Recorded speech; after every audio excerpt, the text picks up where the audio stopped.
The Ancient City. Book 4. The Revolutions. Chapter 1. Patricians and Clients. Certainly we could imagine nothing more solidly constituted than this family of the ancient ages, which contained within itself its gods, its worship, its priest, and its magistrate. There could be nothing stronger than this city, which also had in itself its religion, its protecting gods, and its independent priesthood, which governed the soul as well as the body of man, and which, infinitely more powerful than the states of our day, united in itself the double authority that we now see shared between the state and the church. If any society was ever established to last, it was certainly that. Still, like everything human, it had its revolutions. We cannot state at what period these revolutions commenced. We can understand that, in reality, this epoch was not the same for the different cities of Greece and Italy. All that is certain is that, from the 7th century before our era, this social organization was almost everywhere discussed and attacked. From that time it was supported only with difficulty, and by a more or less skillful combination of resistance and concessions. It struggled thus for several centuries in the midst of perpetual contests, and finally disappeared. The causes of its destruction may be reduced to two. One was the change which took place in the course of time in ideas, resulting from the natural development of the human mind, and which, in effacing ancient beliefs, at the same time caused the social edifice to crumble which these beliefs had built and could alone sustain. The other was a class of men who found themselves placed outside this city organization, and who suffered from it. These men had an interest in destroying it, and made war upon it continually. When, therefore, the beliefs on which this social regime was founded became weakened, and the interests of the majority of men were at war with it, the system fell. No city escaped this law of transformation. Sparta no more than Athens, Rome no more than Greece. We have seen that the men of Greece and those of Italy had originally the same beliefs, and that the same series of institutions was developed among both, and we shall now see that all these cities passed through similar revolutions. We must try to understand why and how men became separated from this ancient organization, not to fall, but on the contrary to advance towards a social organization larger and better. For under the semblance of disorder, and sometimes of decay, each of their changes brought them nearer an object which they did not comprehend. Thus far we have not spoken of the lower classes, because we have had no occasion to speak of them, for we have been attempting to describe the primitive organization of the city, and the lower classes counted absolutely for nothing in that organism. The city was constituted as if these classes had not existed. We were able, therefore, to defer the study of these till we had arrived at the period of the revolutions. The ancient city, like all human society, had ranks, distinctions, and inequalities. We know the distinction originally made at Athens between the eupatrids and the thetes. At Sparta we find the class of equals and that of the inferiors, and in Euboea that of the knights and that of the people. The history of Rome is full of the struggles between the Patricians and Plebians, struggles that we can find in all the Sabine, Latin, and Etruscan cities. We can even remark that the higher we ascend in the history of Greece and Italy, the more profound and the more strongly marked the distinction appears, a positive proof that the inequality did not grow up with time, but that it existed from the beginning, and that it was contemporary with the birth of cities. It is worthwhile to inquire upon what principles this division of classes rested. We can thus the more easily see, by virtue of what ideas or what needs the struggles commenced, what the inferior classes claimed, and on what principles the superior classes defended their empire. We have seen above that the city grew out of the confederation of families and tribes. Now, before the day on which the city was founded, the family already contained within itself this distinction of classes. Indeed, the family was never dismembered. It was indivisible, like the primitive religion of the hearth. The oldest son alone, succeeding the father, took possession of the priesthood, the property, and the authority, and his brothers were to him what they had been to their father. From generation to generation, from firstborn to firstborn, there was never but one family chief. He presided at the sacrifice, repeated the prayer, pronounced judgment, and governed. To him alone originally belonged the title of Pater. For this word, which signified power and not paternity, could be applied only to the chief of the family. His sons, his brothers, his servants, all called him by this title. Here then, in the inner constitution of the family, is the first principle of inequality. The oldest is the privileged one for the worship, for the succession, and for command. After several centuries, there were naturally formed in each of these great families younger branches that were, according to religion and by custom, inferior to the older branch, and who, living under its protection, submitted to its authority.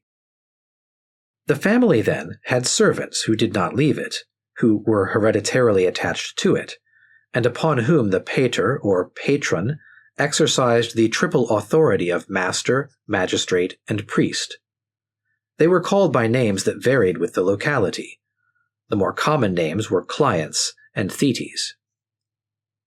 Here was another inferior class. The client was inferior not only to the supreme chief of the family, but to the younger branches also. Between him and them there was this difference, that a member of the younger branch, by ascending the series of his ancestors, always arrived at a pater, that is to say, a family chief, one of those divine ancestors whom the family invoked in its prayers. As he was descended from a pater, they called him in Latin Patricius. The son of a client, on the contrary, however high he might ascend in his genealogy, never arrived at anything but a client or a slave. There was no pater among his ancestors. Hence came for him a state of inferiority from which there was no escape.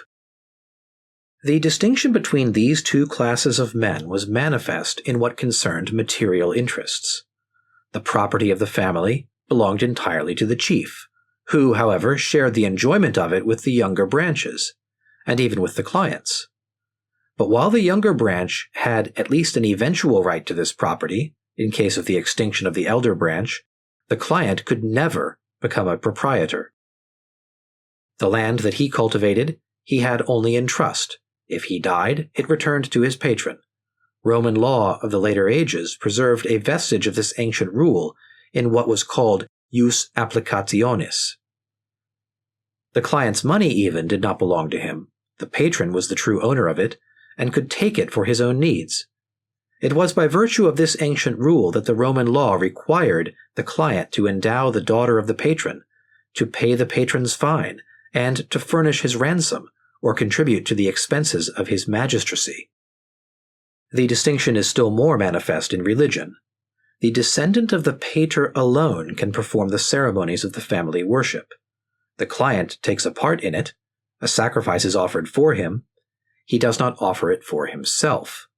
Between him and the domestic divinity there is always a mediator. He cannot even replace the absent family. If this family becomes extinct, the clients do not continue the worship. They are dispersed. For the religion is not their patrimony. It is not of their blood. It does not come from their own ancestors. It is a borrowed religion. They have not the enjoyment of the ownership of it. Let us keep in mind that, according to the ideas of ancient generations, the right to have a god and to pray was hereditary. The sacred tradition, the rites, the sacramental words, the powerful formulas which determined the gods to act, all this was transmitted only with the blood. It was therefore very natural that in each of these ancient families, the free person who was really descended from the first ancestor was alone in possession of the sacerdotal character. The patricians or eupatrids had the privilege of being priests and of having a religion that belonged to them alone. Thus, even before men left the family state, there existed a distinction of classes. The old domestic religion had established ranks. Afterwards, when the city was formed, nothing was changed in the inner constitution of the family. We have already shown that originally the city was not an association of individuals, but a confederation of tribes, curies, and families, and that in this sort of alliance each of these bodies remained what it had been before. The chiefs of these little groups united with each other, but each remained master in the little society of which he was already chief. This explains why the Roman law so long left to the pater the absolute authority over his family, and the control of and the right of judging his clients. The distinction of classes, born in the family, was continued, therefore, in the city. The city in its first age was no more than an alliance of the heads of families. There are numerous evidences of a time when they alone were citizens. This rule was kept up at Sparta, where the younger sons had no political rights. We may still see vestiges of it in an ancient law of Athens, which declared that to be a citizen one must have a domestic god. Aristotle remarks that anciently, in many cities, it was the rule that the son was not a citizen during the life of his father, and that, the father being dead, the oldest son alone enjoyed political rights. The law then counted in the city neither the younger branches of the family, nor, for still stronger reason, the clients. Aristotle also adds that the real citizens were at that time very few. The assembly which deliberated on the general interests of the city was composed, in those ancient times, only of heads of families, patres. We may be allowed to doubt Cicero when he tells us that Romulus called the senators fathers to mark their paternal affection for the people. The members of the Senate naturally bore this title because they were the chiefs of the gentes.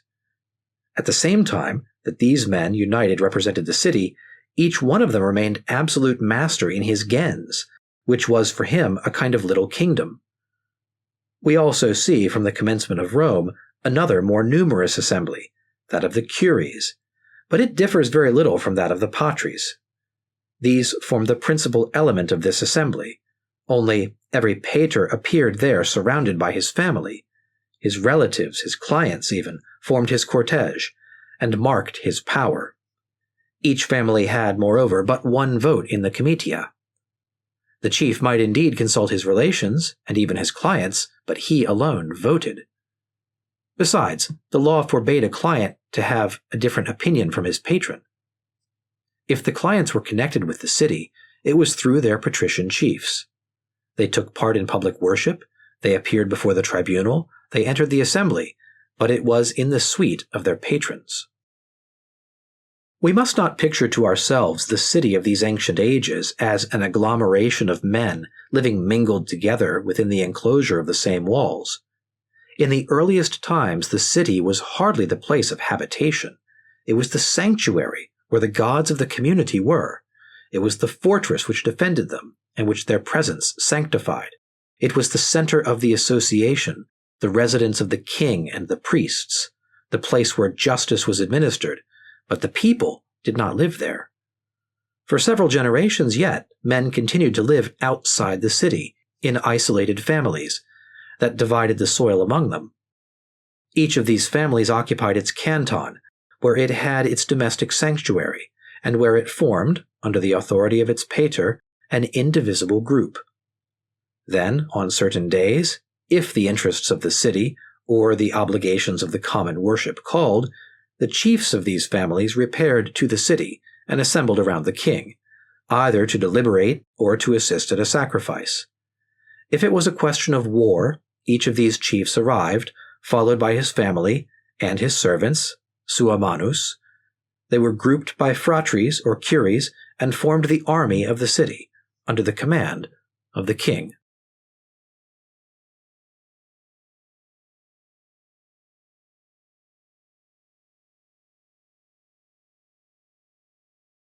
The Ancient City, Book 4, Chapter 2, The Plebians.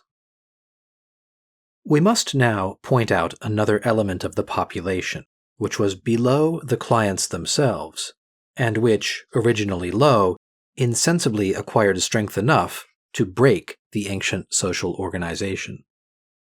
This class, which became more numerous at Rome than in any other city, was there called the plebs.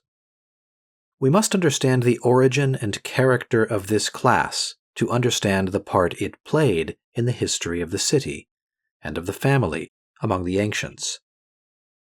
The plebeians were not the clients. The historians of antiquity do not confound these two classes. Livy, in one place, says, "The plebeians did not wish to take part in the election of the consuls. The consuls were therefore elected by the patricians and their clients." And in another, "The plebeians complained that the patricians had too much influence in the comitia on account of the votes of their clients." In Dionysius of Halicarnassus we read, "The plebeians left Rome and retired to Mons Sacer. The patricians remained alone in the city with their clients." And farther along, "The plebeians, being dissatisfied, refused to enroll their names. The patricians, with their clients, took arms and carried on the war." These plebeians, completely distinct from the clients, formed no part of what was called the Roman people, at least in the first centuries. In an old prayer, which was still repeated in the time of the Punic Wars, the gods were asked to be propitious to the people and to the plebs. The plebs were not, therefore, comprised in the people, at any rate, not originally. The people comprised the patricians and the clients. The plebs were excluded. What constituted the peculiar character of the plebs was that they were foreign to the religious organization of the city, and even to that of the family. By this we recognize the plebeian and distinguish him from the client. The client shared at least in the worship of his patron, and made a part of the family and of the gens. The plebeian at first had no worship, and knew nothing of the sacred family. What we have already seen of the social and religious state of ancient times explains to us how this class took its rise. Religion was not propagated. Born in a family, it remained, as it were, shut in there. Each family was forced to create its creed, its gods, and its worship. But there must have been, in those times, so distant from us, a great number of families in which the mind had not the power to create gods, to arrange a doctrine, to institute a worship, to invent hymns and the rhythm of the prayer. These families naturally found themselves in a state of inferiority compared with those who had a religion, and could not make a part of society with them. They entered neither into the curies nor into the city. In the course of time, it even happened that families which had a religion lost it, either by negligence, forgetting the rites, or by one of those crimes which prevented a man from approaching his hearth and continuing his worship. It must have happened also that clients, on account of crime or bad treatment, quitted the family and renounced its religion. The son, too, who was born of a marriage in which the rites had not been performed, was reputed a bastard, like one who had been born of adultery, and the family religion did not exist for him. All these men, excluded from the family and from the worship, fell into the class of men without a sacred fire, that is to say, became plebeians. We find this class around almost all the ancient cities, but separated by a line of demarcation. Originally, a Greek city was double. There was the city, properly so called, polis, which was built ordinarily on the summit of some hill. It had been built with the religious rites and enclosed the sanctuary of the national gods. At the foot of the hill was found an agglomeration of houses, which were built without any religious ceremony and without a sacred enclosure. These were the dwellings of the plebeians, who could not live in the sacred city. At Rome, the difference between the two classes was striking. The city of the Patricians and their clients was the one that Romulus founded, according to the rites, on the Palatine. The dwellings of the plebs were in the asylum, a species of enclosure situated on the slope of the Capitoline Hill, where Romulus admitted people without hearth or home, whom he could not admit into his city. Later, when new plebeians came to Rome, as they were strangers to the religion of the city, they were established on the Aventine, that is to say, without the pomerium, or religious city. One word characterizes these plebeians. They were without a hearth. They did not possess, in the beginning at least, any domestic altars. Their adversaries were always reproaching them with having no ancestors, which certainly meant that they had not the worship of ancestors, and had no family tomb where they could carry their funeral repast. They had no father, pater, that is to say, they ascended the series of their ascendants in vain. They never arrived at a religious family chief. They had no family, gentem non habent, that is to say, they had only the natural family. As to the one which religion formed and constituted, they had not that. The sacred marriage did not exist for them. They knew not its rights. Having no hearth, the union that the hearth established was forbidden to them. Therefore, the patricians, who knew no other regular union than that which united husband and wife in the presence of the domestic divinity, could say, in speaking of the plebeians, connubia promiscua habent more ferarum. They have promiscuous marriages in the manner of beasts. There was no family for them, no paternal authority. They had the power over their children which strength gave them. But that sacred authority with which religion clothed the father, they had not. For them there was no right of property, for all property was established and consecrated by a hearth, a tomb, and termini, that is to say, by all the elements of the domestic worship. If the plebeian possessed land, that land had no sacred character. It was profane, and had no boundaries. But could he hold land in the earliest times? We know that at Rome no one could exercise the right of property if he was not a citizen, and the plebeian in the first ages of Rome was not a citizen. According to the jurisconsult, one could not be a proprietor except by quiritary right, but the plebeians were not counted at first among the quirites. At the foundation of Rome, the ager Romanus was divided up among the tribes, the curies, and the gentes. Now the plebeians, who belonged to none of these groups, certainly did not share in this division. These plebeians, who had no religion, had not the qualification which enabled a man to make a portion of the soil his own. We know that they long inhabited the Aventine, and built houses there, but it was only after 3 centuries and many struggles that they finally obtained the ownership of this territory. For the plebeians there was no law, no justice, since the law was the decision of religion, and the procedure was a body of rights. The client had the benefit of the Roman franchise through his patron, but for the plebeian this right did not exist. An ancient historian says formally that the 6th king of Rome was the first to make laws for the plebs, whilst the patricians had had theirs for a long time. It appears even that these laws were afterwards withdrawn from the plebs, or that, not being founded upon religion, the patricians refused to pay any attention to them. For we see in the historian that when tribunes were created, a special law was required to protect their lives and liberty, and that this law was worded thus: "Let no one undertake to strike or kill a tribune, as he would one of the plebs."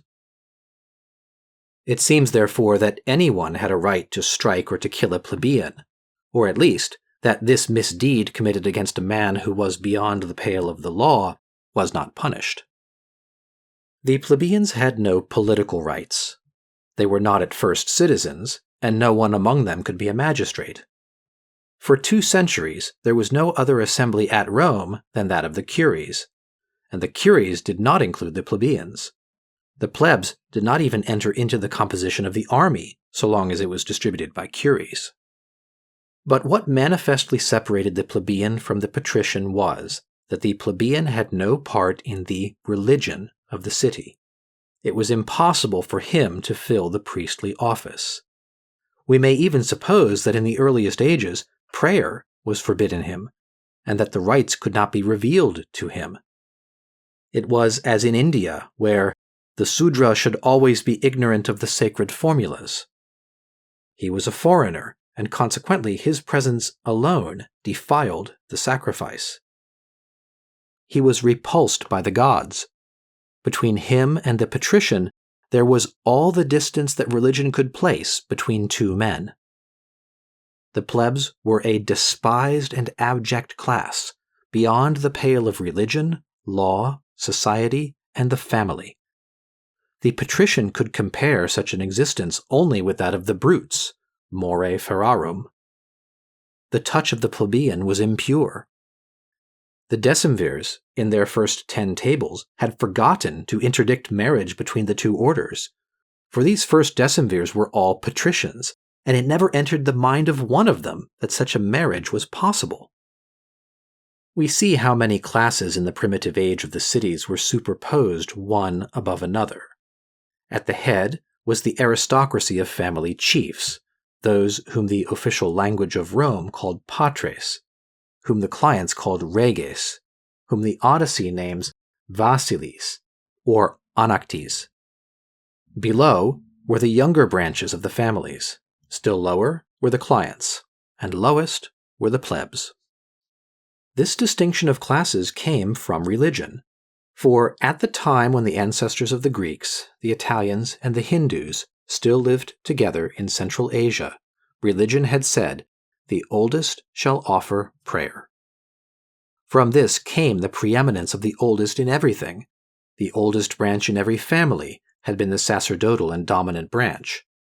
Still, religion made great account of the younger branches, who were a species of reserve, to replace the older branch someday if it should become extinct, and to save the worship. It also made some account of the client, and even of the slave, because they assisted in the religious acts. But the plebeian, who had no part in the worship, it reckoned as absolutely of no account. The ranks had been thus fixed. But none of the social arrangements which man studies out and establishes is unchangeable. This carried in itself the germ of disease and death, which was too great an inequality. Many men had an interest in destroying a social organization that had no benefits for them.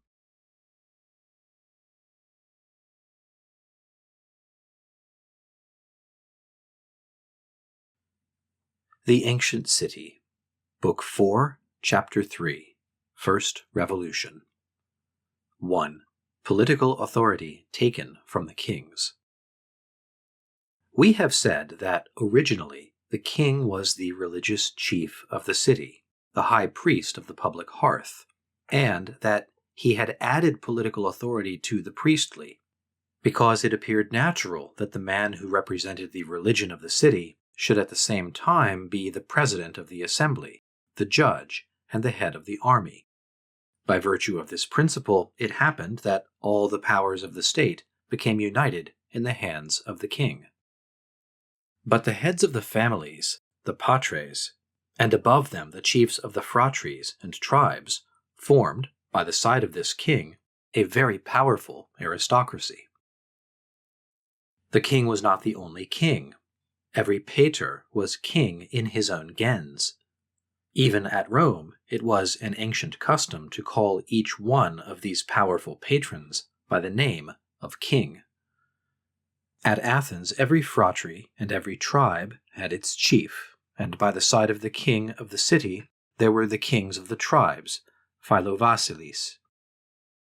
It was a hierarchy of chiefs, all having, in a more or less extended domain, the same attributes and the same inviolability. The king of the city did not exercise his authority over the entire population. The interior of families and all the clients escaped his action. Like the feudal king, who had as subjects only a few powerful vassals, this king of the ancient city commanded only the chiefs of the tribes and the gentes. each one of whom might be individually as powerful as he, and who, united, were much more powerful. We can easily believe that he had some difficulty in commanding obedience. Men would have great respect for him, because he was the head of the worship, and guardian of the sacred hearth, but they might not be very submissive, since he had little power. The governors and the governed were not long in perceiving that they were not of the same opinion on the measure of obedience that was due. The kings wished to be powerful, and the patres preferred that they should not be. A struggle then commenced in all the cities between the aristocracy and the kings. Everywhere the issue of the struggle was the same. Royalty was vanquished. But we must not forget that this primitive royalty was sacred. The king was the man who pronounced the prayers, who offered the sacrifice, who had, in fine, by hereditary right, the power to call down upon the city the protection of the gods. Men could not think, therefore, of doing away with the king. One was necessary to their religion. One was necessary to the safety of the city. So we see in all the cities whose history is known to us that they did not at first touch the religious authority of the king, and contented themselves with taking away his political power. This was only a sort of appendix which the kings had added to their priesthood, and was not, like that, sacred and inviolable. It might be taken from the kings without imperiling religion. Royalty was, therefore, preserved, but, shorn of its power, it was no longer anything but a priesthood. In very ancient times, says Aristotle, kings had absolute power in peace and war, but in the course of time some renounced this power voluntarily, from others it was taken by force, and nothing was left to these kings but the care of the sacrifices. Plutarch gives a similar account. As the kings displayed pride and rigor in their commands, the greater part of the Greeks took away their power and left them only the care of religion. Herodotus, speaking of the city of Cyrene, says, "They left to Battus, a descendant of the kings, the care of the worship and the possession of the sacred lands, but they took away all the power which his fathers had enjoyed." This royalty, thus reduced to a priesthood, continued in most cases to be hereditary in the sacred family that had long before established the hearth and commenced the national worship. In the time of the Roman Empire, that is to say, 7 or 8 centuries after this revolution, there were yet at Ephesus, at Marseille, and at Thespiae families who preserved the title and insignia of ancient royalty, and who still presided over religious ceremonies.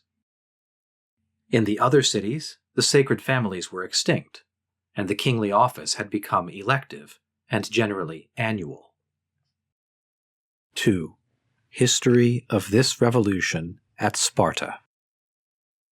Sparta always had kings, and still the revolution of which we speak was accomplished here as well as in the other cities. It appears that the first Dorian kings reigned as absolute masters, but in the 3rd generation the struggle commenced between the kings and the aristocracy. During 2 centuries there was a series of struggles, which made Sparta one of the most unquiet cities in Greece.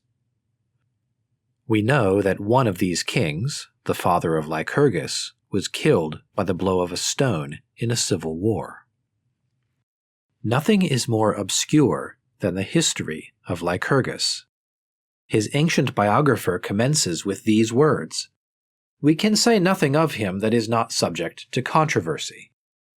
It seems certain at least that Lycurgus appeared in a time of dissensions, at a time when the government floated in the midst of perpetual agitation. What appears the most clearly from all the information that has come down to us concerning him is that his reform dealt royalty a blow from which it never recovered. Under Charalaeus, says Aristotle, the monarchy gave place to an aristocracy. Now this Charalaeus was king when Lycurgus made his reform. We know, moreover, from Plutarch, that Lycurgus was entrusted with the duty of making laws only when a civil disturbance arose, during which King Charalaeus sought safety in a temple. Lycurgus had for a moment the power to suppress royalty. He took good care not to do this, judging that royalty was necessary, and the royal family inviolable. But he arranged so that kings were thenceforth subordinate to the Senate in whatever concerned the government, and that they were no longer anything more than presidents of this assembly, and the executors of its decrees.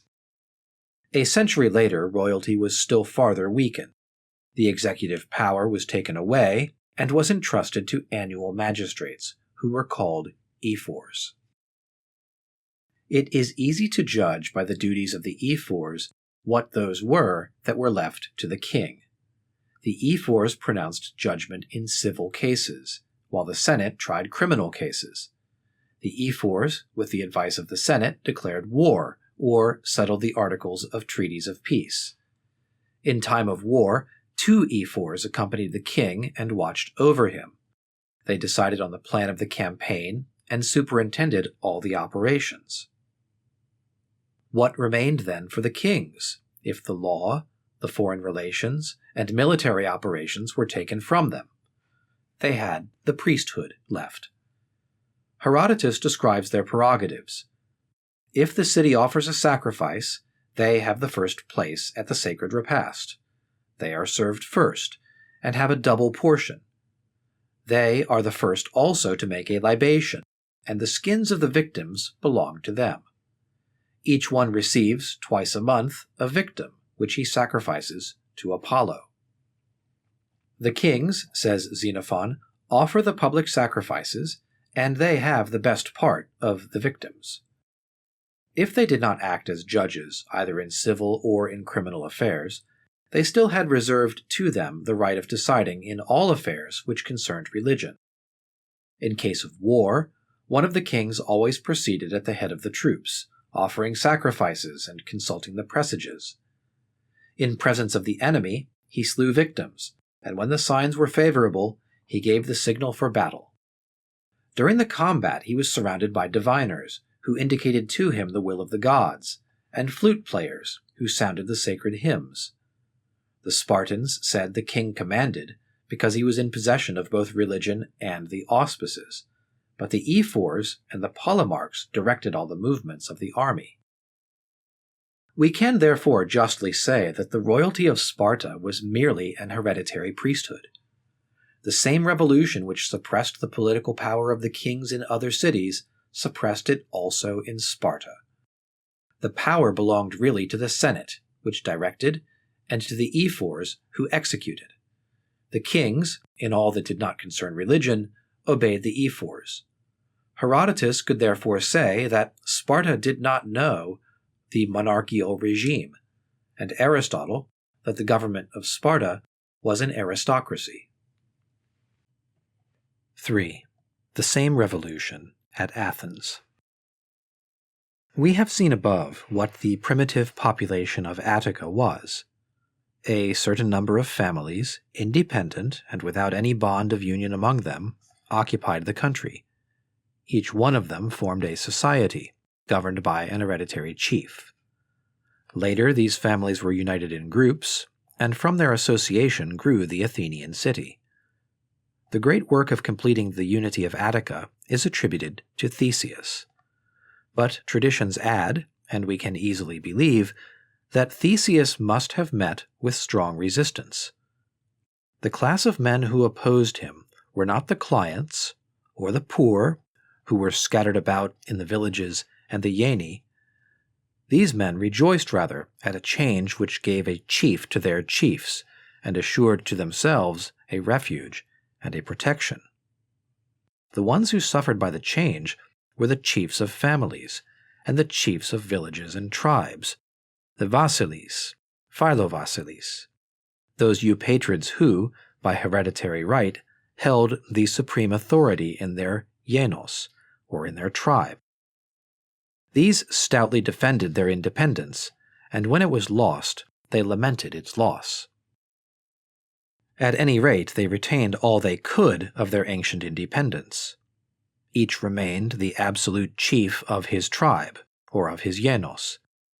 Theseus could not destroy an authority which religion had established, and which it rendered inviolable.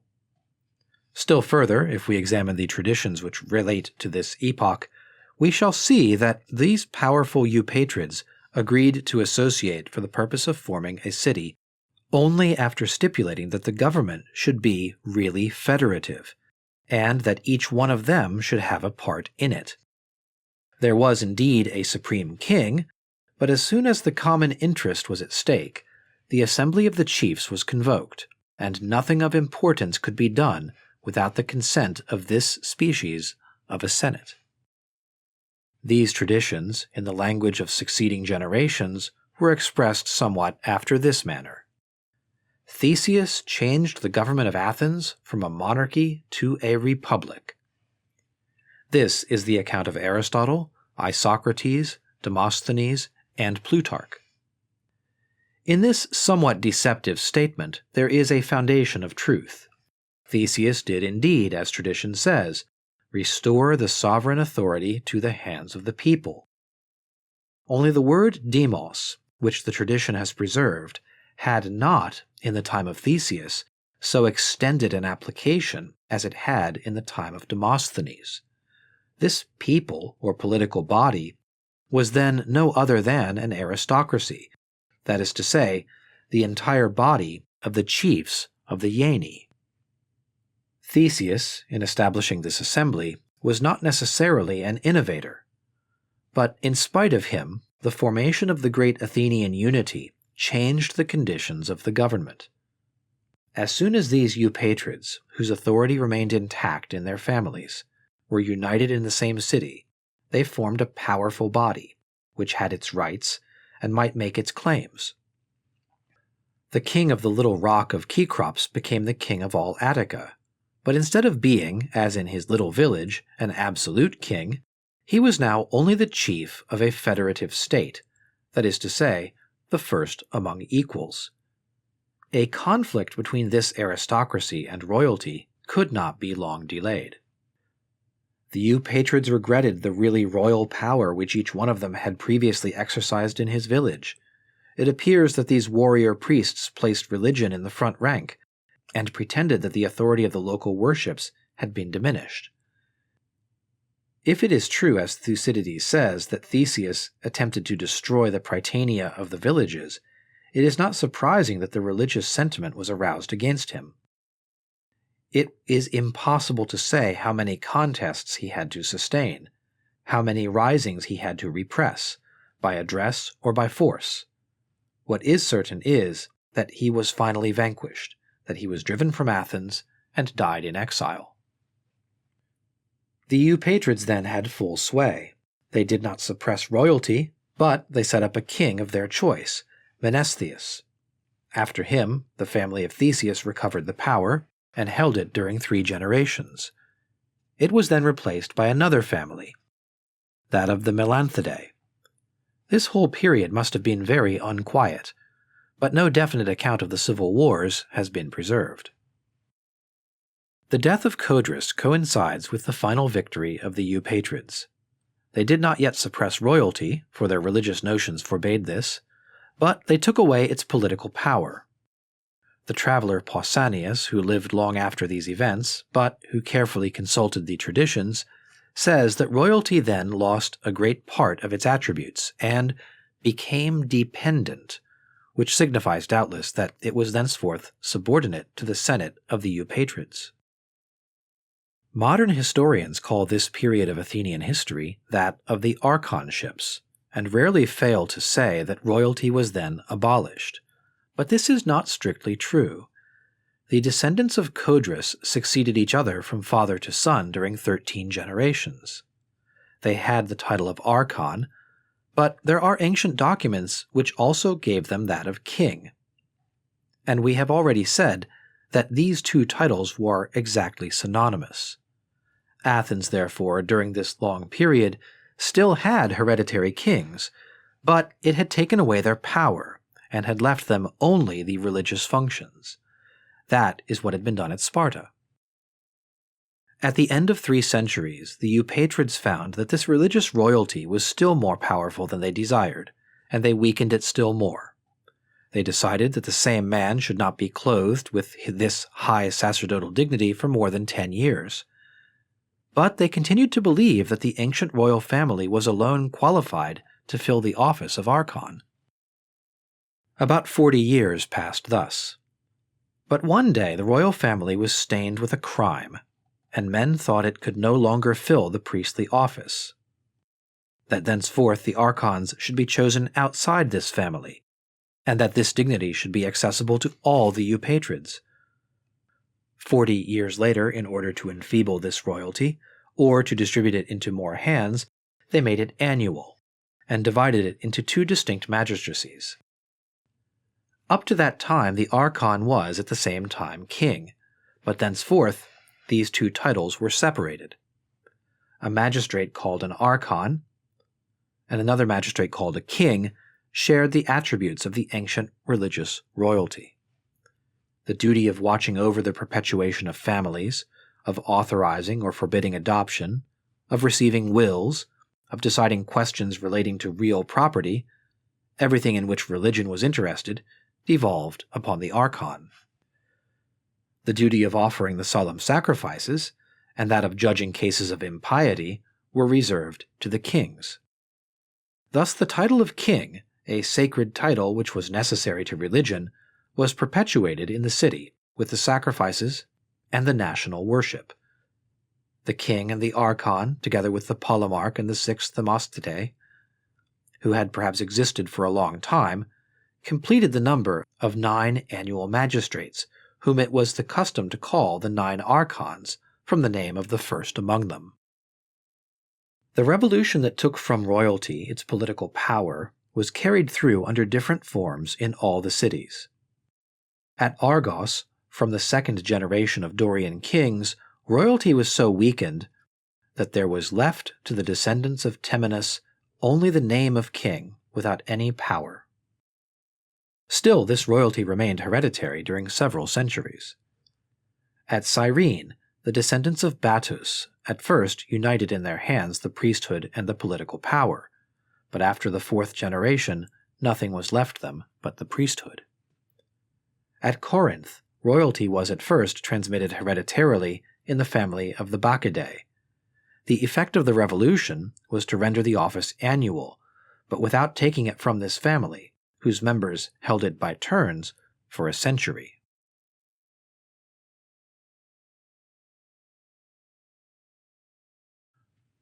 (4) The same revolution at Rome. At first, royalty was at Rome what it had been in Greece. The king was the high priest of the city. He was at the same time the supreme judge. He also commanded the armed citizens. Next to him were the patres, who formed a senate. There was but one king, because religion enjoined unity in the priesthood and unity in the government. But it was understood that on all important affairs the king must consult the heads of the confederated families. From this time, historians mention an assembly of the people. But we must inquire what was then the meaning of the word people, populace, that is to say, what was the body politic in the time of the first kings? All the witnesses agree that the people always assembled by curies. Now the curies were the collection of the gentes. Every gens repaired there in a body, and had but one vote. The clients were there, ranged round the pater, consulted perhaps giving their advice, contributing towards the single vote which the gens cast, but with no power to give an opinion contrary to that of the pater. This assembly of the curies was, then, nothing but the patrician city united in the presence of the kings. By this we see that Rome was in the same state as the other cities. The king was in the presence of an aristocratic body, very strongly organized, and which derived its power from religion. The same conflicts which we have seen in Greece, therefore, took place in Rome. The history of the 7 kings is the history of this long quarrel. The first wished to increase his power and free himself from the authority of the Senate. He sought the favor of the inferior classes, but the fathers were hostile to him, and he perished, assassinated in an assembly of the Senate. The aristocracy immediately dream of abolishing royalty, and the fathers fill, by turns, the place of the king. The lower classes are agitated, it is true. They do not wish to be governed by the chiefs of the gentes, and demand the restoration of royalty. But the patricians satisfy themselves by deciding that henceforth it shall be elective, and they fix the forms of election with marvelous skill. The Senate must choose the candidate, the patrician assembly of the curies must confirm this choice, and finally the patrician augurs must declare whether this newly elected king is pleasing to the gods. Numa was elected according to these rules. He was very religious, rather a priest than a warrior, a very scrupulous observer of all the rites of worship, and consequently very strongly attached to the religious constitution of the families and the city. He was a king after the hearts of the patricians, and died peaceably in his bed. It should seem that under Numa, royalty had been reduced to its priestly functions, as it had been in the Greek cities. It is at least certain that the religious authority of the king was entirely distinct from his political, and that one did not necessarily accompany the other. What proves this is that there was a double election. By virtue of the first, the king was merely a religious chief.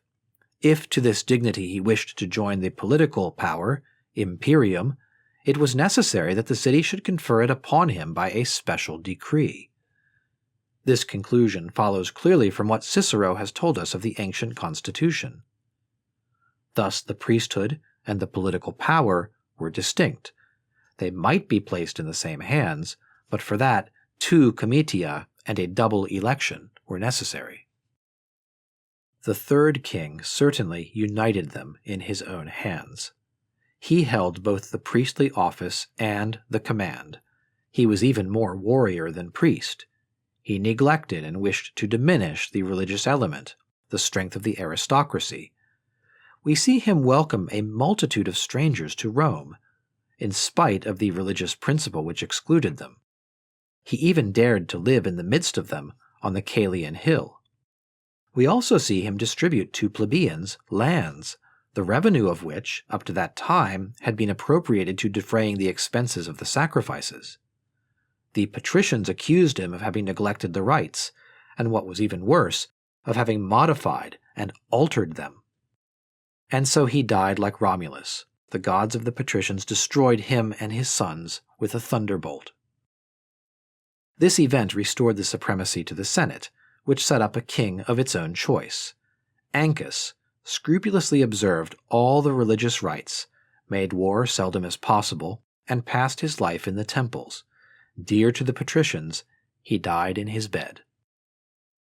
The fifth king was Tarquin, who obtained the throne in spite of the Senate, and by the help of the lower classes.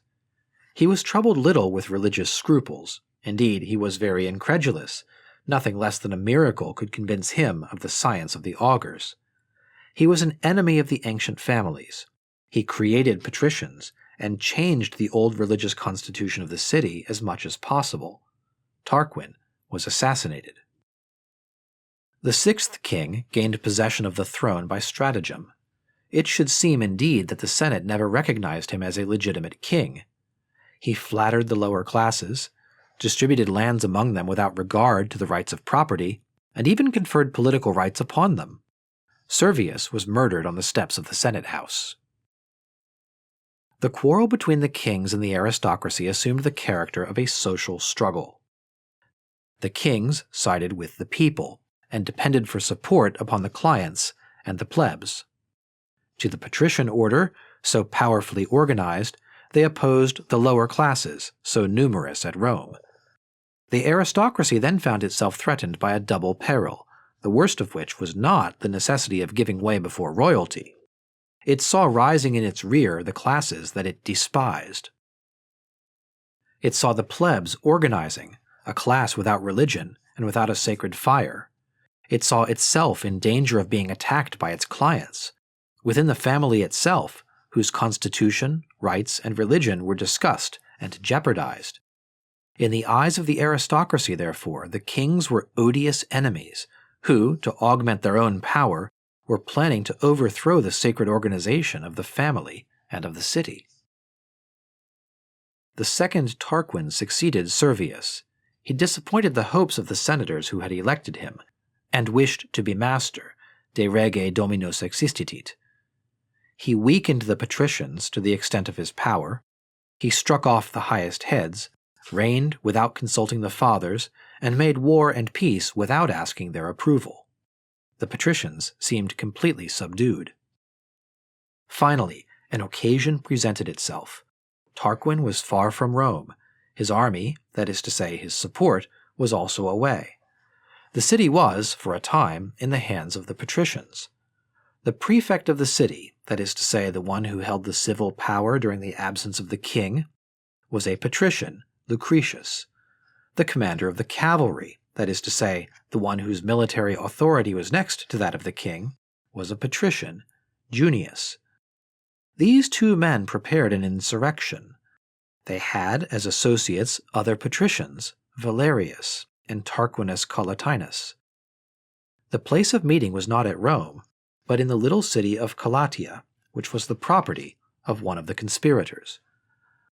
There they showed the people the body of a woman. They said this woman had taken her own life as a punishment for the crime of a son of the king. The people of Calatia revolt and move on to Rome. There the same scene is renewed. Men are taken by surprise. The king's partisans are disconcerted. And besides, at this very moment, the legal power in Rome belongs to Junius and Lucretius. The conspirators take good care not to assemble the people, but to repair to the Senate house. The Senate declares Tarquin dethroned and royalty abolished. But the decree of the Senate must be confirmed by the city. Lucretius, as prefect of the city, has the right to convoke the assembly. The Curies are assembled, and they agree with the conspirators. They declare for the deposition of Tarquin and the creation of 2 consuls. This principal point being decided, they leave the nomination of the consuls to the assembly by centuries. But will not this assembly, in which some plebeians vote, protest against what the patricians have done in the Senate and in the Curies? It cannot. For every Roman assembly is presided over by a magistrate who states the object of the vote, and no other question can come up for deliberation. More than this, none but the president at this period has the right to speak. If a law is to be voted upon, the centuries can only vote yes or no. If it is an election, the president presents the candidates, and no candidate except those presented can be voted for. In the present case, the president appointed by the Senate is Lucretius, one of the conspirators. He states that the only object of the meeting is the election of 2 consuls. He presents 2 names, those of Junius and Tarquinius Collatinus, as candidates for the office. These 2 men are necessarily elected. The Senate now ratify the election, and lastly the augurs confirm it in the name of the gods. This revolution did not please everybody at Rome. Many plebeians joined the king and followed his fortunes. On the other hand, a rich Sabine patrician, the powerful chief of a numerous gens, the haughty Attus Clausus, found the new government so much to his taste that he came to Rome to live. Still, it was political royalty only that was suppressed. Religious royalty was sacred and must endure. Therefore men hastened to name a king, but one who was a king only for the sacrifices, rex sacrorum. All imaginable precautions were taken that this king-priest should never take advantage of the great prestige which his office gave him and seize upon the civil power.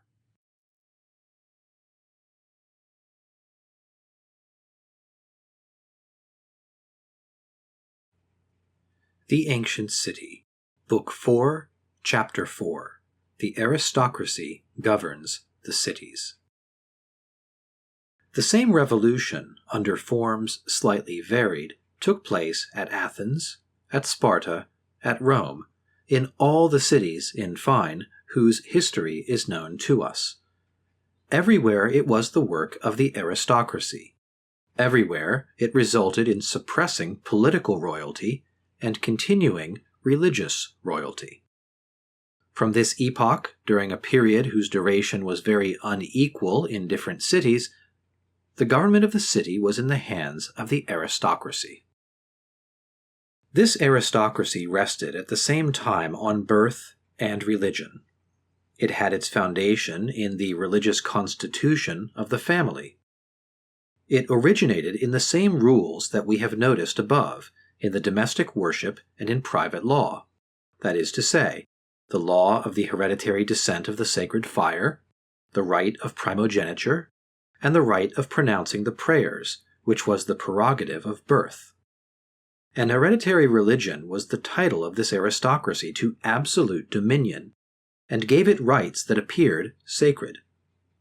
According to ancient ideas, he alone could be an owner of land who had a domestic worship. He alone was a member of the city who embodied the religious character which constituted the citizen. He alone could be a priest who was a descendant of a family having a worship. He alone could be a magistrate who had the right to offer the sacrifices. A man who had no hereditary worship might be the client of another man, or, if he preferred it, he could remain without the pale of all society. For many generations, it did not enter the minds of men that this inequality was unjust. No one had thought of establishing human society upon any other principles. At Athens, from the death of Codrus to the time of Solon, all authority was in the hands of the eupatrids. They alone were priests and archons. They alone acted as judges and knew the laws, which were not written, and whose sacred formulas were transmitted from father to son. These families preserved as much as possible the ancient forms of the patriarchal regime. They did not live united in the city, but continued to live in the various cantons of Attica, each on its vast domain, surrounded by its numerous servants, governed by its eupatrid chief, and practicing its hereditary worship in absolute independence. During 4 centuries, the Athenian city was merely a confederation of these powerful heads of families, who assembled on certain days for the celebration of the central worship or for the pursuit of common interests. Men have often remarked how mute history is regarding this long period in the life of Athens, and in general in the life of Greek cities. They are surprised that, when it has preserved the memory of so many events from the times of the ancient kings, it has recorded so few of the time of the aristocratic governments. The reason is doubtless because at that time very few acts of general interest took place. The return of the patriarchal regime had almost suspended the national life. Men lived apart and had few common interests. The horizon of each one was the small group and the small hamlet where he lived, as eupatrid or as servant. At Rome, too, each patrician family lived upon its estate, surrounded by its clients. Men came to the city to celebrate the festivals of the public worship and for the public assemblies. During the years that followed the expulsion of the kings, the power of the aristocracy was absolute. None but a patrician could fill the priestly office in the city. The vestals, the pontiffs, the salii, the flamens, and the augurs were chosen exclusively from the sacred caste. Patricians alone could be consuls. They alone composed the Senate. Though they did not suppress the assembly by centuries, to which the plebeians had access, they at any rate regarded the assembly by curies as the only one that was legitimate and sacred. The centuries had, in appearance, the election of the consuls, but we have seen that they could vote only on the names that the patricians presented. And besides, their decisions were submitted to the triple ratification of the Senate, the curies, and the augurs. Patricians alone administered justice and knew the forms of the law. This political system lasted at Rome only a few years. In Greece, on the contrary, there was a long period during which the aristocracy was master. The Odyssey presents us with a faithful picture of this social state in the western portion of Greece. We see there a patriarchal regime strongly resembling what we have remarked in Attica. A few great and rich families own the whole country. Numerous slaves cultivate the soil or tend the flocks. The manner of living is simple. A single table suffices for the chief and the servants. These chiefs are called by a name which becomes, under other circumstances, a pompous title: Anaktes, Basiles. Thus it happened that the Athenians of primitive times gave the chief of the Genos the title of Basilems, and that at Rome the clients preserved the custom of calling the chief of the gens Rex. These heads of families have a sacred character. The poet calls them divine kings. Ithaca is very small, yet it contains a great number of these kings. Among them there is indeed a supreme king, but he is of little importance and appears to have no other prerogative than that of presiding at the council of the chiefs. It appears even from certain indications that this office is elective, and it is clear that Telemachus will not be the supreme chief of the isle unless the other chiefs, his equals, wish to elect him. Ulysses, returning to his country, appears to have no other subjects than the servants who belong to him personally. When he has slain some of the chiefs, their servants take up arms and sustain a contest which the poet does not think blameworthy. Among the Phaeacians, Alcinous has supreme authority, but we see him repair to an assembly of the chiefs, and we may remark that he does not convoke the council, but that the council summons the king. The poet describes an assembly of the Phaeacian city. It is far from being an assembly of the multitude. The chiefs alone, individually convoked by a herald, as at Rome for the comitia calata, assemble. They occupy seats of stone. The king makes an address and calls his auditors scepter-bearing kings. In Hesiod's city, the rocky Askra, we find a class of men whom the poet calls the chiefs, or kings. They are those who administer justice to the people. Pindar also shows us a class of chiefs among the Cadmeans. At Thebes, he extols the sacred race of the Spartae, from which, at a later date, Epaminondas derives his descent. We can hardly read Pindar without being struck with the aristocratic spirit which still reigned in Greek society in the time of the Persian Wars. From this we may imagine how powerful the aristocracy was a century or two earlier.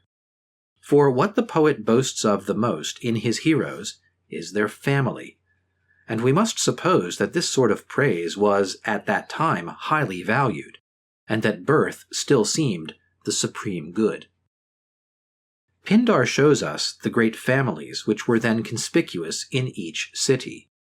In the single city of Aegina, he names the Medylidae, the Theandridae, the Euxenidae, the Blepsiadae, the Cariadae, the Balichidae. At Syracuse, he extols a priestly family of the Imadae. At Agrigentum, that of the Emenidae, and so on for all the cities of which he has occasion to speak. At Epidaurus, the entire body of the citizens, that is to say, of those who had political rights, was for a long time composed of no more than 180 members. All the rest were outside the city. The real citizens were still fewer at Heraclea, where the younger members of the great families had no political rights. The case was a long time the same at Cnidus, at Istros, and at Marseilles. At Thera, all the power was in the hands of a few families which were reputed sacred. It was the same at Apollonia. At Erythrae, there was an aristocratic class called the Basilidae. In the cities of Euboea, the ruling class were called the Knights. We may remark here that among the ancients, as in the Middle Ages, it was a privilege to fight on horseback. The monarchy had already ceased to exist at Corinth when a colony set out from there to found Syracuse. The new city, therefore, knew nothing of royalty and was ruled from the first by an aristocracy. This class was called geomori, that is to say, proprietors. It was composed of families which, on the day of the foundation, had distributed among themselves, with all the ordinary rights, the sacred parts of the territory. This aristocracy remained for several generations absolute master of the government, and it preserved its title of proprietors, which seems to indicate that the lower classes had not the right of property in the soil. An aristocracy of the same kind ruled for a long time at Miletus and at Samos.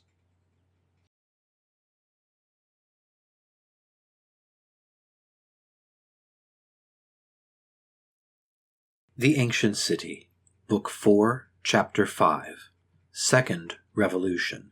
Change in the constitution of the family.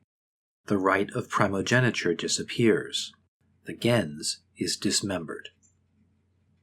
The revolution which had overturned royalty had modified the exterior form of the government rather than changed the constitution of society. It had not been the work of the lower classes, who had an interest in destroying the old institutions, but of the aristocracy, who wished to maintain them. It had not been undertaken in order to overturn the ancient constitution of the family, but rather to preserve it.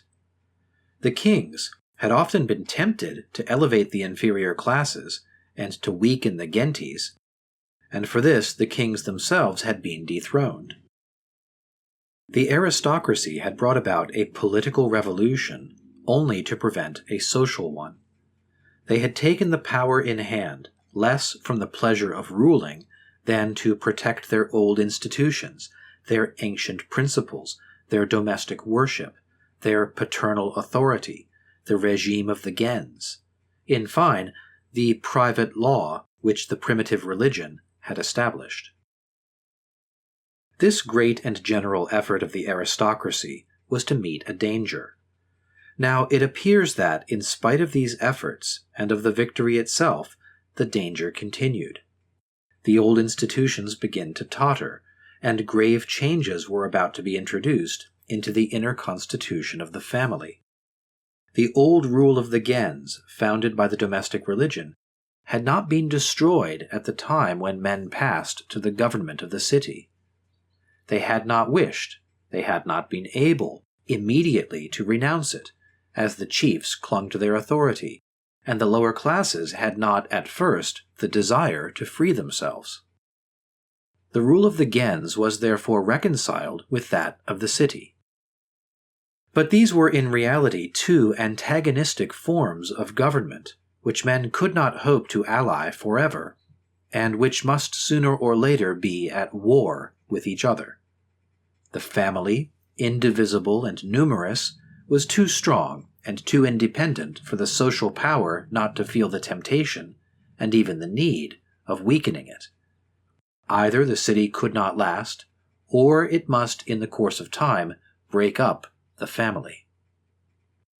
The ancient gens, with its single hearth, its sovereign chief, and its indivisible domain, was a convenient arrangement so long as the state of isolation continued, and no other form of society than itself existed.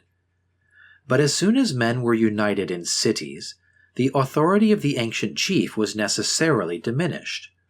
For though he was sovereign in his own gens, he was a member of a community. As such, the general interests obliged him to make sacrifices, and general laws commanded obedience. In his own eyes, and above all in the eyes of his inferiors, his dignity was impaired. Then, in this community, aristocratically as it was constituted, the lower classes counted for something, if only on account of their numbers.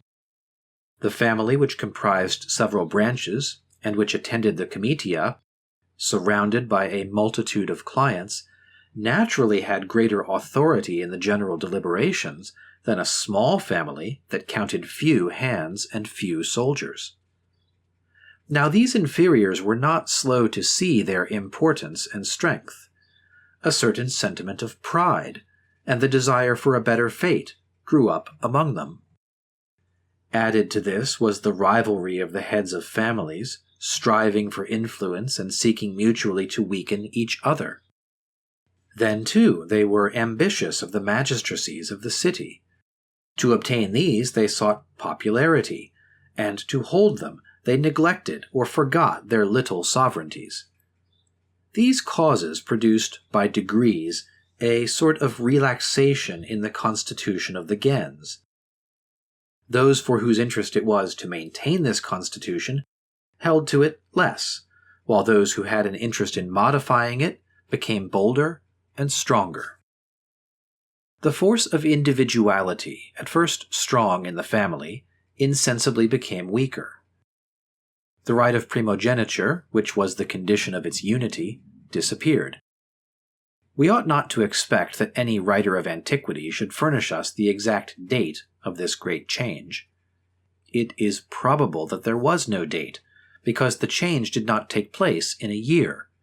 It was effected by degrees, at first in one family, then in another, and little by little in all.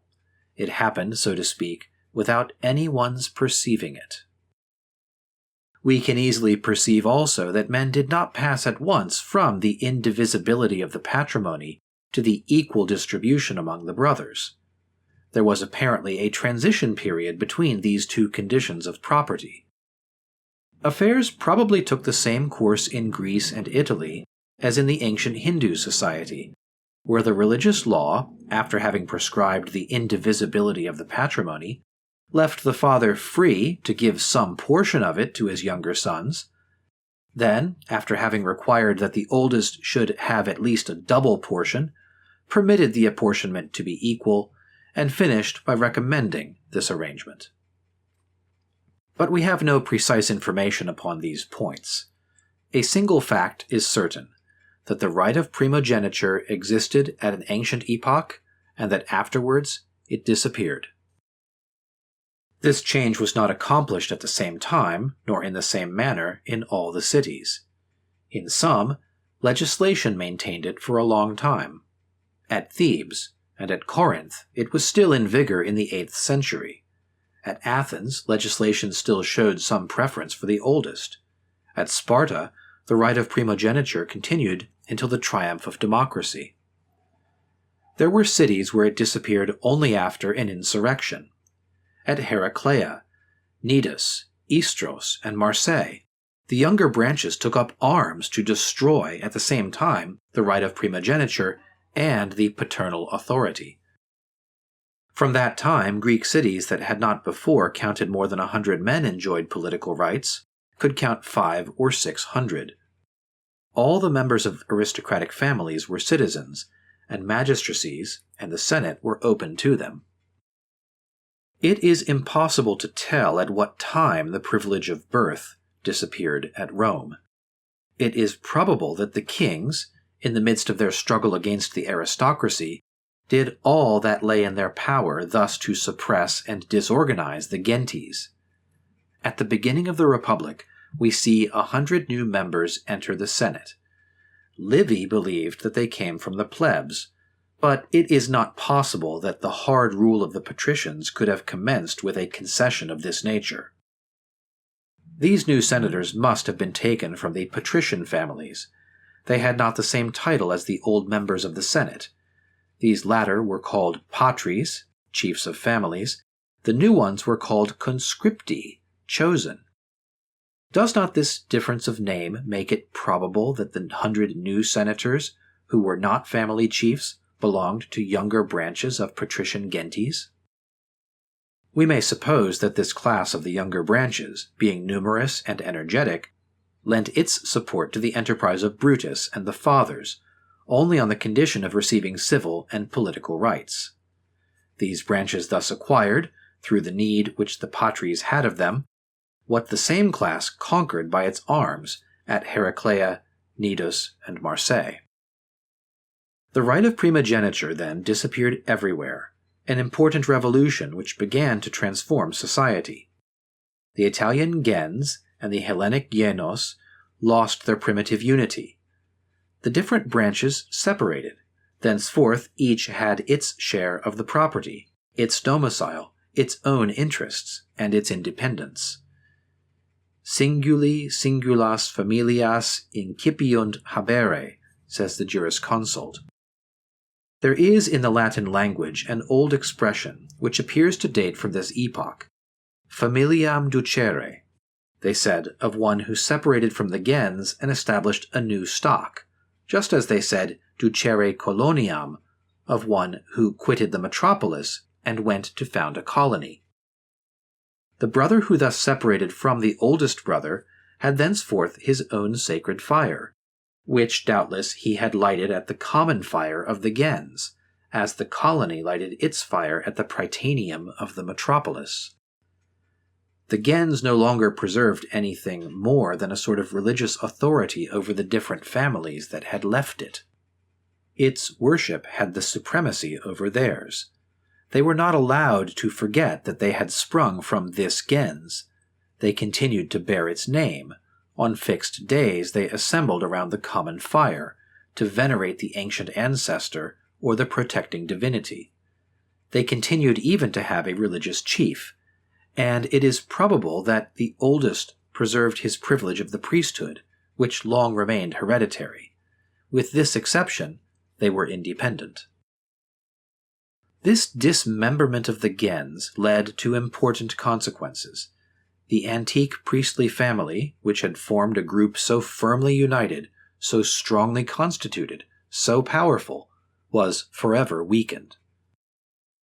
This revolution paved the way for other changes and rendered them easier.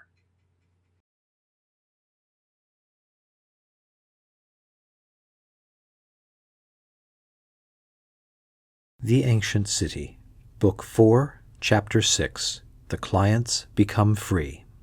1. What clientship was at first, and how it was transformed. Here is another revolution, the date of which we cannot indicate, but which certainly modified the constitution of the family and of society itself. The ancient family comprised, under the authority of a single chief, two classes of unequal rank. On the one side were the younger branches, that is to say, individuals naturally free. On the other, the servants or clients, inferior by birth, but connected with the chief by their participation in the domestic worship. We have just seen one of these classes emerge from its inferior condition. The second also aspired at an early date to become free. It succeeded in the course of time. Clientship became modified and finally disappeared. This was an immense change, which the ancient writers have given us no account of. In the same way, in the Middle Ages, chroniclers do not tell us how the rural population were transformed by degrees. There has been in the existence of human societies a great number of revolutions, no trace of which has been handed down to us in any document. Writers have not noticed them, because they were accomplished slowly, in an insensible manner, without any apparent struggle. Profound and silent revolutions which moved the foundations of human society without anything appearing on the surface, and which remained concealed even from the generations that took part in them. History can seize them only a long time after they have taken place, when, in comparing two epochs in the life of a people, it sees differences between them which show that a great revolution has been accomplished. If we credit the picture which writers have traced of the primitive clientship of Rome, that must have been truly a golden age. Who could be more humane than this patron, who defended his client before the courts, who sustained him with his money if he was poor, who provided for the education of his children? What could be more touching than to see this client sustain the patron when he had fallen into debt, paying his debts, giving all he had to procure his ransom? But there was not so much sentiment among the ancients.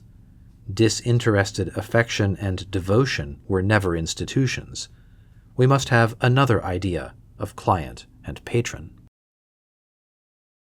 What we know with the greatest certainty concerning the client is that he could not leave one patron and choose another, and that he was bound from father to son to the same family. If we knew only this, it would be sufficient to convince us that his condition could not be a very desirable one. Let us add that the client was not a proprietor of the soil.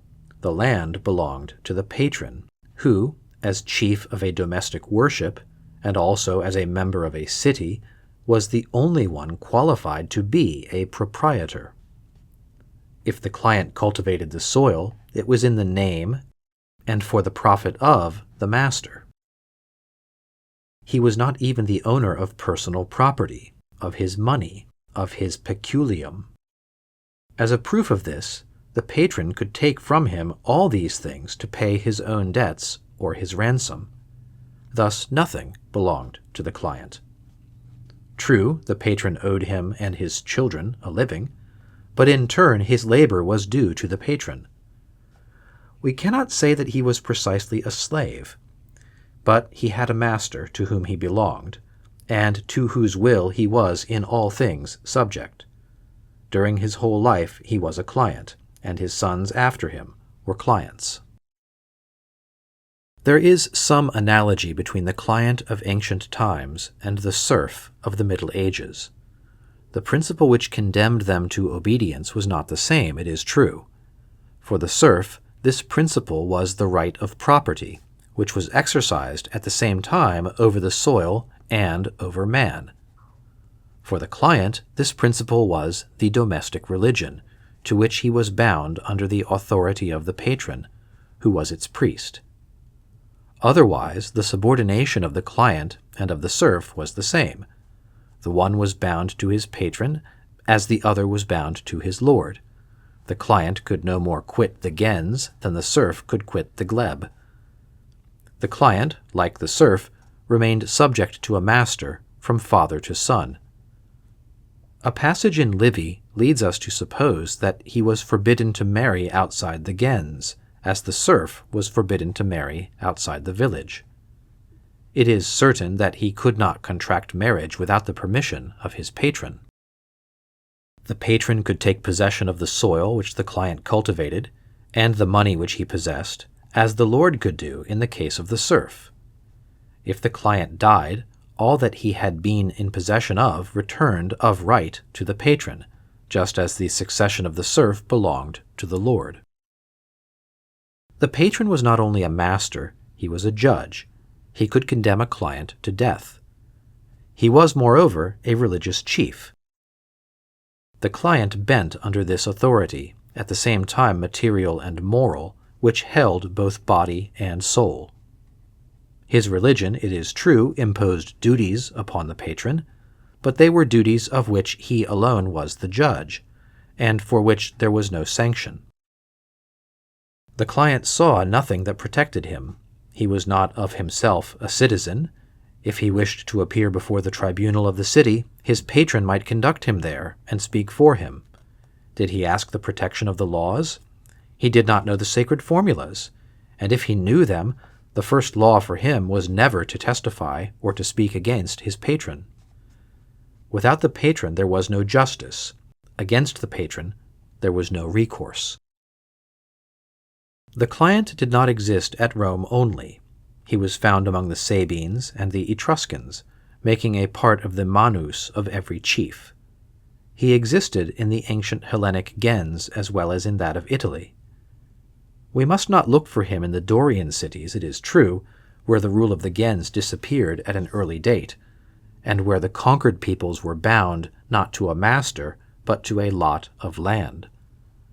We find a similar class at Athens, and in the Ionian and Aeolian cities under the name of Thetes, or Peletae. So long as the aristocratic government lasted, these Thetes did not make a part of the city. Shut up in families, which they could not leave, they were in the power of the Eupatrids, who had the same character and the same authority as the Roman patrons. We can easily believe that at an early date there was hatred between the patron and the client. It is not difficult to picture to oneself the kind of life that was passed in that family, where one had the authority and the other had no rights, where obedience without reserve and without hope was placed by the side of unrestrained power, where the best master had his angry moods and his caprices, where the most resigned servant had his rancor, his complaints, and his hatred. Ulysses was a good master. See what a paternal affection he has for Eumaeus and Philatius. But he orders to be put to death a servant who has insulted him without knowing him, and others who have fallen into the bad ways to which his absence has exposed them. He is responsible to the city for the death of his dependents, but for the death of his servants no one asks any reason. In the state of isolation in which the family had long lived, clientship sprang up and maintained itself. The domestic religion was then all-powerful over the soul. The man who was its priest by hereditary right appeared to the inferior classes as a sacred being. More than a man, he was an intercessor between man and God. From his mouth went forth the powerful prayer, the irresistible formula, which brought down the favor or the anger of the divinity.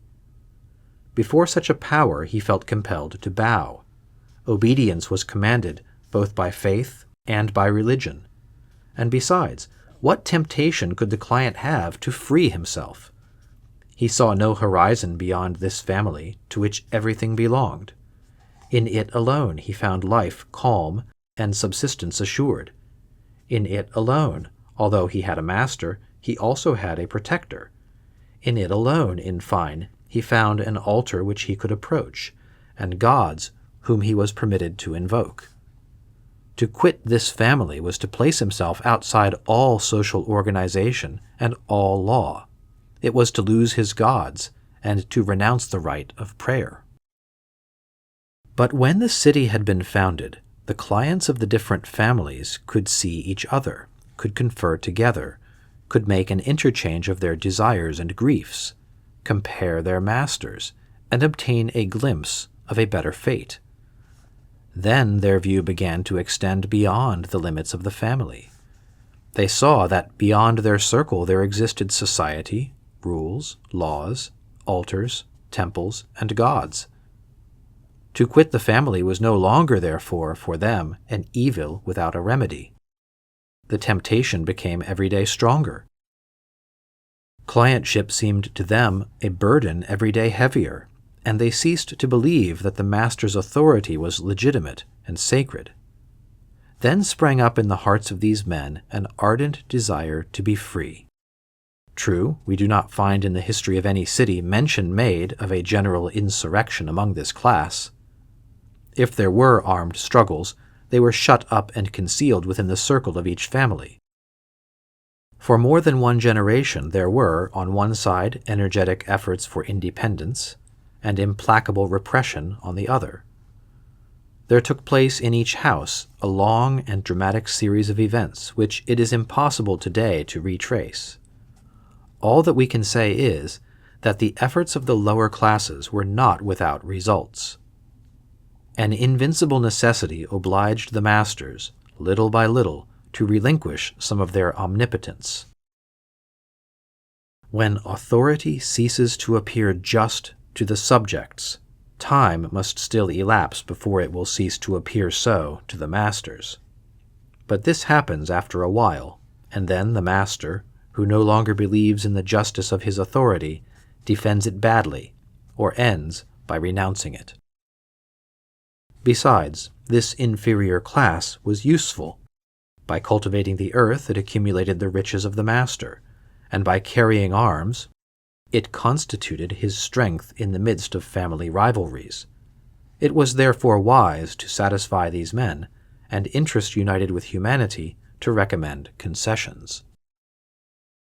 It appears certain that the condition of clients improved by degrees. At first they lived in the master's house, cultivating the common domain together. Later, a separate lot of land was assigned to each. The client must already have found himself happier. He still worked for his master's profit, it is true. The field was not his. He rather belonged to that. Still, he cultivated it for a long succession of years, and he loved it. There grew up between it and him not that bond which the religion of property had created between it and the master, but another bond, that which labor and suffering even can form between the man who gives his care and the earth which gives its fruits. Later came new progress. He no longer worked for the master but for himself. On condition of an annual rent, which at first was perhaps variable, but which afterwards became fixed, he had the benefit of the harvest. He thus found some recompense for his labor, and his life was at the same time freer and more independent. The chiefs of families, says one of the ancients, assigned portions of land to their inferiors, as if they had been their own children. So too we read in the Odyssey, "A kind master gives his servant a house and a field," and Eumaeus adds, "a desired wife," because the client could not yet marry without the consent of the master, and it was his master who chose his companion for him. But this field, where thenceforward his life was passed, where he found all his labor and all his enjoyment, was not yet his property. For this client did not possess that sacred character which enabled him to hold property. The lot that he occupied continued to be bounded by the sacred landmarks, the god Terminus, whom the family of the master had formerly placed there. These inviolable bounds attested that the field, attached to the family of the master by a sacred tie, could never become the absolute property of a freed client. In Italy, the field and the house which the villicus, the client of the patron, occupied contained a sacred fire, a lar familiaris, but this fire did not belong to the cultivator. It was the master's fire. This established at the same time the right of property in the patron and the religious subordination of the client, who, so long as he belonged to the patron, still followed the patron's worship. The client, as soon as he came into possession of property, suffered from not being the proprietor, and aspired to become such. It became his ambition to remove from this field, which seemed to be his by right of labor, those sacred bounds which made it forever the property of the former master. We see clearly that in Greece the clients attained their object, but we do not know by what means. How much time and how many efforts were required for this, we can only guess. Possibly the same series of social changes took place in antiquity, which Europe saw in the Middle Ages, when the slaves in the country became serfs of the glebe, when the latter, from serfs, taxable at will, were changed to serfs with a fixed rent, and when finally they were transformed, in the course of time, into peasant proprietors.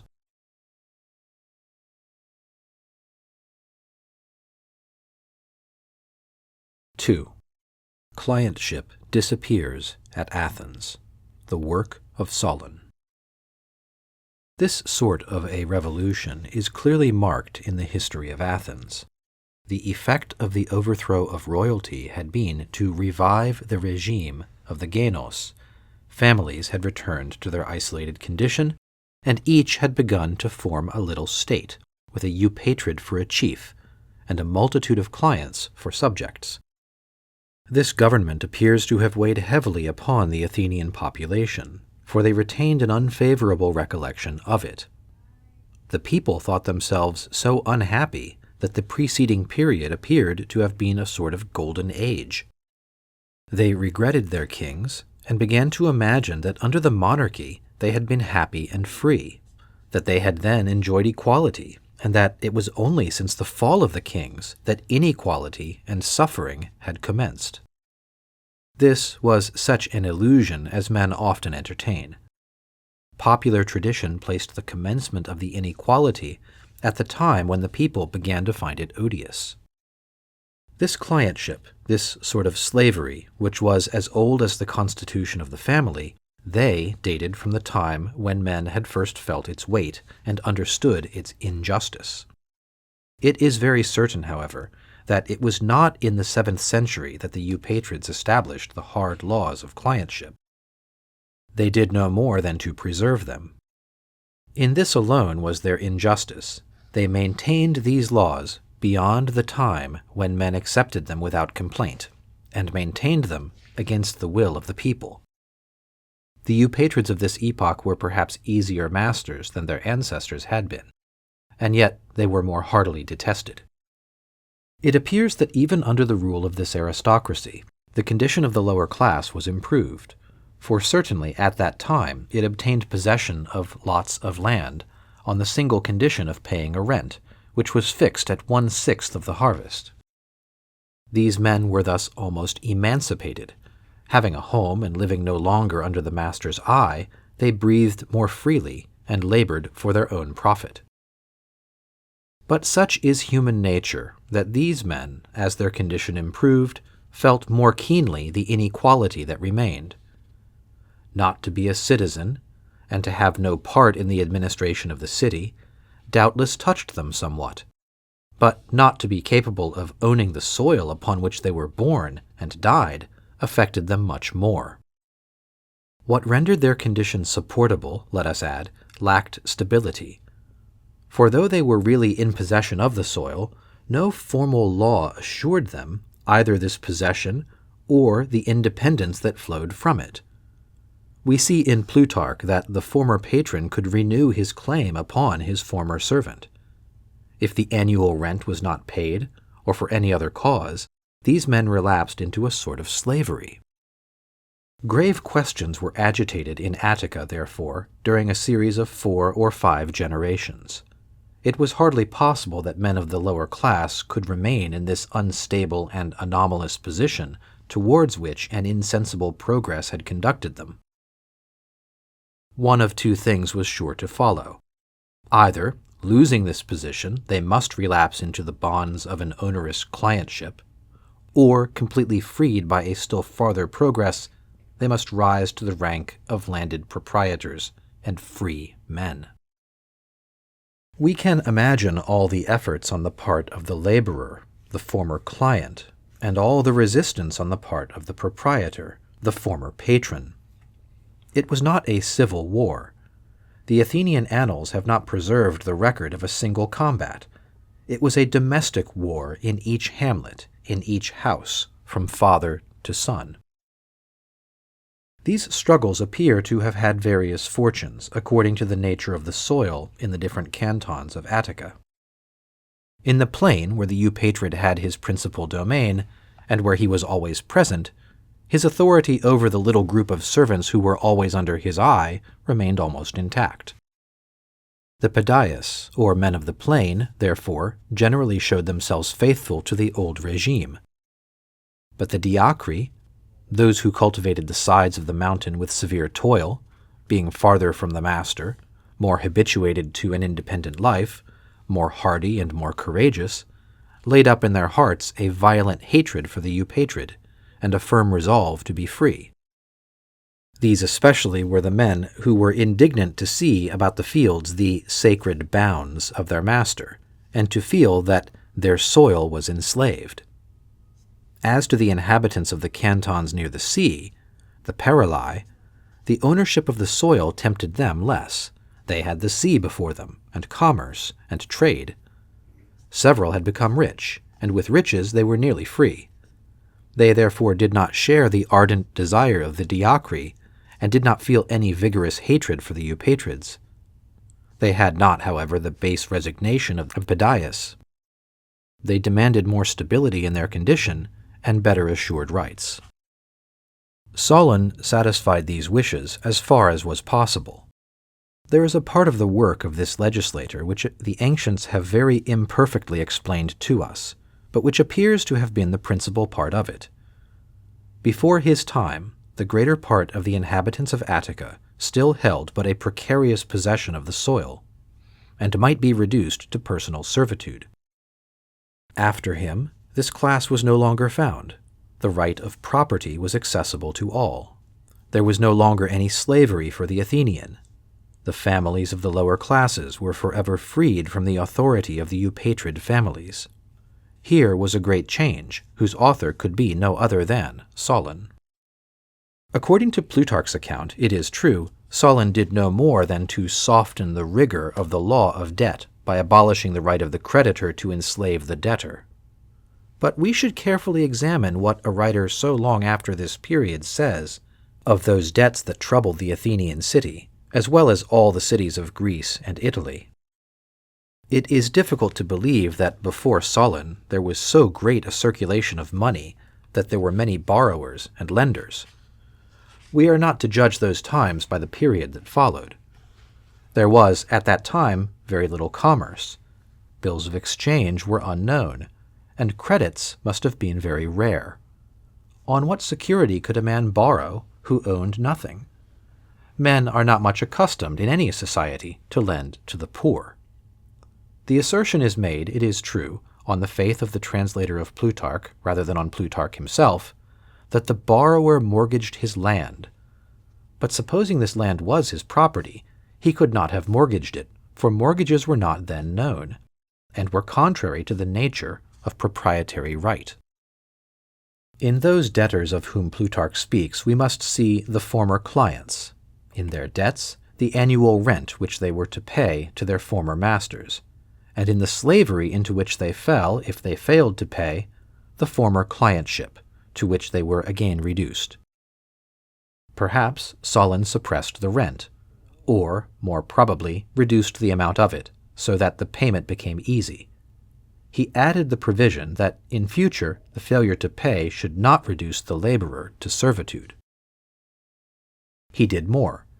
Before him, these former clients, when they came into possession of the soil, could not become the owners of it, for upon their fields the sacred and inviolable bounds of their former patron still stood. For the enfranchisement of the soil and of the cultivator, it was necessary that these bounds should disappear. Solon abolished them. We find the evidence of this great reform in some verses of Solon himself. "It was an unhoped-for work," said he. "I have accomplished it with the aid of the gods. I call to witness the goddess Mother, the black earth, whose landmarks I have in many places torn up, the earth which was enslaved and is now free." In doing this, Solon had accomplished a considerable revolution. He had put aside the ancient religion of property, which, in the name of the immovable god Terminus, retained the land in a small number of hands. He had wrested the earth from religion and given it to labor. He had suppressed, with the Eupatrid's authority over the soil, his authority over man, and he could say in his verses, "Those who in this land suffered cruel servitude and trembled before a master, I have made free." It is probable that this enfranchisement is what the contemporaries of Solon called sysathia, shaking off the burdens. Later generations, who, once habituated to liberty, would not, or could not, believe that their forefathers had been serfs, explained this word as if it merely marked an abolition of debts. But there is an energy in it which reveals a greater revolution. Let us add here the sentence of Aristotle, which, without entering into an account of Solon's labors, simply says, "He put an end to the slavery of the people."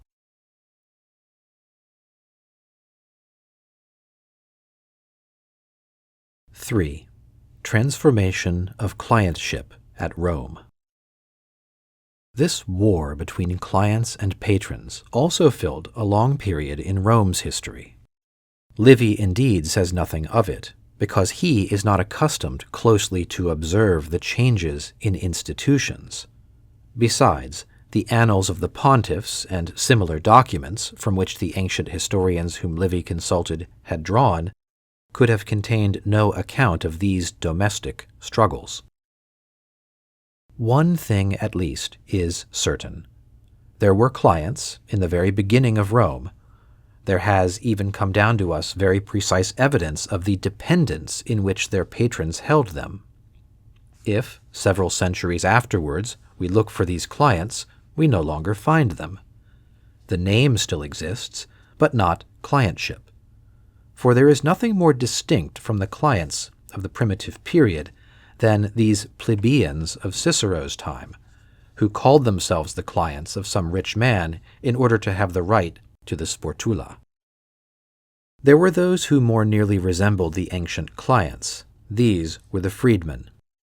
No more did one freed from servitude at once become a free man and a citizen at the end of the Republic than in the first ages of Rome. He remained subject to a master. Formerly they called him a client, now they call him a freedman. The name only is changed. As to the master, his name does not even change. Formerly they called him patron, and they still call him by the same name. The freedman, like the client of earlier days, remains attached to the family. He takes its name, like the ancient client. He depends upon the patron. He owes him not only gratitude, but a veritable service, whose measure the master himself fixes. The patron has the right to judge the freedman, as he had to judge the client. He can remit to slavery for the crime of ingratitude. The freedman, therefore, recalls the ancient client. Between them there is but one difference. Clientship formerly passed from father to son. Now the condition of freedman ceases in the second, or at farthest in the third generation. Clientship, then, has not disappeared. It still seizes a man at the moment when servitude gives him up, only it is no longer hereditary. This alone is a considerable change, but we are unable to state when it took place. We can easily discover these successive improvements that were made in the condition of the client, and by what degrees he arrived at the right to hold property. At first, the chief of the gens assigned him a lot of land to cultivate. He soon became the temporary possessor of this lot on condition that he contributed to all the expenses of his former master. The severe conditions of the old law, which obliged him to pay his patron's ransom, the dowry of his daughter, or his legal fines, clearly prove that when this law was written, he was already the temporary possessor of the soil. The client made one farther step of progress. He obtained the right of transmitting, at his death, this lot to his son. In default of a son, the land returned, it is true, to the patron. But now comes new progress. The client who leaves no son obtains the right of making a will. Here, custom hesitates and varies. Sometimes the patron takes half the property.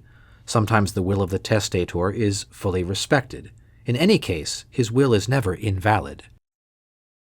Thus, the client, if he cannot yet call himself a proprietor, has at least as extended an enjoyment of property as is possible. True, this was not complete enfranchisement, but no document enables us to fix the epoch when the clients were definitively detached from the patrician families. There is a passage of Livy which, if we take it literally, shows that from the first years of the Republic, the clients were citizens. There is a strong probability that they were already citizens in the time of King Servius.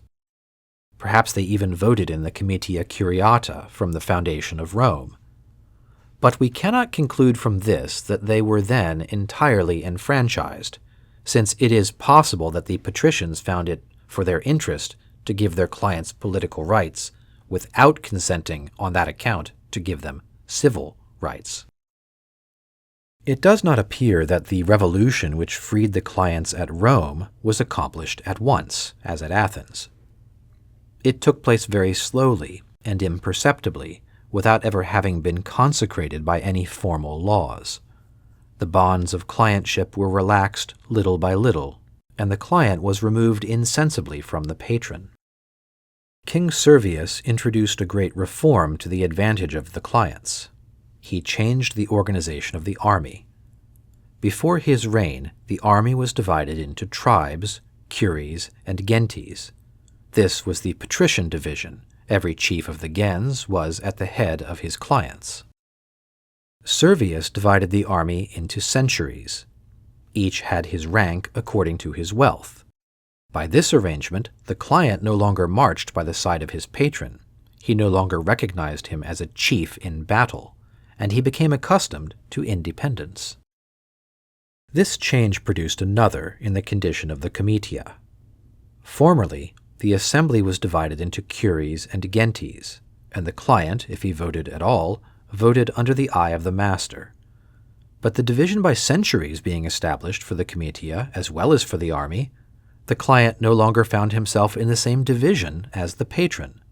The old law, it is true, commanded him to vote the same as his patron voted, but how could his vote be known? It was a great step to separate the client from the patron in the most solemn moments of life, at the moment of combat and at the moment of voting. The authority of the patron was greatly diminished, and what remained to him was more hotly contested daily. As soon as the client had tasted of independence, he wished for complete enjoyment of it. He aspired to separate from the gens and to join the plebs, where he might be free. How many occasions presented themselves! Under the kings he was sure of being aided by them, for they asked nothing better than to enfeeble the gentes. Under the Republic he found the protection of the plebs themselves, and of the tribunes. Many clients were thus freed, and the gens could not recover them. In 472 BC, the number of clients was still considerable, since the plebs complained that by their votes in the Comitia Centuriata they caused the balance to incline in favor of the patricians. About the same time, the plebs having refused to enroll, the patricians were able to form an army with their clients. It appears, however, that these clients were no longer numerous enough, alone, to cultivate the lands of the patricians, and that the latter were obliged to borrow the labor of the plebs. It is probable that the creation of the tribuneship, by protecting the escaped clients against their former patrons, and by rendering the condition of the plebs more enviable and more secure, hastened this gradual movement towards enfranchisement. In the year 372, there were no longer any clients, and Manlius could say to the plebs, "As many clients as you have been about a single patron, so many now shall you be against a single enemy." Thenceforth we no longer see in the history of Rome these ancient clients, these men hereditarily attached to the gens. Primitive clientship gave place to a clientship of a new kind, a voluntary, almost fictitious bond, which no longer imposed the same obligations. We no longer see in Rome the three classes, patricians, clients, and plebeians. Only two remain. The clients are confounded with the plebs. The Marcelli appear to be a branch thus detached from the Claudian gens. They were Claudii, but as they were not patricians, they belonged to the gens only as clients. Free at an early period, and enriched by what means we know not, they were first raised to plebeian dignities, and later to those of the city. For several centuries the Claudian gens seems to have forgotten its rights over them. One day, however, in Cicero's time, it recalled them to mind very unexpectedly. A freedman or client of the Marcelli died, leaving property which, according to law, would revert to the patron. The patrician Claudi claimed that the Marcelli, being clients, could not themselves have clients, and that their freedmen and their property should belong to the chief of the patrician gens, who alone was capable of exercising the rights of a patron. This suit very much astonished the public and embarrassed the lawyers. Cicero himself thought the question very obscure. But it would not have been so 4 centuries earlier, and the Claudi would have gained their cause. But in Cicero's time, the laws upon which they founded their claim were so old that they had been forgotten, and the court easily decided the case in favor of the Marcelli. The ancient clientship no longer existed.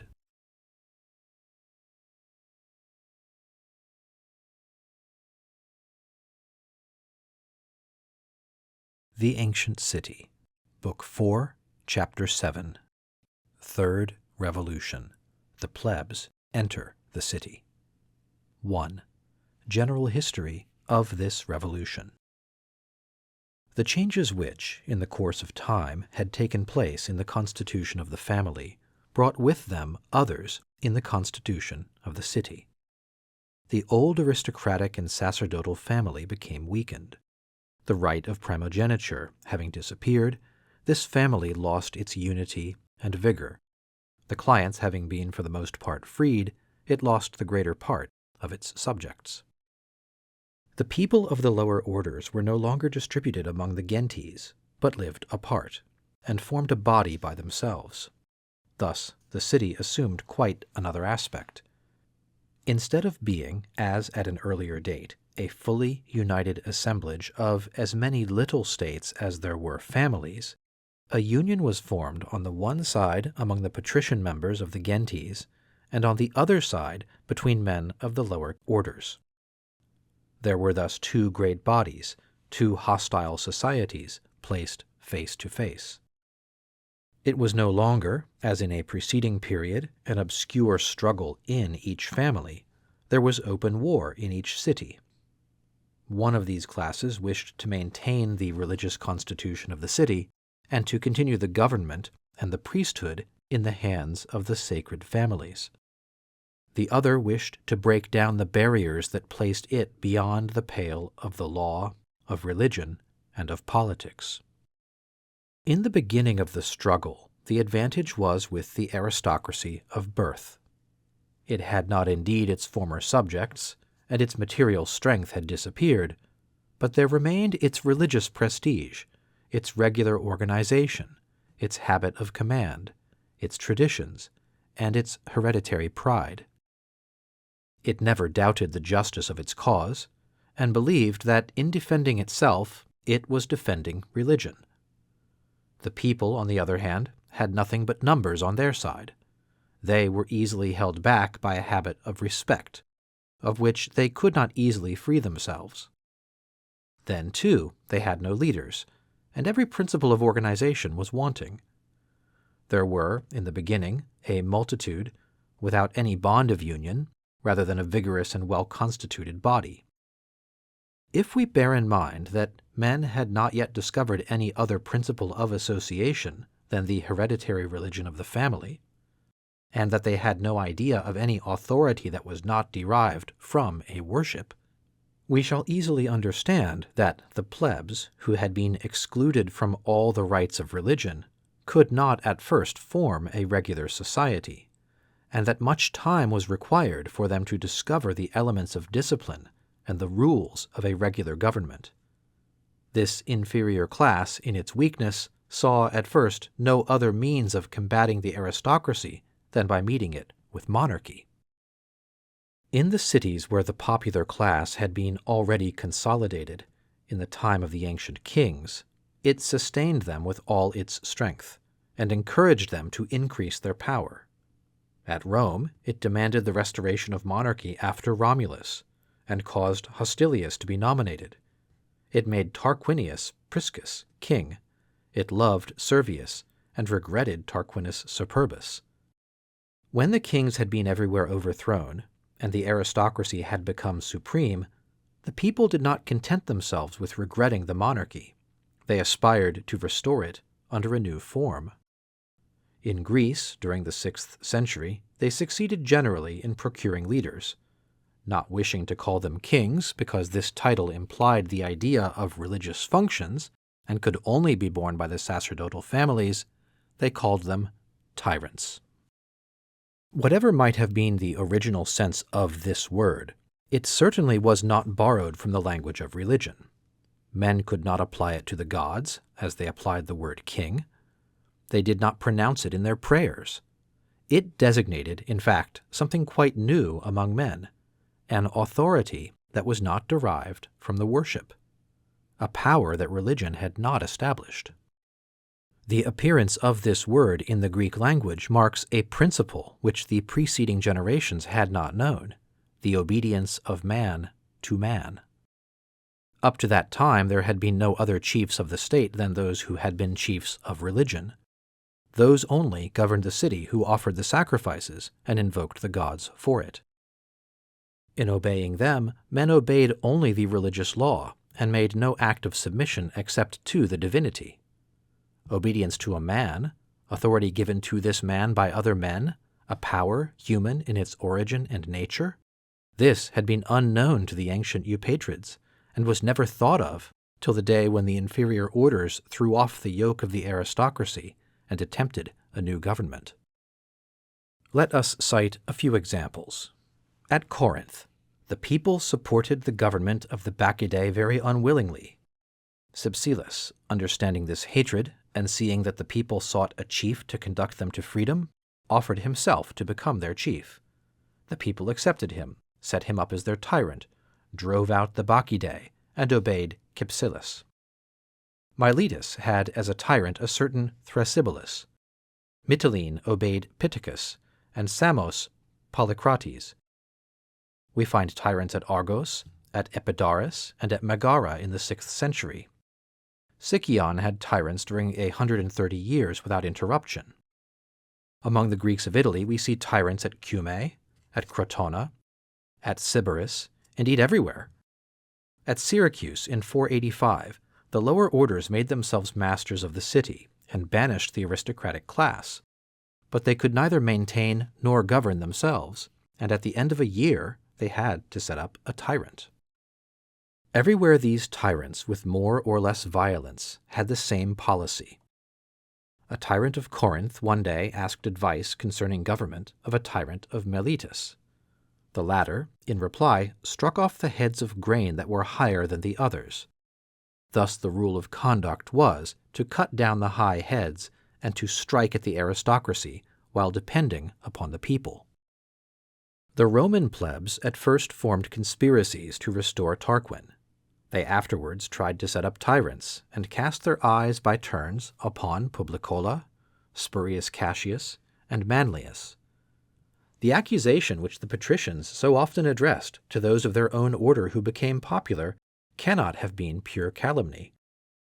The fear of the great attests the desire of the plebs.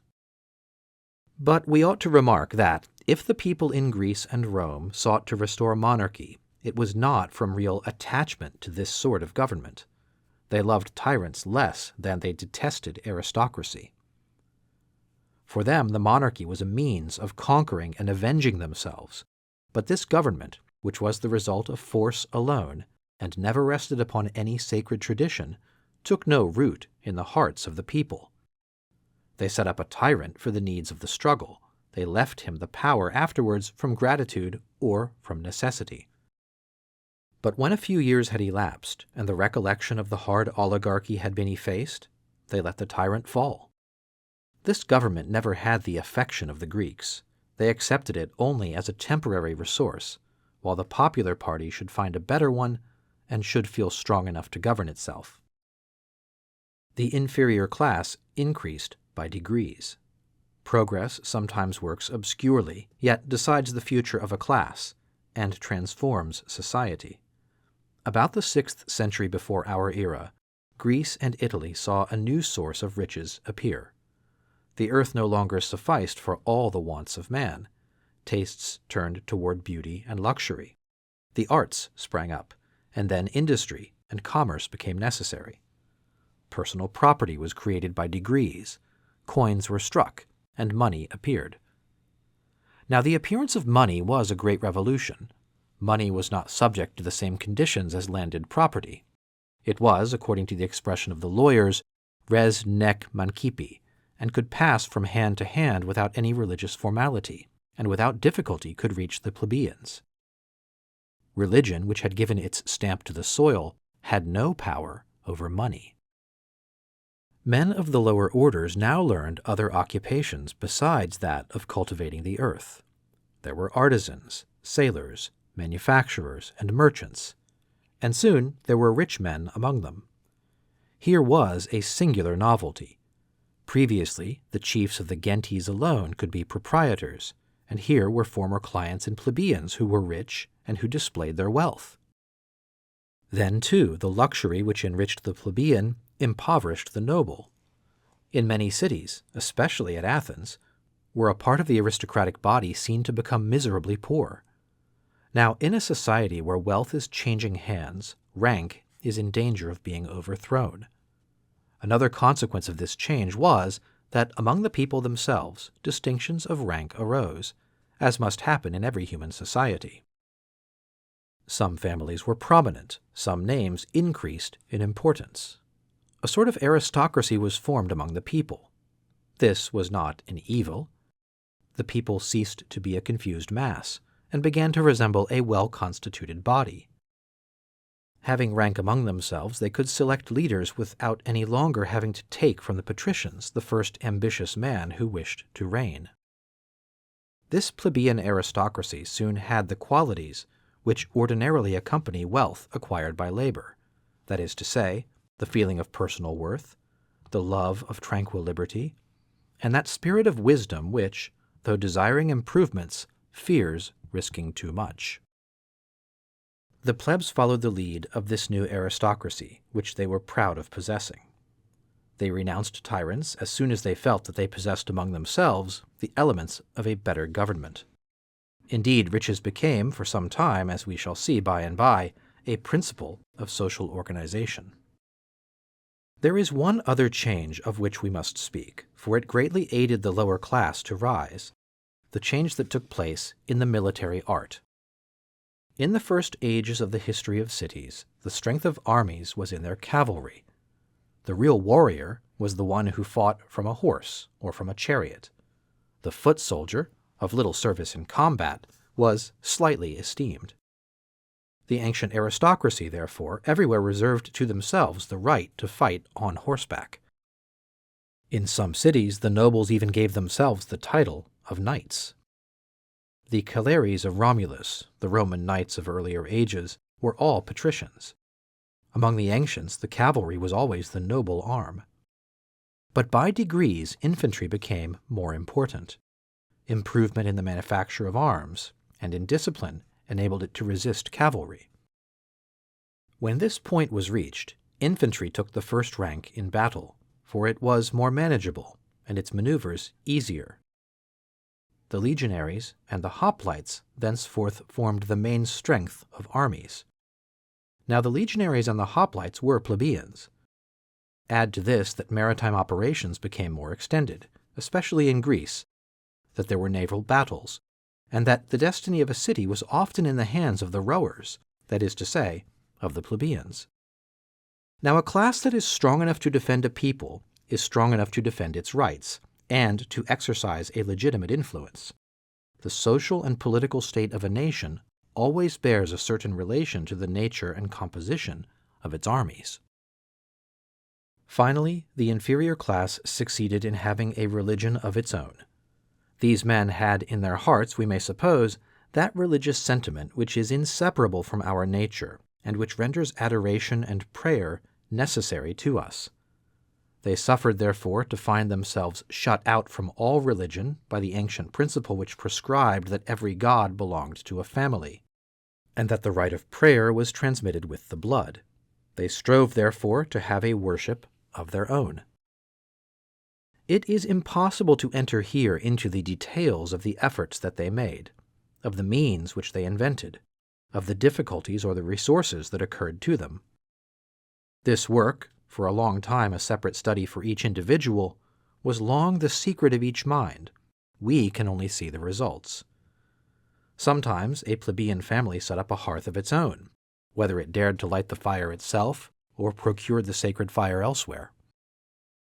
Then it had its worship, its sanctuary, its protecting divinity, and its priesthood, in imitation of the patrician family.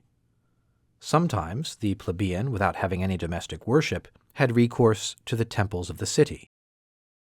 At Rome, those who had no sacred fire, and consequently no domestic festival, offered their annual sacrifices to the god Quirinus.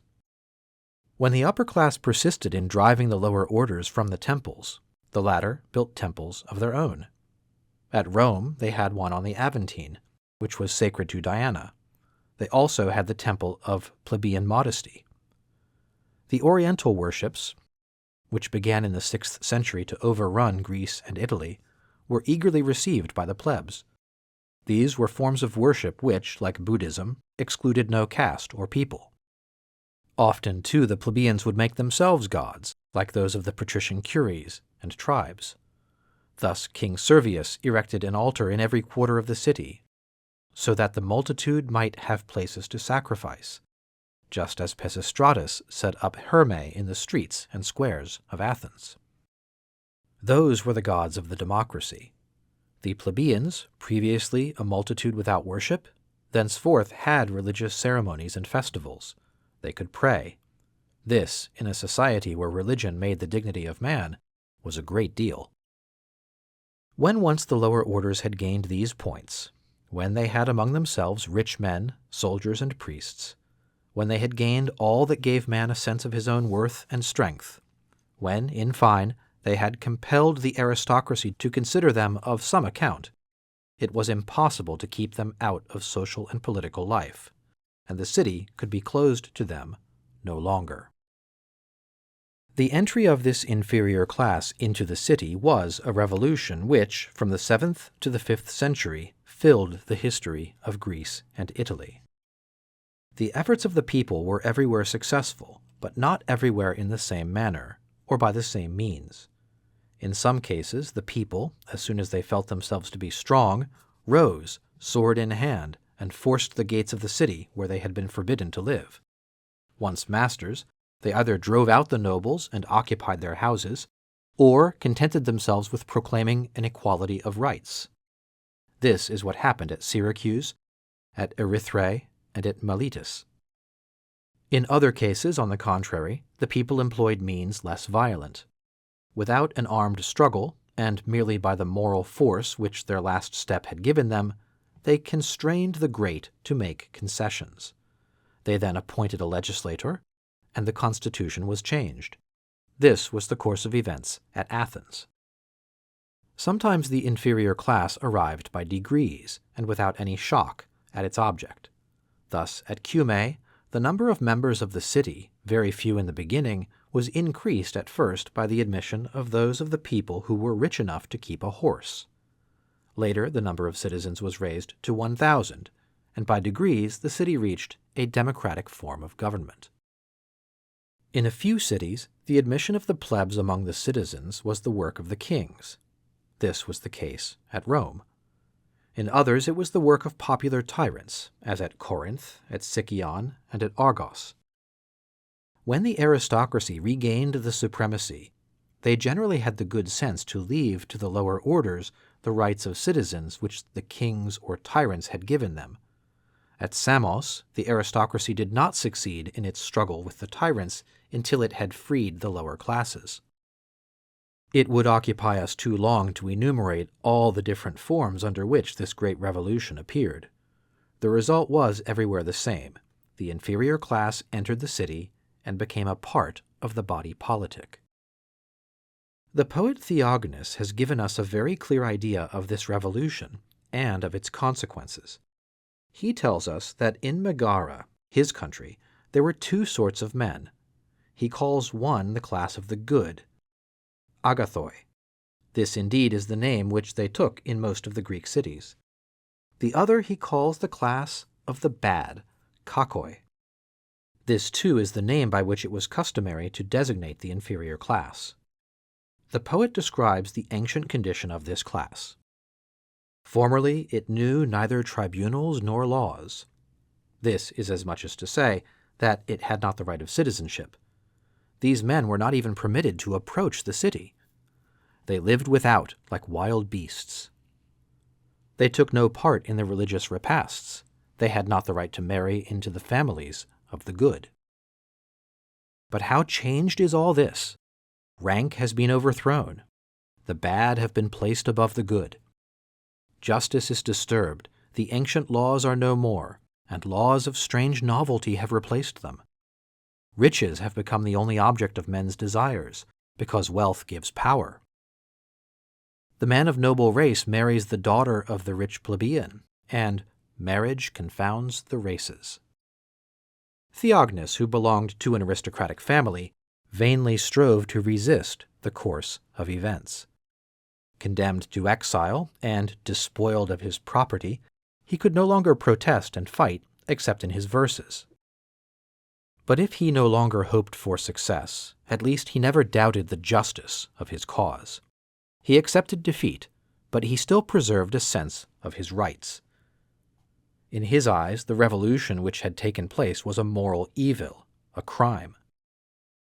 A son of the aristocracy, it seemed to him that this revolution had on its side neither justice nor the gods, and that it was an attempt against religion. The gods, he says, have quitted the earth. No one fears them. The race of pious men has disappeared. No one now cares for the immortals. But these regrets are useless, and he knows it well. If he complains thus, it is as a sort of pious duty. It is because he has received from the ancients the holy tradition, and his duty is to perpetuate it. But he labors in vain. The tradition itself will perish. The sons of the nobles will forget their nobility. Soon all will be seen united by marriage to plebeian families. They will drink at their festivals and eat at their tables. They will soon adopt their sentiments. In Theognis' time, regret was all that was left for the Greek aristocracy, and even this regret was soon to disappear. In fact, after Theognis, the nobility were nothing but a recollection. The great families continued piously to preserve the domestic worship and the memory of their ancestors, but this was all. There were still men who amused themselves by counting their ancestors, but such men were ridiculed. They preserved the custom of inscribing upon some tombs that the deceased was of noble race, but no attempt was made to restore a system forever fallen. Isocrates said, with truth, that in his time the great families of Athens no longer existed except in their tombs. Thus the ancient city was transformed by degrees. In the beginning, it was an association of some 100 chiefs of families. Later, the number of citizens increased because the younger branches obtained a position of equality. Later still, the freed clients, the plebs, all that multitude which, during the centuries, had remained outside the political and religious association, sometimes even outside the sacred enclosure of the city, broke down the barriers which were opposed to them and penetrated into the city, where they immediately became the masters.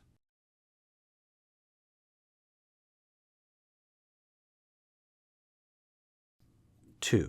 History of this revolution at Athens.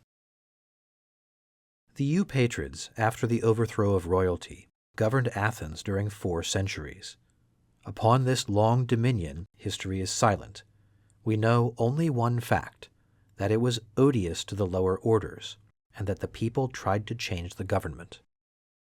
In the year 598, the discontent which appeared general, and certain signs which showed revolution to be at hand, aroused the ambition of a Eupatrid, Cylon, who undertook to overthrow the government of his caste and to establish himself as a popular tyrant.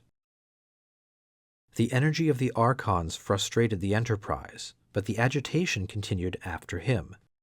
In vain the Eupatrids employed all the resources of their religion. In vain did they announce that the gods were irritated and that specters had appeared. In vain did they purify the city from the crimes of the people and raise 2 altars to violence and insolence to appease these 2 divinities whose malign influence had agitated all minds. All this was to no purpose.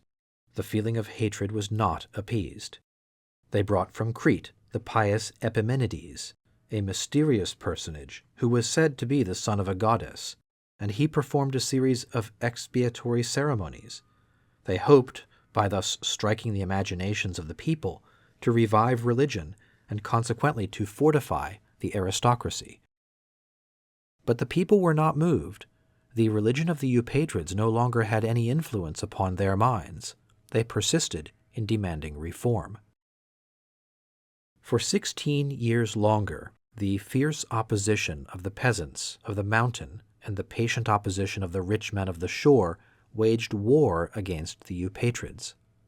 Finally, those who were wisest among the three parties agreed to entrust to Solon the care of terminating the discords and of preventing still greater misfortunes. Solon had the rare fortune to belong at the same time to the Eupatrids by birth and to the merchants by the occupation of his earlier years. His poetry exhibits him to us as a man entirely free from the prejudice of caste. By his conciliatory spirit, by his taste for wealth and luxury, by his love of pleasure, he was far removed from the old Eupatrids. He belonged to New Athens. We have said above that Solon began by freeing the land from the old domination which the religion of the Eupatrid families had exercised over it. He broke the chains of clientship. So great a change in the social state brought with it another in the political order. The lower orders needed thenceforth, according to the expression of Solon himself, a shield to defend their newly found liberty. This shield was political rights. Solon's constitution is far from being well known to us. It appears, however, that all the Athenians made from that time a part of the assembly of the people, and that the Senate was no longer composed of Eupatrids alone. It appears even that the archons could be elected outside the ancient priestly caste. These grave innovations destroyed all the ancient rules of the city. The right of suffrage, magistracies, priesthood, the direction of society, all these had to be shared by the Eupatrid with the inferior caste. In the new constitution, no account was taken of the rights of primogeniture. There were still classes, but men were no longer distinguished except by wealth. The rule of the Eupatrids disappeared. The Eupatrid was no longer of any account unless he was rich. He had influence through his wealth, but not through his birth. Thenceforth the poet could say, "In poverty the noble is of no account," and the people applauded in the theatre this line of the poet: "Of what rank is this man? Rich, for those are now the noble." The system which was thus founded had two sorts of enemies: the Eupatrids, who regretted their lost privileges, and the poor, who still suffered from the inequality of their rank. Hardly had Solon finished his work when agitation recommenced. The poor, says Plutarch, showed themselves the fierce enemies of the rich. The new government displeased them, perhaps, quite as much as that of the Eupatrids. Besides, seeing that the Eupatrids could still be archons and senators, many imagined that the revolution had not been complete. Solon had maintained the republican forms. Now the people still entertained a blind hatred against these forms of government under which they had seen, for 4 centuries, nothing but the reign of the aristocracy. After the example of many Greek cities, they wished for a tyrant. Pisistratus, a Eupatrid, but following his own personal ambition, promised the poor a division of the lands, and attached them to himself. One day he appeared in the assembly, and, pretending that he had been wounded, asked for a guard. The men of the higher classes were about to reply and unveil his falsehood, but the people were ready to resort to violence to sustain Pisistratus. The rich, seeing this, fled in disorder. Thus, one of the first acts of the popular assembly recently established was to enable a man to become master of his country. But it does not appear that the reign of Pisistratus offered any check to the development of the destinies of Athens. Its principal effect, on the contrary, was to guarantee this great social and political reform, which had just taken place, against a reaction. The Eupatrids never regained their lost power. The people showed themselves little desirous of recovering their liberty. Twice a coalition of the great and the rich overthrew Pisistratus. Twice he returned to power, and his sons governed Athens after him. The intervention of the Lacedaemonian army was required in Attica to put an end to this family's rule. The ancient aristocracy had for a moment the hope of profiting by the fall of Pisistratus and regaining its privileges. They not only failed of this, but received a still ruder blow. Cleisthenes, who belonged to this class, but who was of a family which it had covered with opprobrium, and had seemed to reject for 3 generations, found the surest means of taking away the little of its power that still remained. Solon, in changing the constitution, had retained the old religious organization of Athenian society. The population remained divided into 200 or 300 gentes, into 12 phratries, and 4 tribes. In each one of these groups there were, as in the preceding period, an hereditary worship, a priest, who was a eupatrid, and a chief, who was the same as the priest. All this was a relic of the past, which disappeared slowly. Through this, the traditions, the usages, the rules, the distinctions that existed in the old social state were perpetuated.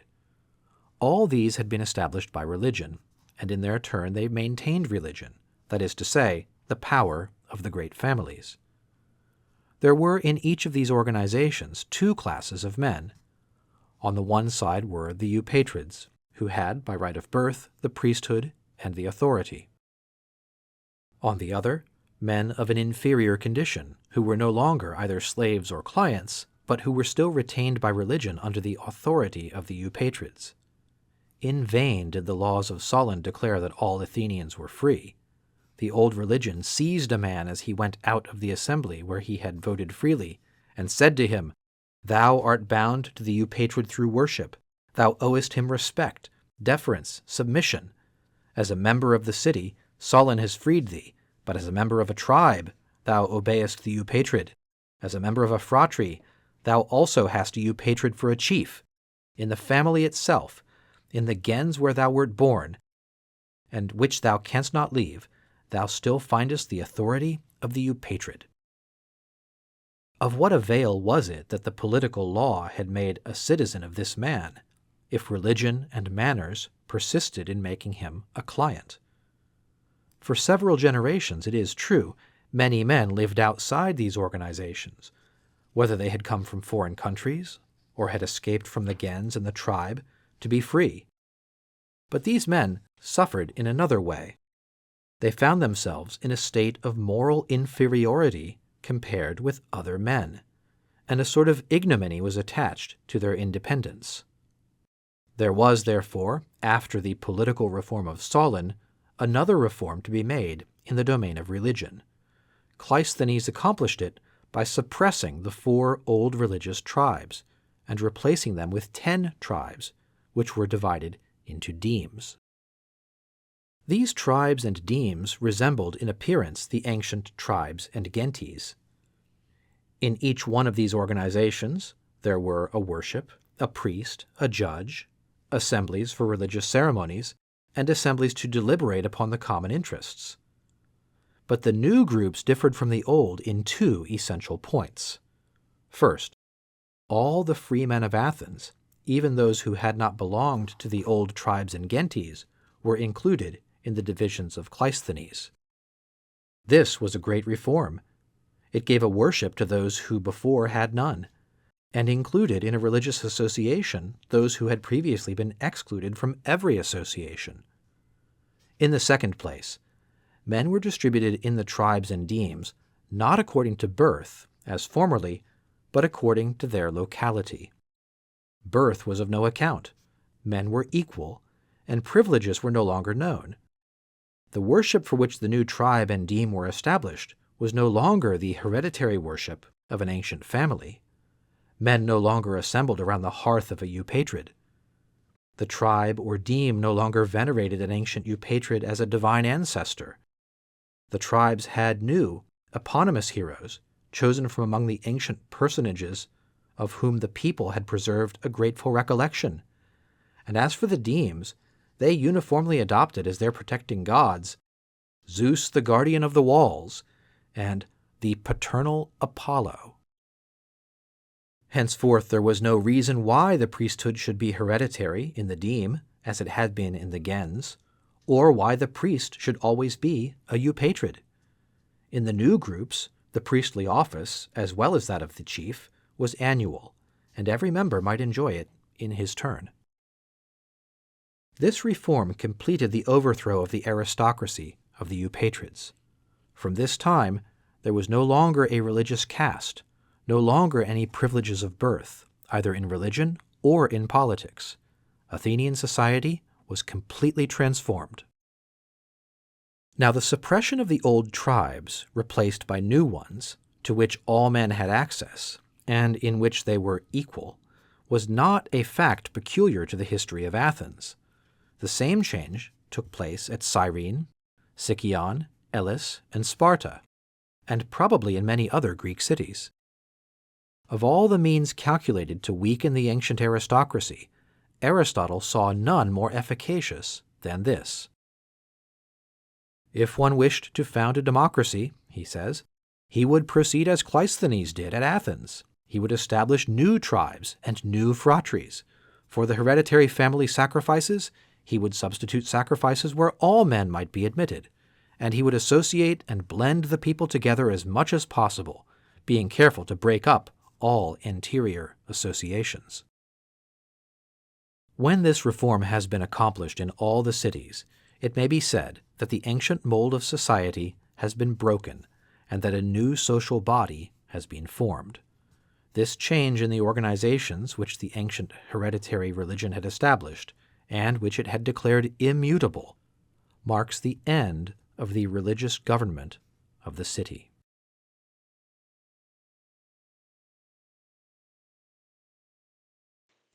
(3) History of this revolution at Rome. At Rome, the plebs had a great influence at an early date. The situation of the city, between the Latins, the Sabines, and the Etruscans, condemned it to perpetual war, and war required that there should be a numerous population. The kings, therefore, had welcomed and invited all foreigners, without regard to their origin.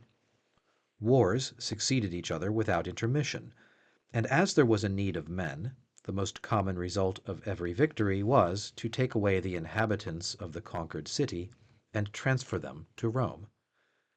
What became of these men, brought with the booty? If there were found among them patrician and priestly families, the patricians hastened to associate them with themselves. As to the multitude, some of them became the clients of the great, or of the king, and a part were left with the plebs. Still other elements entered into the composition of this class. Many foreigners flocked to Rome as a place whose situation rendered it convenient for commerce. The discontented among the Sabines, the Etruscans, and the Latins found a refuge there. All this class joined the plebs. The client who succeeded in escaping from the gens became a plebeian. The patrician who formed a misalliance, or was guilty of any crime that lost him his rank, fell into the inferior class. Every bastard was cast out by religion from pure families and counted among the plebs. For all these reasons the plebs increased in numbers. The struggle which had begun between the patricians and the king increased their importance. The kings and the plebs early felt that they had the same enemies. The ambition of the kings was to cut loose from the old principles of government, which limited the exercise of their power. The ambition of the plebeians was to break the ancient barriers which excluded them from the religious and political associations. A tacit alliance was established. The kings protected the plebs, and the plebs sustained the kings. The traditions and testimony of antiquity place the great progress of the plebeians under the reign of Servius. The hatred which the patricians preserved for this king sufficiently shows what his policy was. His first reform was to give lands to the plebeians. Not, it is true, in the Ager Romanus, but in the territory taken from the enemy. Still, this conferring the right to own land upon families that had previously cultivated only the fields of others was none the less an innovation. What was graver still was that he published laws for the plebs, which had never been done before. These laws, for the most part, related to obligations which the plebeian might contract with the patrician. It was the commencement of a common law between the two orders, and for the plebs it was the commencement of equality. Later, this same king established a new division in the city. Without destroying the three ancient tribes, where the patrician families and clients were classed according to rank, he formed 4 new tribes, in which the entire population was distributed according to residence. We have seen this reform at Athens, and we know what were its effects. They were the same at Rome. The plebeians, who did not enter the ancient tribes, were admitted into the new ones. This multitude, up to that time a floating mass, a species of nomadic population that had no connection with the city, had henceforth its fixed divisions and its regular organization. The formation of these tribes, in which the two orders were mingled, really marked the entrance of the plebs into the city. Every tribe had a hearth and sacrifices. Servius established lares in every public place in the city, in every district of the country. They served as divinities for those who had no rank. The plebeian celebrated the religious festivals of his quarter and of his burg, Compitalia, Paganalia, as the patrician celebrated the sacrifice of his gens and of his curie. The plebeian had a religion. At the same time, a great change took place in the sacred ceremony of the lustration. The people were no longer ranged by curies, to the exclusion of those whom the curies did not admit. All the free inhabitants of Rome, all those who formed a part of the new tribes, figured in the sacred act. For the first time, all men, without distinction of patrician or client or plebeian, were united. The king walked around this mixed assembly, driving victims before him and singing solemn hymns. The ceremony finished, all alike found themselves citizens. Before Servius, only 2 classes of men were distinguished at Rome: the sacerdotal caste of patricians with their clients, and the plebeian class. No other distinction was known than that which religion had established. Servius marked a new division, which had wealth for its foundation. He divided the inhabitants of Rome into 2 great categories. In the one were those who owned property, and the other those who had nothing. The first was divided into 5 classes, in which men were divided off according to the amount of their fortune. By this means, Servius introduced an entirely new principle into Roman society. Wealth began to indicate rank, as religion had done before. Servius applied this division of the Roman population to military service. Before him, if the plebeians fought, it was not in the ranks of the legion. But as Servius had made proprietors and citizens of them, he could also make them legionaries. From this time the army was no longer composed of men exclusively from the curies. All free men, all those at least who had property, made a part of it, and the poor alone continued to be excluded. The rank of patrician or client no longer determined the armor of each soldier and his post in battle. The army was divided by classes, exactly like the population, according to wealth. The first class, which had complete armor, and the 2 following, which had at least the shield, the helmet, and the sword, formed the first 3 lines of the legion. The 4th and the 5th, being light armed, made up the body of skirmishers and slingers. Each class was divided into companies, called centuries. The first of these consisted, we are told, of 80 men. The 4 others 20 or 30 each. The cavalry was a separate body, and in this arm also Servius made a great innovation. Whilst up to that time the young patricians alone made up the centuries of the knights, Servius admitted a certain number of plebeians, chosen from the wealthiest, to fight on horseback, and formed of these 12 new centuries. Now, the army could not be touched without at the same time modifying the political constitution.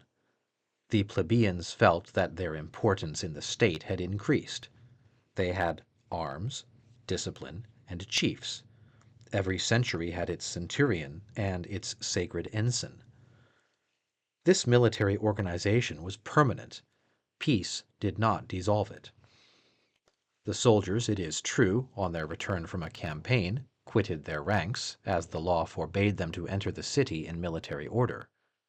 But afterwards, at the first signal, the citizens resumed their arms in the Campus Martius, where each returned to his century, his centurion, and his banner. Now it happened 25 years after Servius Tullius. The army was called together without any intention of making a military expedition. The army being assembled, and the men having taken their ranks, every century having its centurion at its head, and its ensign in the center, the magistrates spoke, proposed laws, and took a vote. The 6 patrician centuries and the 12 of the plebeian knights voted first. After them the centuries of infantry of the first class, and the others in turn. Thus was established, in a short time, the Comitia Centuriata, where every soldier had the right of suffrage, and where the plebeian and the patrician were hardly distinguished. All these reforms made a singular change in the appearance of the Roman city. The patricians remained, with their hereditary worship, their curies, their senate. But the plebeians became accustomed to independence, wealth, arms, and religion. The plebs were not confounded with the patricians, but became strong by the side of them. The patricians, it is true, took their revenge. They commenced by killing Servius. Later, they banished Tarquin. The defeat of royalty was the defeat of the plebs. The patricians attempted to take away from them all the conquests which they had made under the kings. One of the first acts was to take from them the lands that Servius had given them. And we must remark, the only reason given for despoiling them thus was that they were plebeians. The patricians therefore restored the old principle, which required that hereditary religion alone should establish the right of property, and which did not permit a man without religion and without ancestors to exercise any right over the soil. The laws that Servius had made for the plebs were also withdrawn. If the system of classes and the Comitia Centuriata were not abolished by the patricians, it was because the state of war did not allow them to disorganize the army, and also because they understood how to surround the Comitia with formalities such that they could always control the elections. They dared not take from the plebs the title of citizens, and allowed them to figure in the census.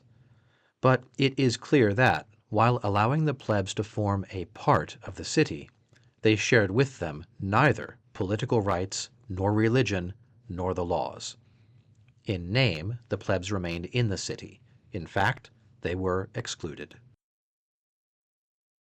Let us not unreasonably accuse the patricians, or suppose that they coldly conceived the design of oppressing and crushing the plebs.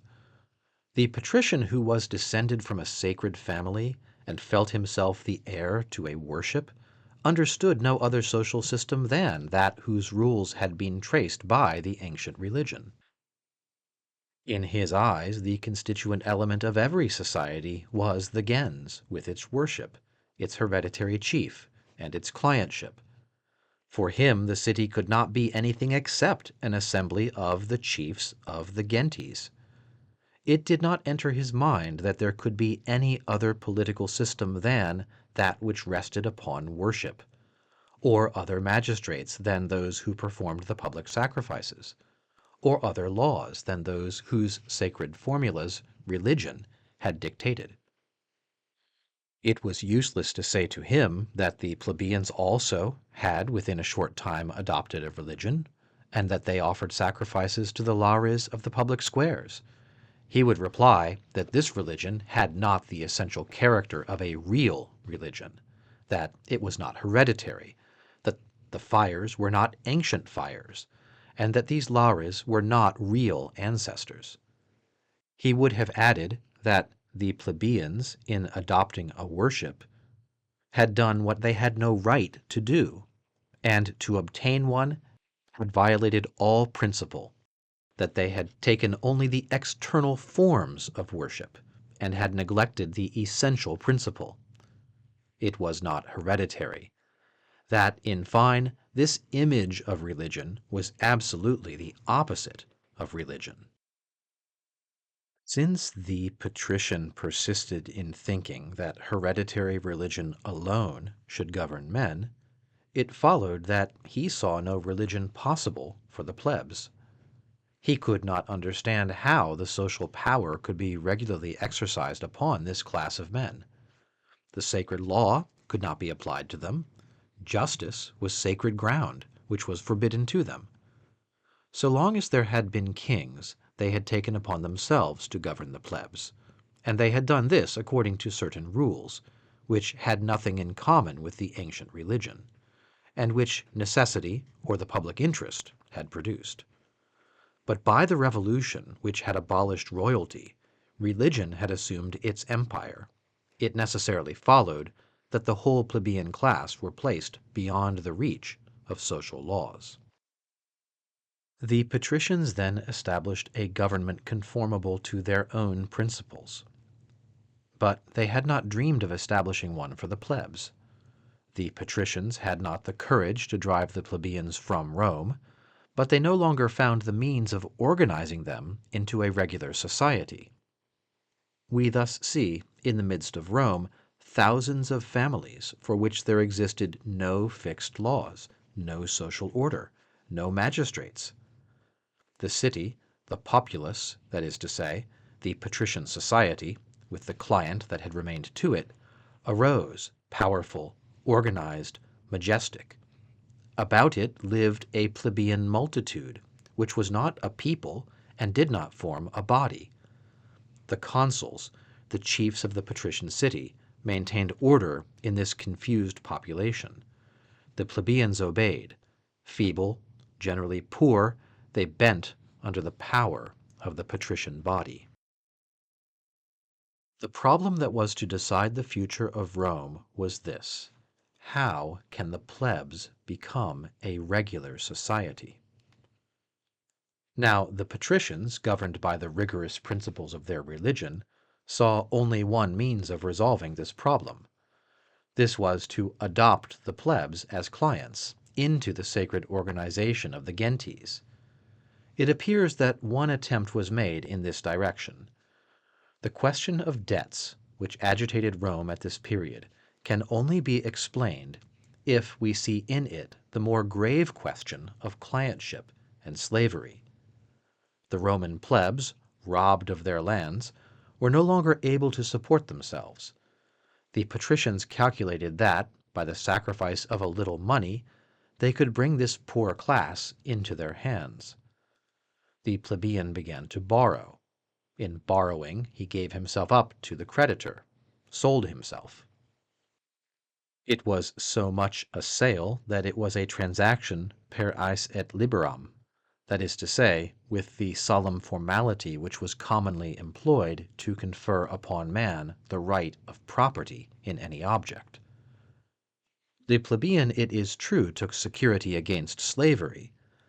By a sort of fiduciary contract, he stipulated that he should retain his rank of freeman until the day of the payment, and that on that day he should recover full possession of himself on paying the debt. But on that day, if the debt was not paid, he lost the benefit of his contract. He was in the power of his creditor, who took him to his house and made him his client and servant. In all this, the creditor did not think he was committing any act of inhumanity, the ideal of society being, in his eyes, the government of the gens, he saw nothing more legitimate or commendable than to bring men into it by any means possible. If this plan had succeeded, the plebs would have disappeared in little time, and the Roman city would have been nothing but an association of patrician gentes, sharing among them a multitude of clients. But this clientship was a chain which the plebeian held in horror. He fought against the patrician who, armed with his debt, wished to make a client of him. Clientship was for him equivalent to slavery. The patrician's house was, in his eyes, a prison, ergastulum. Many a time the plebeian, seized by the patrician, called upon his associates and stirred up the plebeians, crying that he was a free man, and displaying the wounds which he had received in the defense of Rome. The calculation of the patricians only served to irritate the plebs. They saw the danger, and strove with all their energy to free themselves from this precarious state, in which the fall of the royal government had placed them. They wished to have laws and rights. But it does not appear that these men aspired at first to share the laws and rights of the patricians. Perhaps they thought, with the patricians themselves, that there could be nothing in common between the two orders. No one thought of civil and political equality. That the plebeians could raise themselves to the level of the patricians never entered the minds of the plebeian of the first centuries any more than it occurred to the patrician. Far, therefore, from claiming equality of rights and laws, these men seem to have preferred at first complete separation. In Rome they found no remedy for their sufferings. They saw but one means of escaping from their inferiority. This was to depart from Rome. The historian has well expressed their thoughts when he attributes this language to them. Since the patricians wish to possess the city alone, let them enjoy it at their ease. For us, Rome is nothing. We have neither hearths, nor sacrifices, nor country. We only leave a foreign city. No hereditary religion attaches us to this place. Every land is good for us. Where we find liberty, there shall be our country. And they went to take up their abode on the sacred mount, beyond the limits of the Ager Romanus. In view of such an act, the Senate was divided in opinion. The more ardent of the patricians showed clearly that the departure of the plebs was far from afflicting them. Thenceforth the patricians alone would remain at Rome, with the clients that were still faithful to them. Rome would renounce its future grandeur, but the patricians would be masters there. They would no longer have the plebeians to trouble them, to whom the rules of ordinary government could not be applied, and who were an embarrassment to the city. They ought perhaps to have been driven out at the same time with the kings, but since they had of themselves taken the resolution to depart, the patricians ought to let them go, and rejoice at their departure. But others, less faithful to old principles, or solicitous for the grandeur of Rome, were afflicted at the departure of the plebs. Rome would lose half its soldiers. What would become of it in the midst of the Latins, Sabines, and Etruscans, all enemies? The plebs had good qualities. Why could not these be made use of for the interests of the city?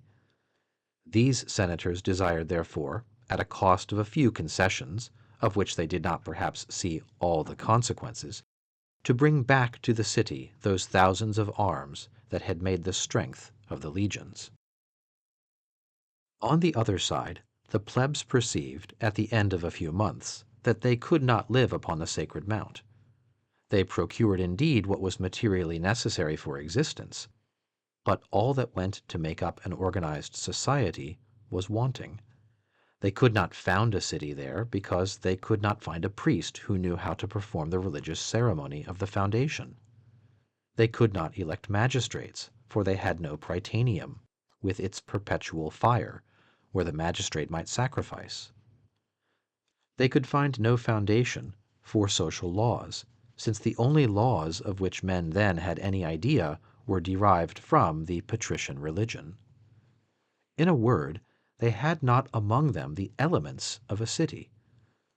The plebs saw clearly that by being more independent they were not happier, that they did not form a more regular society than at Rome, and that the problem, whose solution was so important to them, was not solved.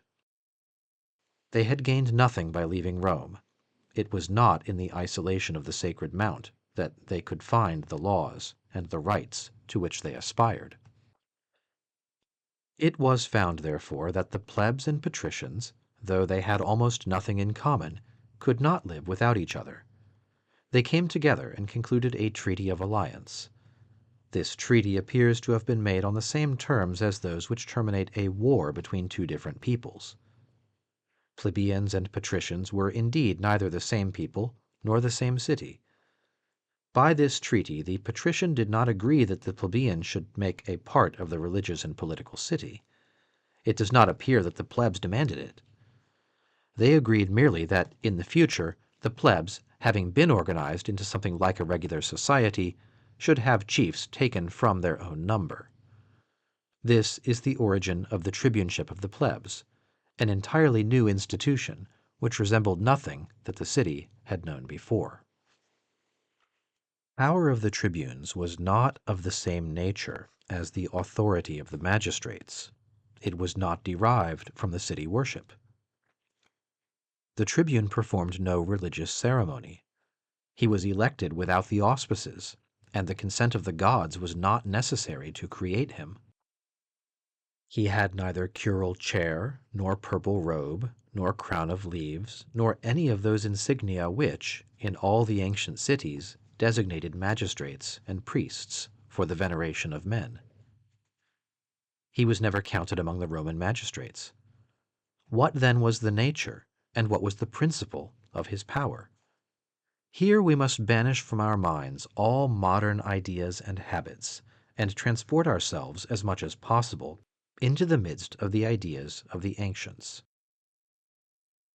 Up to that time, men had understood political authority only as an appendage to the priesthood.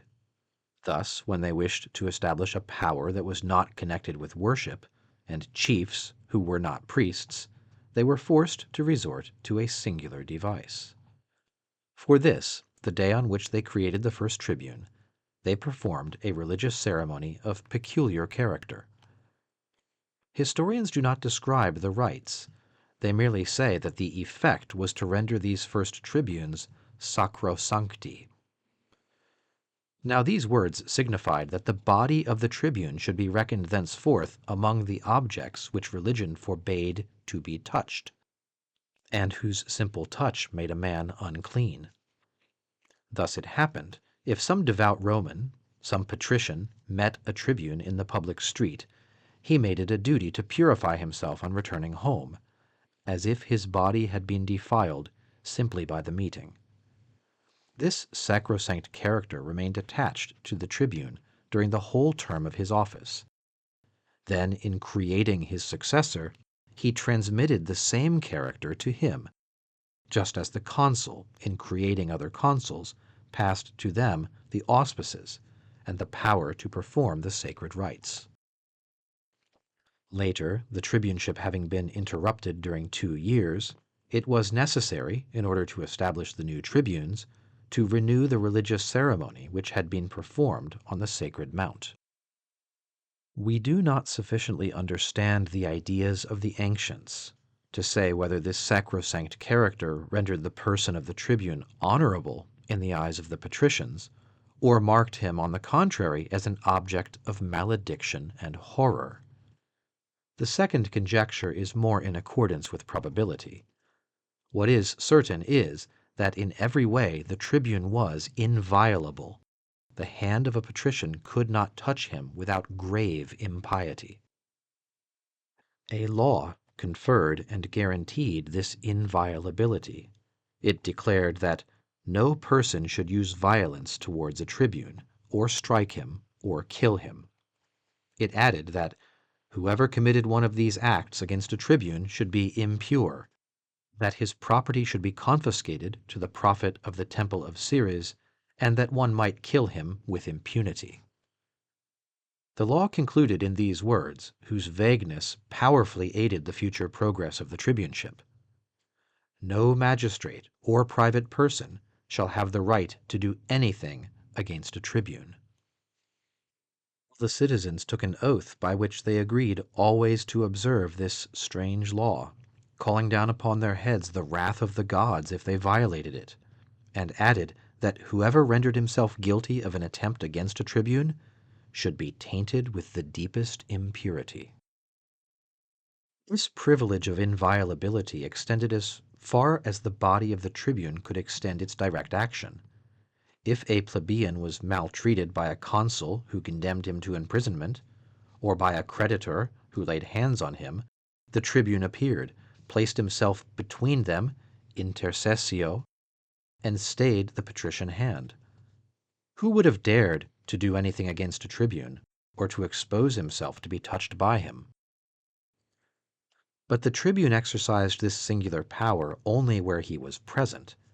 Out of his presence, plebeians might be maltreated. He had no power over what took place beyond the reach of his hands, of his sight, of his word. The patricians had not given the plebeians rights. They had only agreed that certain ones among them should be inviolable. Still, this was enough to afford some security to all. The tribune was a sort of living altar to which the right of refuge was attached.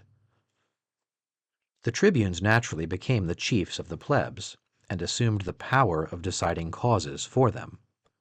They had not, it is true, the right of citing before them even a plebeian, but they could seize upon a person. Once in their hands, the man obeyed. It was sufficient even to be found within the circle where their voice could be heard. This word was irresistible, and a man had to submit, even if he were a patrician or a consul. The tribune had no political authority. Not being a magistrate, he could not convoke the curies or the centuries. He could make no proposition in the Senate. It was not supposed in the beginning that he could appear there.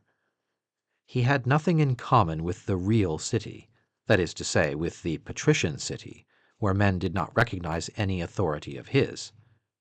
He was not the tribune of the people, he was the tribune of the plebs. There were then, as previously, two societies in Rome, the city and the plebs, the one strongly organized, having laws, magistrates, and a senate, the other a multitude which remained without rights and laws, but which found in its inviolable tribunes protectors and judges.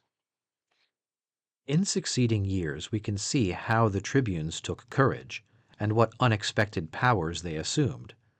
They had no authority to convoke the people, but they convoked them. Nothing called them to the Senate. They sat at first at the door of the chamber. Later they sat within. They had no power to judge the patricians. They judged them and condemned them. This was the result of the inviolability attached to them as sacrosancti. Every other power gave way before them. The patricians were disarmed the day they had pronounced with solemn rites that whoever touched a tribune should be impure. The law said, "Nothing shall be done against a tribune." If then this tribune convoked the plebs assembled, and no one could dissolve this assembly, which the presence of the tribune placed beyond the power of the patricians and the laws. If the tribune entered the Senate, no one could compel him to retire. If he seized a consul, no one could take the consul from his hand. Nothing could resist the boldness of a tribune. Against a tribune, no one had any power except another tribune. As soon as the plebs thus had their chiefs, they did not wait long before they had deliberative assemblies. These did not in any manner resemble those of the patricians. The plebs, in their comitia, were distributed into tribes. The domicile, not religion or wealth, regulated the place of each one. The assembly did not commence with a sacrifice. Religion did not appear there. They knew nothing of presages, and the voice of an augur or a pontiff could not compel men to separate. It was really the comitia of the plebs, and they had nothing of the old rules or of the religion of the patricians. True, these assemblies did not at first occupy themselves with the general interests of the city. They named no magistrates and passed no laws. They deliberated only on the interests of their own order, named the plebeian chiefs, and carried plebiscita. There was at Rome for a long time a double series of decrees, senatus consulta for the patricians, plebiscita for the plebs.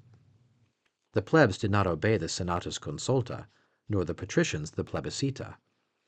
There were two peoples at Rome. These two peoples, always in the presence of each other, and living within the same walls, still had almost nothing in common. A plebeian could not be consul of the city, nor a patrician tribune of the plebs. The plebeian did not enter the assembly by curies, nor the patrician the assembly of the tribes. They were two peoples that did not even understand each other, not having, so to speak, common ideas. If the patrician spoke in the name of religion and the laws, the plebeian replied that he did not know this hereditary religion, or the laws that flowed from it. If the patrician alleged a sacred custom, the plebeian replied in the name of the law of nature. They reproached each other with injustice. Each was just according to his own principles, and unjust according to the principles and beliefs of the other. The assembly of the curies and the reunion of the patres seemed to the plebeian odious privileges. In the assembly of the tribes, the patricians saw a meeting condemned by religion. The consulship was, for the plebs, an arbitrary and tyrannical authority. The tribuneship, in the eyes of the patrician, was something impious, abnormal, contrary to all principles. He could not understand this sort of chief, who was not a priest, and who was elected without auspices.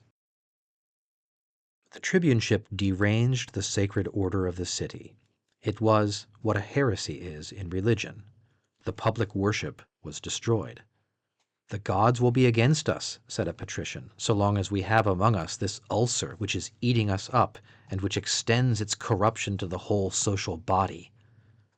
The history of Rome during a century was filled with similar discords between these two peoples, who did not seem to speak the same language.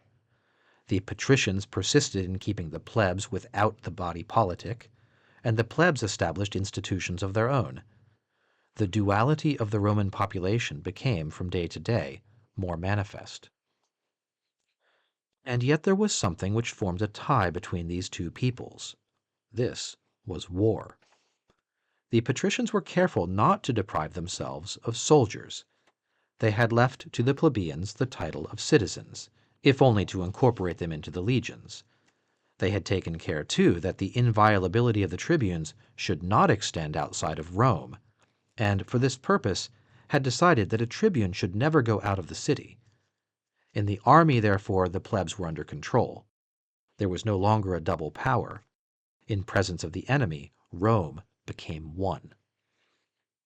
Then, thanks to the custom, begun after the expulsion of the kings, of assembling the army to consult on public interests and on the choice of magistrates, there were mixed assemblies, where the plebeians appeared by the side of the patricians. Now we see clearly in history that the comitia by centuries became more and more important, and became insensibly what were called the great comitia. Indeed, in the conflict which sprang up between the assembly by curies and the assembly by tribes, it seemed natural that the comitia centuriata should become a sort of neutral ground, where general interest would be debated. The plebeian was not always poor. Often he belonged to a family which was originally from another city, which was there rich and influential, and whom the fate of war had transported to Rome without taking away his wealth, or the sentiment of dignity that ordinarily accompanies it. Sometimes, too, the plebeian had become rich by his labor, especially in the time of the kings. When Servius had divided the population into classes according to their fortunes, some plebeians belonged to the first class. The patricians had not dared, or had not been able, to abolish this division into classes. There was no want of plebeians, therefore, who fought by the side of the patricians in the foremost ranks of the legion, and who voted with them in the first centuries. This class, rich, haughty, and prudent as well, who could not have been pleased with disturbances, and must have feared them, who had much to lose if Rome fell, and much to gain if it prospered, was a natural mediator between the two hostile orders. It does not appear that the plebs felt any repugnance at seeing distinctions of wealth established among them.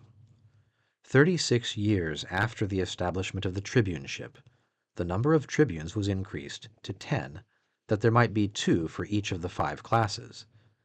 The plebs then accepted and clung to the division which Servius had established.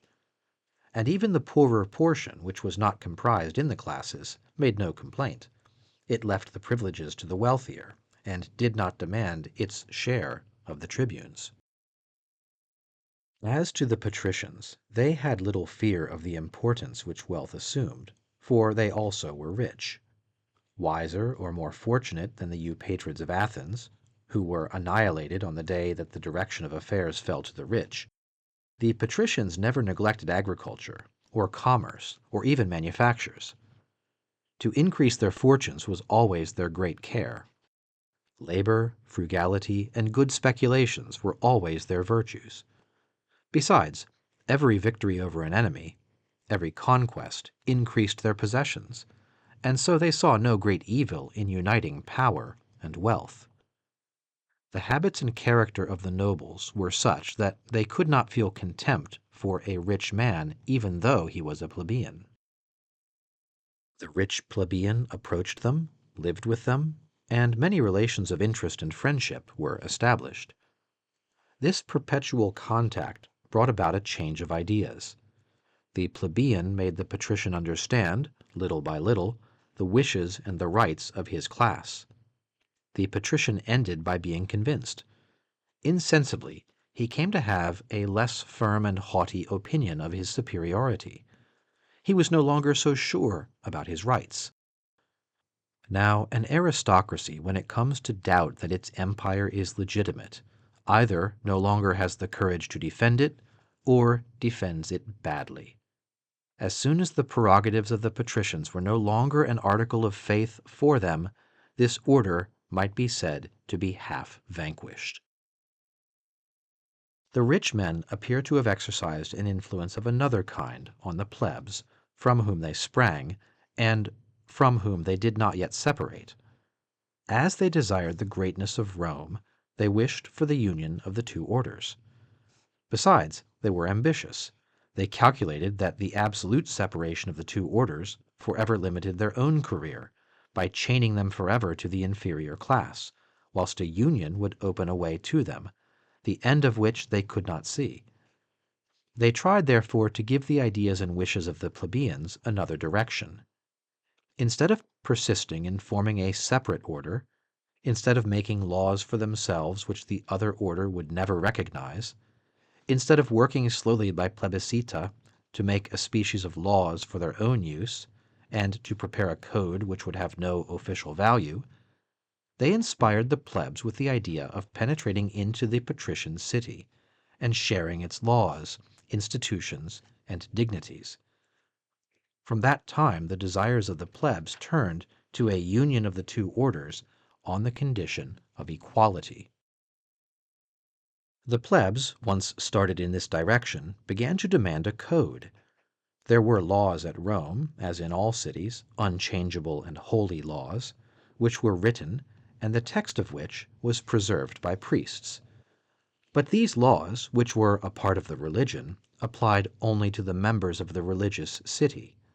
The plebeians had no right to know them, and we may believe that they had no right to claim their protection. These laws existed for the curies, for the gentes, for the patricians and their clients, but not for others. They did not recognize the right to hold property in one who had no sacra. They granted justice to no one who had not a patron. It was the exclusively religious character of the law that the plebs wished to abolish. They demanded not only that the laws should be reduced to writing, and made public, but that there should be laws that should be equally applicable to the patricians and themselves. The tribunes wished at first, it appears, that the laws should be drawn up by the plebeians. The patricians replied that apparently the tribunes were ignorant of what a law was, for otherwise they would not have made such a claim. "It is a complete impossibility," said they, "for the plebeians to make laws. You who have no auspices, you who do not perform religious acts, what have you in common with sacred things, among which the laws must be counted?" This notion of the plebeians appeared monstrous to the patricians, and the old annals, which Livy and Dionysius of Halicarnassus consulted in this part of their histories, mention frightful prodigies: heavens on fire, specters leaping in the air, and showers of blood. The real prodigy was that the plebeians thought of making laws. Between the two orders, each of which was astonished at the persistence of the other, the republic remained 8 years in suspense. Then the tribunes made a compromise. "Since you are unwilling that the laws should be written by the plebeians," they said, "choose the legislators in the two orders." By this they thought that they were conceding a great deal, but it was little according to the rigorous principles of the patrician religion. The Senate replied that it was in no way averse to the preparation of a code, but that this code could be drawn up only by patricians. Finally, they found a means of conciliating the interests of the plebs with the religious requirements on which the patricians depended. They decided that the legislators should all be patricians, but that their code, before being promulgated and put in force, should be exhibited to the eyes of the public and submitted to the approbation of all classes. This is not the moment to analyze the code of the decemvirs. It is only necessary at present to remark that the work of the legislators, primarily exposed in the forum and freely discussed by all the citizens, was afterwards accepted by the Comitia Centuriata, the assembly in which the two orders were confounded. In this there was a grave innovation. Adopted by all the classes, the law thenceforth was applied to all. We do not find, in what remains to us of the code, a single word that implies any inequality between the plebeian and the patrician, either in the rights of property, or in contracts and obligations, or in legal proceedings. From that moment, the plebeian appeared before the same tribunal as the patrician, proceeded in the same manner, and was judged according to the same law. Now, there could not have been a more radical revolution. The daily usages, the manners, the sentiments of man towards man, the idea of personal dignity, the principles of law, all were changed in Rome. As there remained laws to make, new decemvirs were appointed, and among them were 3 plebeians. Thus, after it had been proclaimed with so much energy that the making of laws belonged to the patrician class, so rapid was the progress of ideas that at the end of a year plebeians were admitted among the legislators. The manners tended towards equality. Men were upon an incline where they could no longer hold back. It had become necessary to make a law forbidding marriage between the two orders, a certain proof that religion and manners no longer sufficed to prevent this. But hardly had they had time to make the law when it fell before an almost universal reprobation. A few patricians persisted, indeed, in calling upon their religion. "Our blood will be attainted, and the hereditary worship of every family will be destroyed by it. No one will any longer know of what race he is born, to what sacrifices he belongs. It will be the overthrow of all institutions, human and divine." The plebeians did not heed these arguments, which appeared to them mere quibbles without weight. To discuss articles of faith before men who had no religion was time lost. Besides, the tribunes replied very justly, "If it is true that your religion speaks so loud, what need have you of this law? It is of no account. Withdraw it. You remain as free as before, not to ally yourselves with plebeian families." The law was withdrawn. At once marriages became frequent between the two orders. The rich plebeians were so sought after that, to speak only of the Licini, they allied themselves with 3 of the patrician gentes, the Fabii, the Cornelii, and the Manlii. It could then be seen that the law had been for a moment the only barrier which separated the two orders. Thenceforth the patrician blood and plebeian blood were mingled. As soon as equality was conquered in private life, the great difficulty was overcome, and it seemed natural that equality should also exist in politics. The plebs then asked why the consulship was closed to them, and they saw no reason why they should be withheld from it. There was, however, a very potent reason. The consulship was not simply a command, it was a priesthood. To be a consul, it was not sufficient to offer guarantees of intelligence, of courage, of probity. The consul must also be able to perform the ceremonies of the public worship. It was necessary that the rites should be duly observed, and that the gods should be satisfied. Now, the patricians alone possessed the sacred character which permitted them to pronounce the prayers, and to call down the divine protection upon the city. The plebeian possessed nothing in common with the worship. Religion, therefore, forbade him to be consul. Nefas plebeium consulum fieri. We may imagine the surprise and indignation of the patricians when plebeians claimed for the first time the right to be consuls. Religion itself appeared to be menaced. The nobles took a great deal of pains to make the plebs understand this. They told them how important religion was to the city, that religion had founded the city, and that it presided over all public acts, directed the deliberative assemblies, and gave the republic its magistrates. They added that this religion was, according to ancient customs, more maiorum, the patrimony of the patricians, that its rites could be known and practiced only by them, and, in fine, that the gods would not accept the sacrifice of a plebeian. To propose to have plebeian consuls was to wish to suppress the religion of the city. Thenceforth the worship would be impure, and the city would no longer be at peace with the gods.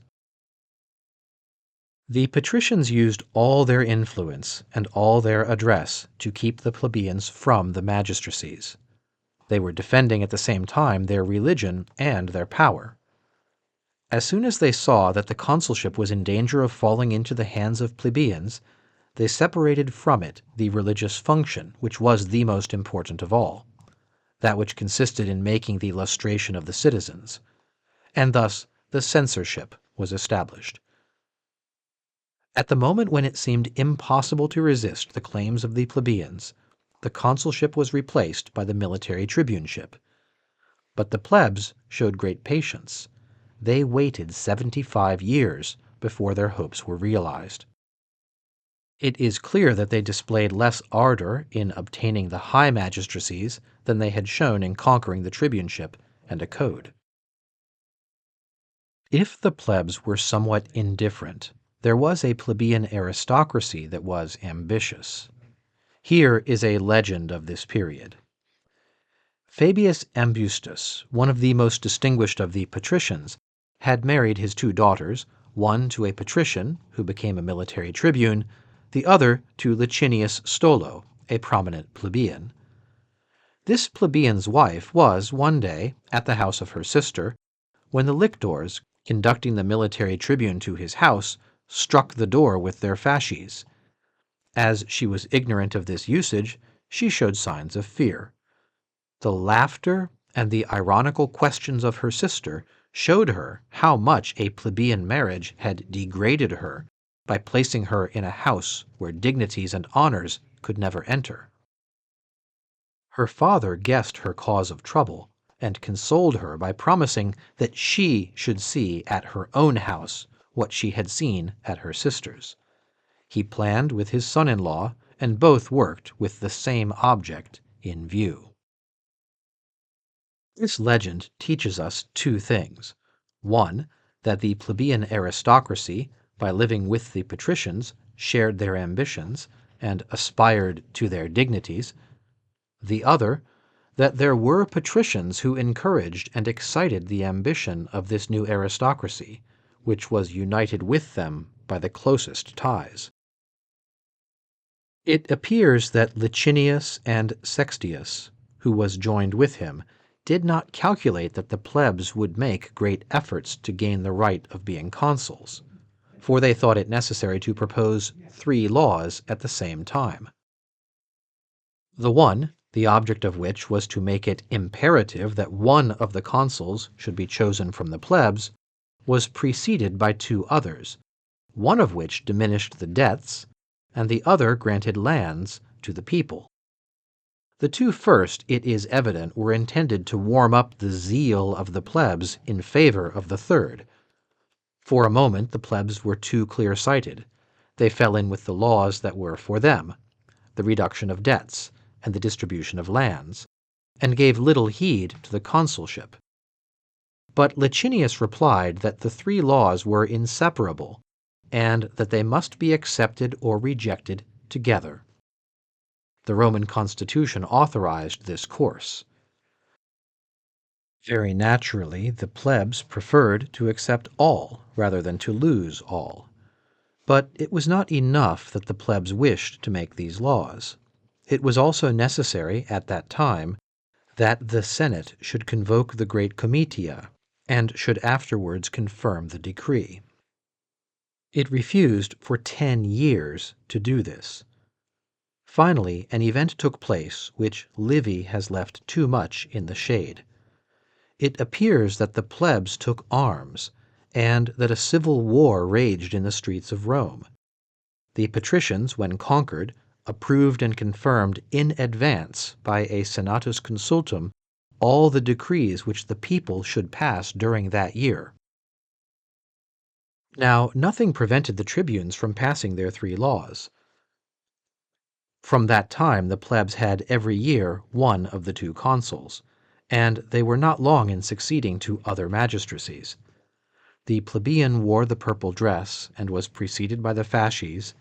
He administered justice, he was a senator, he governed the city, and commanded the legions. Priesthoods remained, and it did not seem as if these could be wrested from the patricians. For in the old religion it was an unchangeable dogma that the right of reciting the prayers and of touching sacred objects was transmitted with the blood.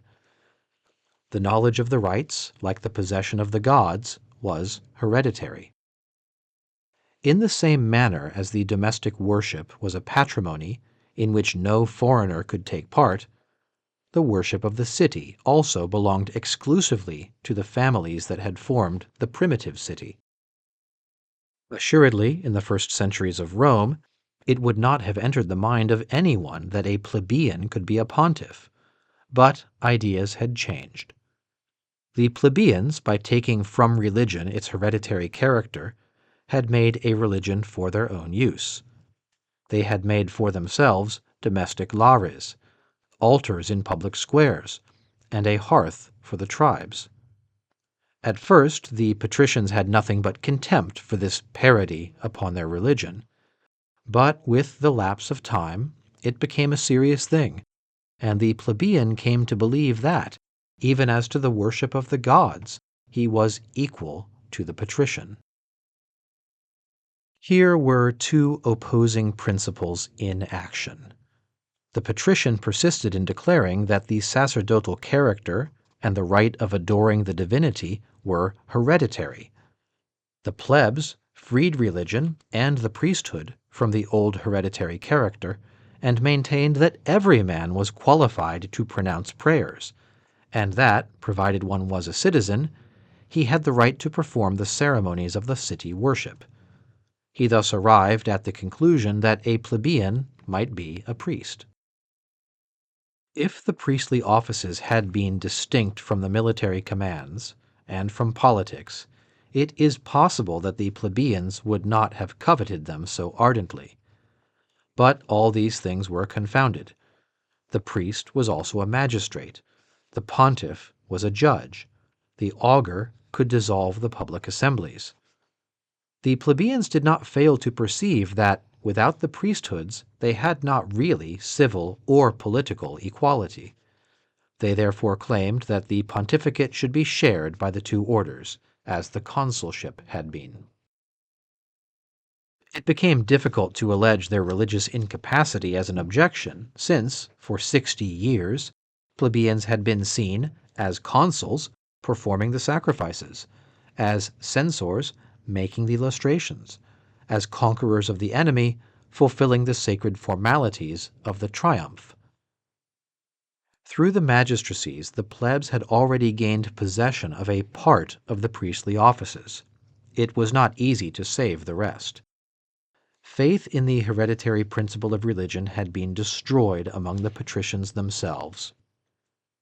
In vain a few among them invoked the ancient rules, declaring, "The worship will be changed and sullied by unworthy hands.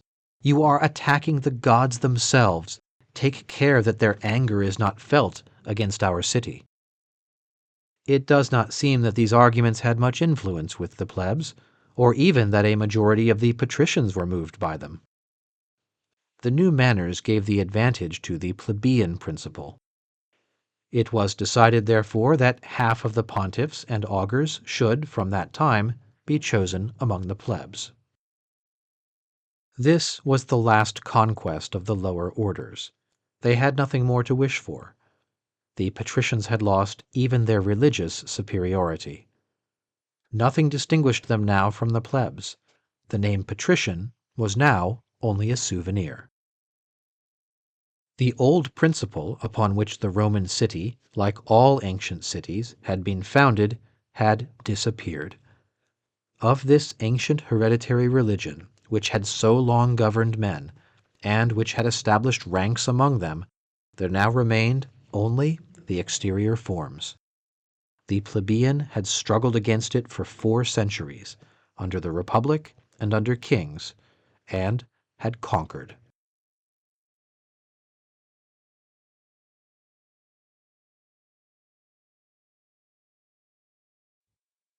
The Ancient City, Book 4, Chapter 8. Changes in Private Law. The Code of the 12 Tables. The Code of Solon. It is not in the nature of law to be absolute and unchangeable. It is modified and transformed, like every human work. Every society has its laws, which are formulated and developed with it, which change with it, and which, in fine, always follow the movements of its institutions, its manners, and its religious beliefs. Men of the early ages had been governed by a religion which influenced their minds in proportion to its rudeness. This religion had made their law, and had given them their political institutions. But finally society was transformed. The patriarchal rule which this hereditary religion had produced was dissolved, with a lapse of time, in the rule of the city. Insensibly the gens was dismembered. The younger members separated from the older, the servant from the chief. The inferior class increased. It took arms, and finished by vanquishing the aristocracy, and conquering equal rights. This change in the social state necessarily brought another in law, for as strongly as the eupatrids and patricians were attached to the old family religion, and consequently to ancient law, just so strongly were the lower classes opposed to this religion, which had long caused their inferiority, and to this ancient law, which had oppressed them. Not only did they detest it, but they did not even understand it. As they had not the belief on which it was founded, this law appeared to them to be without foundation. They found it unjust, and from that time it became impossible for the law to maintain its ground. If we place ourselves back to the time when the plebs had increased and entered the body politic, and compare the law of this epoch with primitive law, grave changes appear at the first glance. The first and most salient is that the law has been rendered public and is known to all. It is no longer that sacred and mysterious chant which men repeated with pious respect from age to age, which priests alone wrote, and which men of the religious families alone could know. The law has left the rituals and the books of the priests. It has lost its religious mystery. It is a language which each one can read and speak. Something still more important is manifest in these codes. The nature of the law and its foundation are no longer the same as in the preceding period. Formerly, the law was a religious decision. It passed for a revelation made by the gods to the ancestors, to the divine founder, to the sacred kings, to the magistrate priests. In the new code, on the contrary, the legislator no longer speaks in the name of the gods. The decemvirs of Rome received their powers from the people. The people also invested Solon with the right to make laws. The legislator, therefore, no longer represents religious tradition, but popular will. The principle of the law, henceforth, is the interest of men, and its foundation, the consent of the greatest number. Two consequences flow from this fact. The first is that the law is no longer presented as an immutable and undisputable formula. As it becomes a human work, it is acknowledged to be subject to change. The 12 tables say, "What the votes of the people have ordained in the last instance is the law." Of all the passages of this code that remain to us, there is not one more important than this, or one which better marks the character of the revolution that had then taken place in the law. The law was no longer a sacred tradition, mos. It was simply a text, lex, and as the will of men had made it, the same will could change it.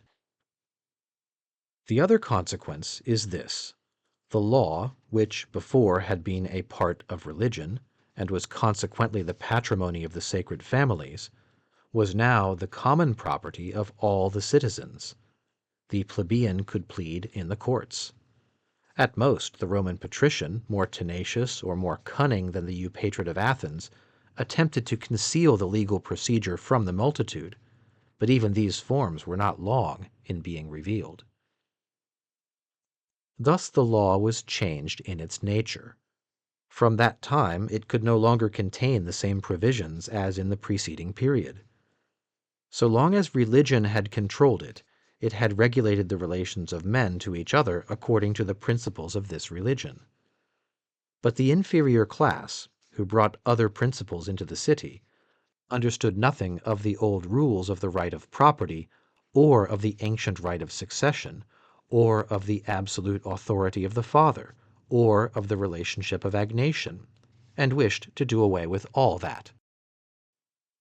This transformation of the law, it is true, could not be accomplished at once. If it is sometimes possible for man quickly to change his political institutions, he cannot change his legislation and his private law except slowly and by degrees. The history of Roman law, as well as that of Athenian law, proves this. The 12 tables, as we have seen above, were written in the midst of social changes. Patricians made them, but they were made upon the demand of the plebs and for their use. This legislation, therefore, is no longer the primitive law of Rome, neither is it Praetorian law. It is a transition between the two. Here, then, are the points in which it does not yet deviate from the antique law. It maintains the power of the father. It allows him to pass judgment upon his son, to condemn him to death or to sell him. While the father lives, the son never reaches his majority. As to the law of succession, this also follows the ancient rules. The inheritance passes to the agnates, and in default of agnates, to the gentiles. As to the cognates, that is to say, those related through females, the law does not yet recognize them. They do not inherit from each other. The mother does not succeed to the son, nor the son to the mother. Emancipation and adoption preserve the character and effects which these acts had in antique law. The emancipated son no longer takes part in the worship of his family, and, as a consequence, he loses the right of succession. The following points are those on which this legislation deviates from primitive law. It formally admits that the patrimony may be divided among the brothers, since it grants the actio familiae eriscundae. It declares that the father cannot sell his son more than 3 times, and that after the 3rd sale the son shall be free. This is the first blow struck by Roman law at the paternal authority. Another change, still more important, was that which gave a man the right to transmit his property by will. Before this period, the son was a self-successor and a necessary. In default of sons, the nearest agnate inherited. In default of agnates, the property returned to the gens.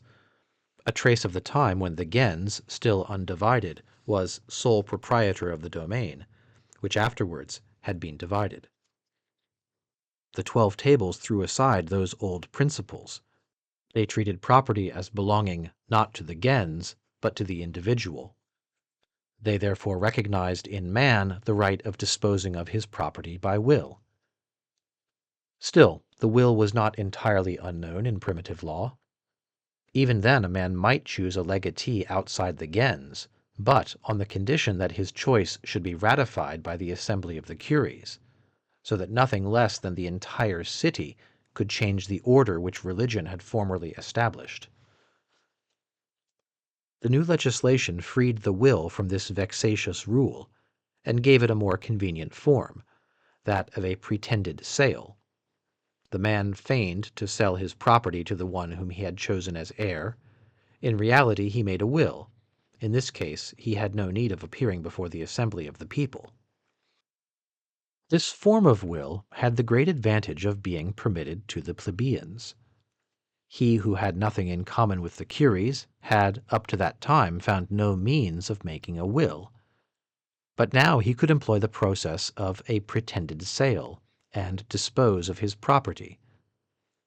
The most remarkable fact in this period of the history of Roman legislation is, that by the introduction of certain new forms, the law extended its action and its benefits to the inferior orders.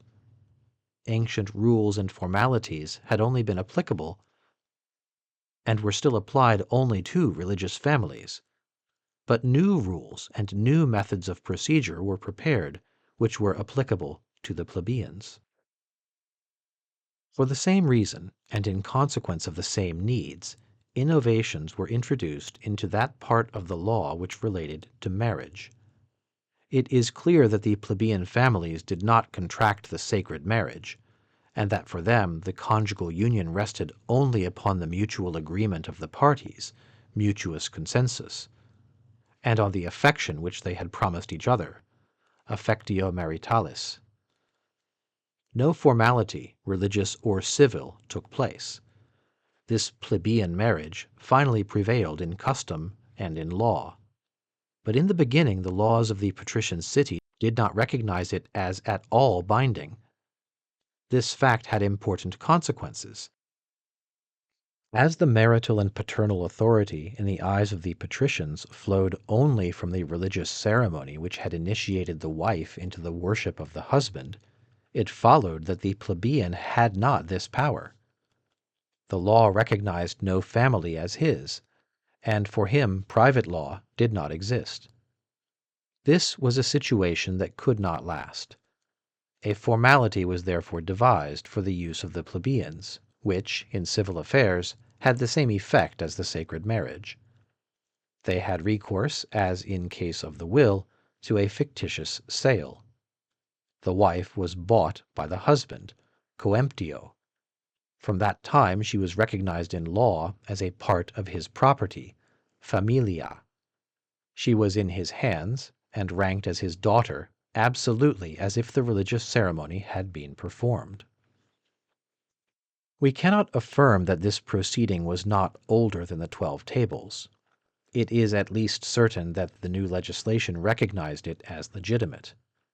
It thus gave the plebeian a private law, which was analogous in its effects to the law of the Patricians, though it differed widely in principle.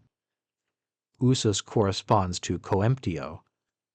These are two forms of the same act. Every object may be acquired in either of two ways, by purchase or by use. The same is the case with the fictitious property in the wife. Use here was 1 year's cohabitation.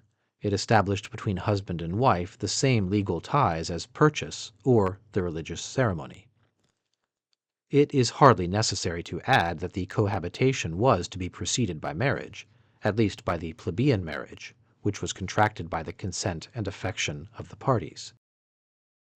Neither the coemptio nor the usus created a moral union between husband and wife.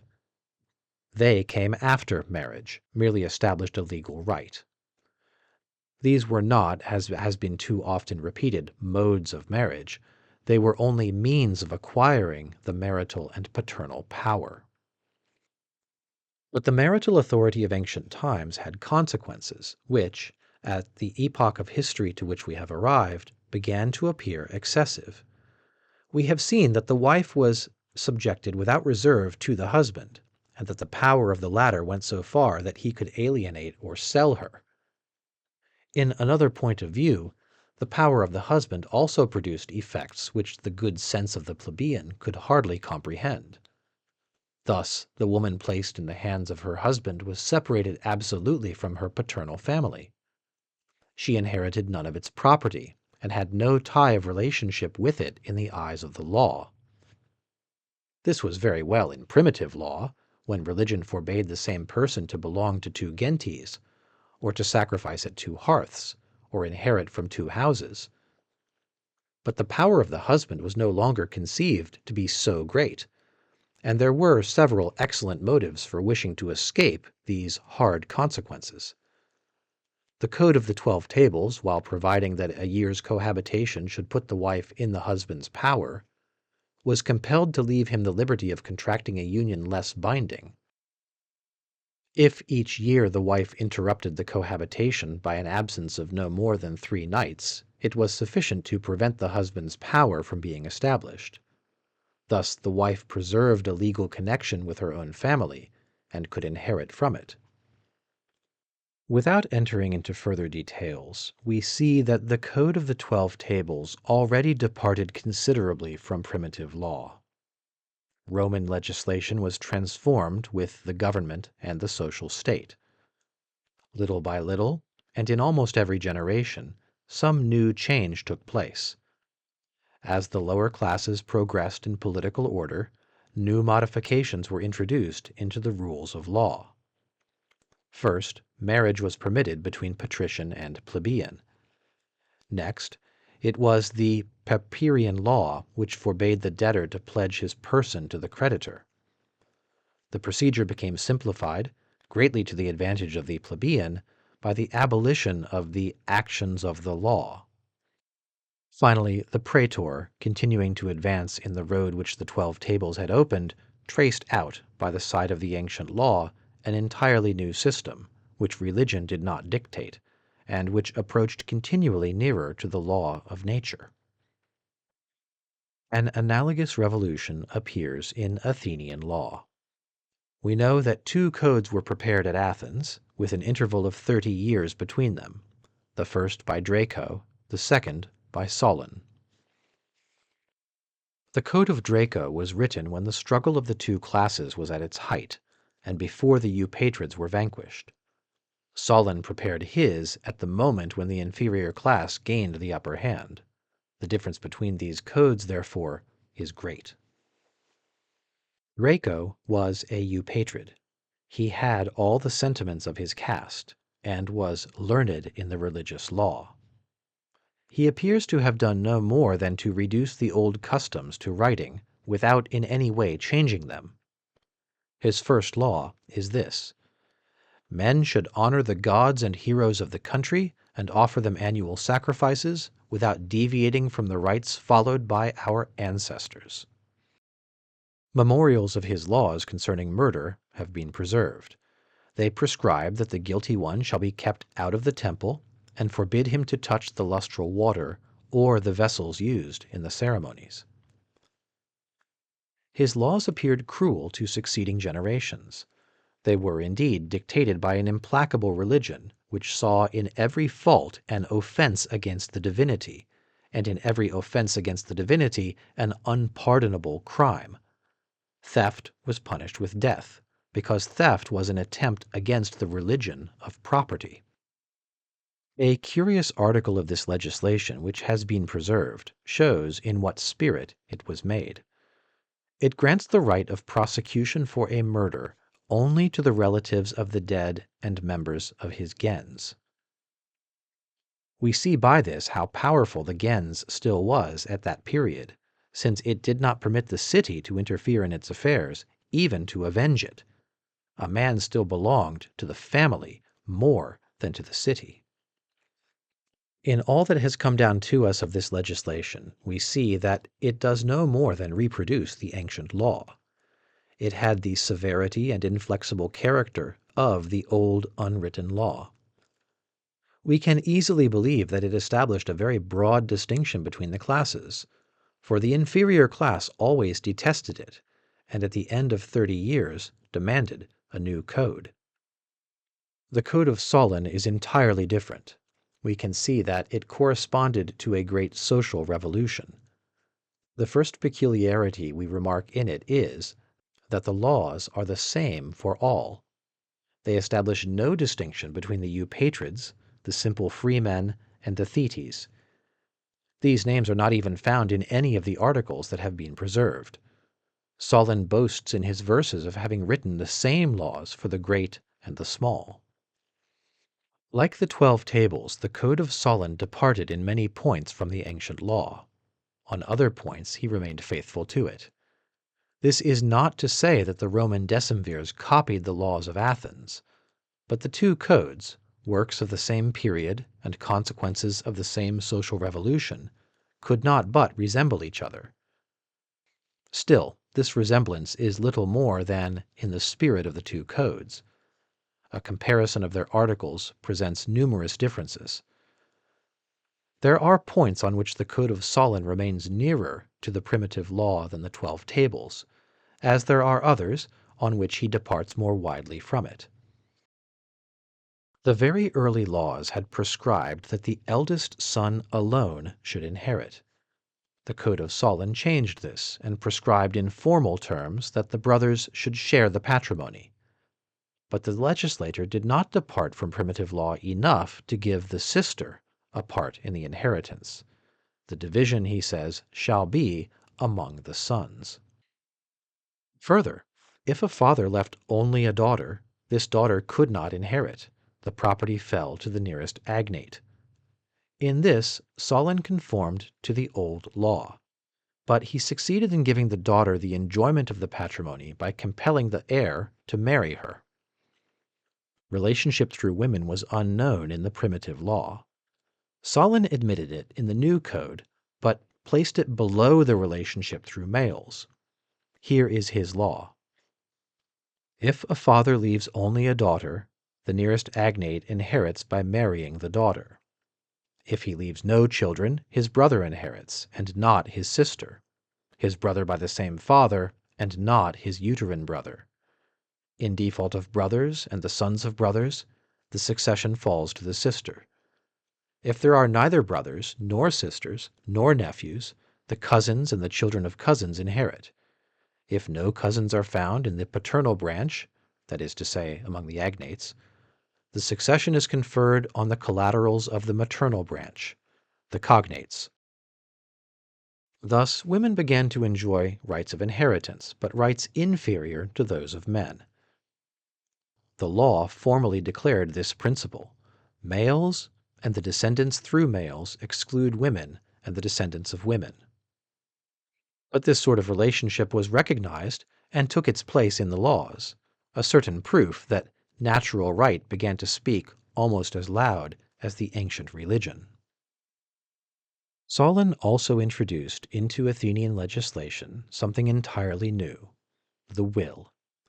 Before him, property passed necessarily to the nearest agnate, or, in default of agnates, to the genites, gentiles. This was because goods were considered as belonging not to the individual, but to the family. But in Solon's time, men began to take another view of the right of property. The dissolution of the old genos had made every domain the property of an individual. The legislator therefore permitted them to dispose of their fortunes and to choose their legatees. Still, while suppressing the rights which the genos had over each of its members, he did not suppress the rights of the natural family. The son remained the necessary heir. If the deceased left only a daughter, he could choose his heir only on condition that this heir should marry the daughter. A man without children was free to will his property according to his fancy. This last rule was absolutely new in Athenian legislation, and we can see by this how many new ideas concerning the family sprang up at that time. The primitive religion had given the father sovereign authority in his own house. The ancient law of Athens went so far as to permit a father to sell his son or to put him to death. Solon, conforming to new manners, limited this power. It is certainly known that he forbade a father to sell his daughter, and it is probable that the same injunction protected the son. The paternal authority went on diminishing as the ancient religion lost its power, an event which happened earlier at Athens than at Rome. The Athenian law, therefore, was not satisfied to say, like the 12 Tables, "After a triple sale the son shall be free." It permitted the son, on reaching a certain age, to escape from the paternal power. Custom, if not the laws, insensibly came to establish the majority of the son during the lifetime of his father. There was an Athenian law which enjoined the son to support his father when old or infirm. Such a law necessarily indicates that the son might own property, and consequently that he was freed from parental authority. This law did not exist at Rome, because the son never possessed anything and always remained a minor. As for females, the law of Solon still conformed to the earlier law when it forbade her to make a will, because a woman was never a real proprietor and could have only the usufruct. But it deviated from the ancient code when it permitted women to claim their dower. There were still other innovations in this code. In opposition to Draco, who permitted only the family of the victim to prosecute for a crime, Solon granted this right to every citizen. Here was one more old patriarchal right abolished. Thus at Athens, as at Rome, law began to undergo a change. For the new social state, a new code sprang up. Beliefs, manners, and institutions having been modified, laws which had before appeared just and wise ceased to appear so, and by slow degrees were abolished.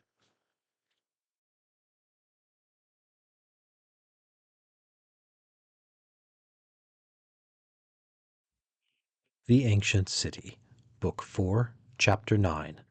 The New Principle of Government, the Public Interest, and the Suffrage.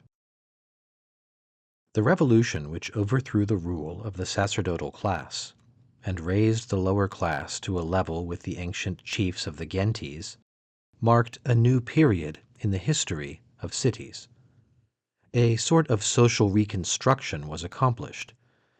It was not simply replacing one class of men in power by another. Old principles had been thrust aside, and new rules adopted that were to govern human societies. The new city, it is true, preserved the exterior forms of the preceding period. The republican system remained. Almost everywhere the magistrates preserved their ancient names. Athens still had its archons, and Rome its consuls. Nor was anything changed in the ceremonies of the public religion. The repasts of the Prytaneum, the sacrifices at the opening of the public assembly, the auspices and the prayers, all were preserved. It is quite common with man, when he rejects old institutions, to wish to preserve their exterior forms. In reality, all was changed. Neither institutions, nor laws, nor beliefs, nor manners were in this new period what they had been in the preceding. The old system disappeared, carrying with it the rigorous rules which it had established in all things. A new order of things was established, and human life changed its aspect. During long ages, religion had been the sole principle of government.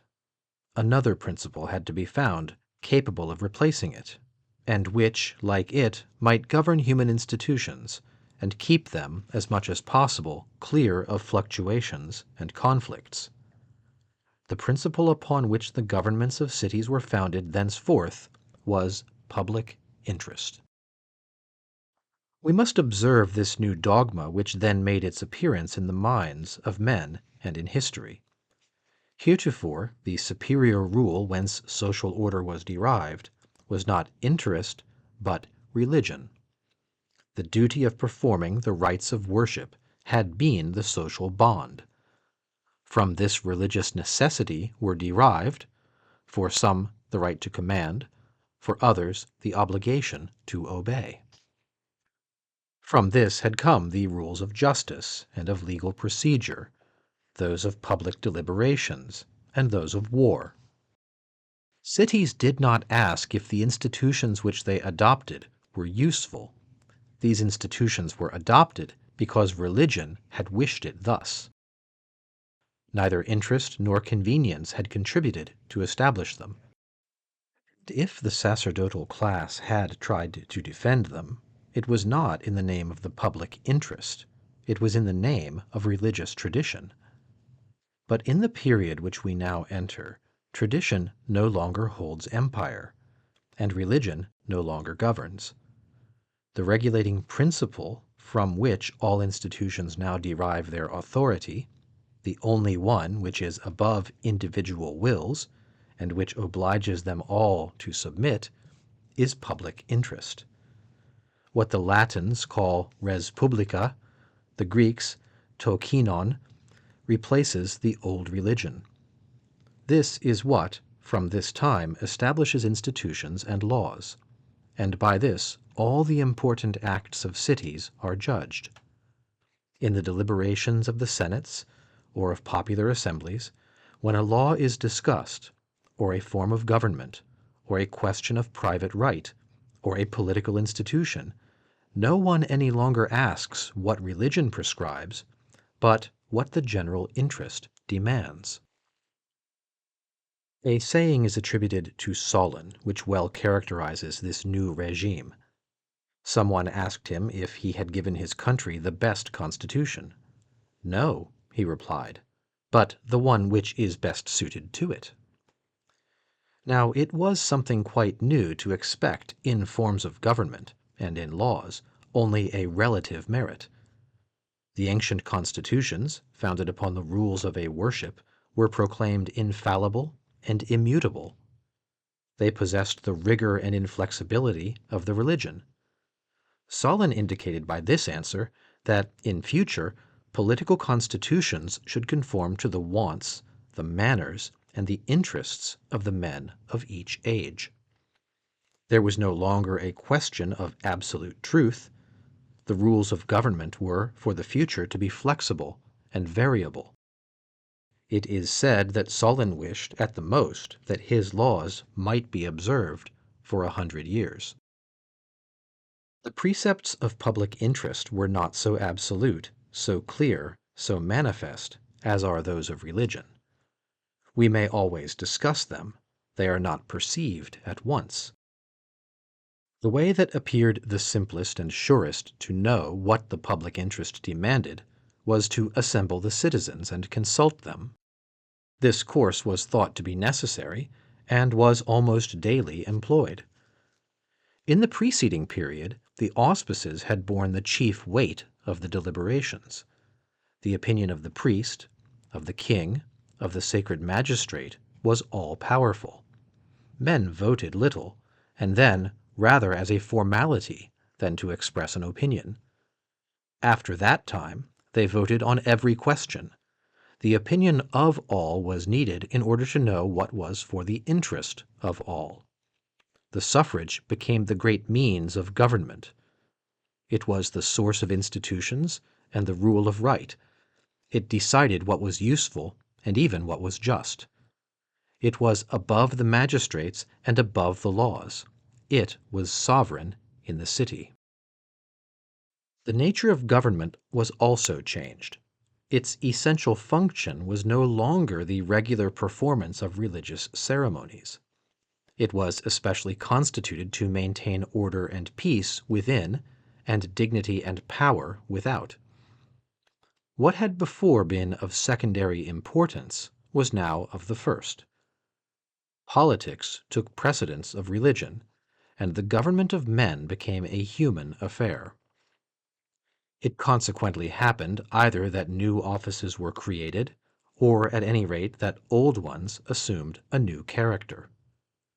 We can see this by the example of Athens, and by that of Rome. At Athens, during the domination of the aristocracy, the archons had been especially priests. The care of deciding causes, of administering the law, and of making war was of minor importance, and might without inconvenience be joined to the priesthood. When the Athenians rejected the old religious form of government, they did not suppress the archonship, for they had an extreme repugnance to abolishing what was ancient. But by the side of the archons they elected other magistrates, who, by the nature of their duties, corresponded better with the wants of the age. These were the strategi. The word signifies chief of the army, but the authority of these officers was not purely military. They had the care of the relations with other cities, of the finances, and of whatever concerned the police of the city. We may say that the archons had in their hands the state religion and all that related to it, and that the strategi had the political power. The archons preserved the authority such as the ancient ages had conceived it. The strategi had what the new wants had caused to be established. Finally, a time came when the archons had only the semblance of power, and the strategi had all the reality. These new magistrates were no longer priests. They hardly performed the ceremonies that were indispensable in time of war. The government tended more and more to free itself from religion. The strategi might be chosen outside of the eupatrids. In the examination which they had to undergo before they were appointed, dokimasia, they were not asked, as the archons were, if they had a domestic worship, and if they were of a pure family. It was sufficient if they had always performed their duties as citizens, and held real property in Attica. The archons were designated by lot, that is to say, by the voice of the gods. It was otherwise with the strategi. As the government became more difficult and more complicated, as piety was no longer the principal quality, and as skill, prudence, courage, and the art of commanding became necessary, men no longer believed the choice by lot was sufficient to make a good magistrate. The city no longer desired to be bound by the pretended will of the gods, and claimed to have a free choice of its chiefs. That the archon, who was a priest, should be designated by the gods was natural, but the strategus, who held in his hands the material interests of the city, was better elected by the citizens. If we closely observe the institutions of Rome, we see that changes of the same kind were going on there. On the one hand, the tribunes of the people so augmented their importance that the direction of the republic, at least whatever related to internal affairs, finally belonged to them. Now those tribunes who had no priestly character bore a great resemblance to the strategi. On the other hand, the consulship itself could subsist only by changing its character. Whatever was sacerdotal in it was by degrees effaced. The respect of the Romans for the traditions and forms of the past required, it is true, that the consul should continue to perform the ceremonies instituted by their ancestors, but we can easily understand that the day when plebeians became consuls, these ceremonies were no longer anything more than vain formalities.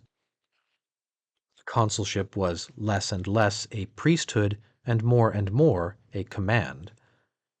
This transformation was slow, insensible, unperceived, but it was not the less complete. The consulship was certainly not, in the time of the Scipios, what it had been in Publicola's day.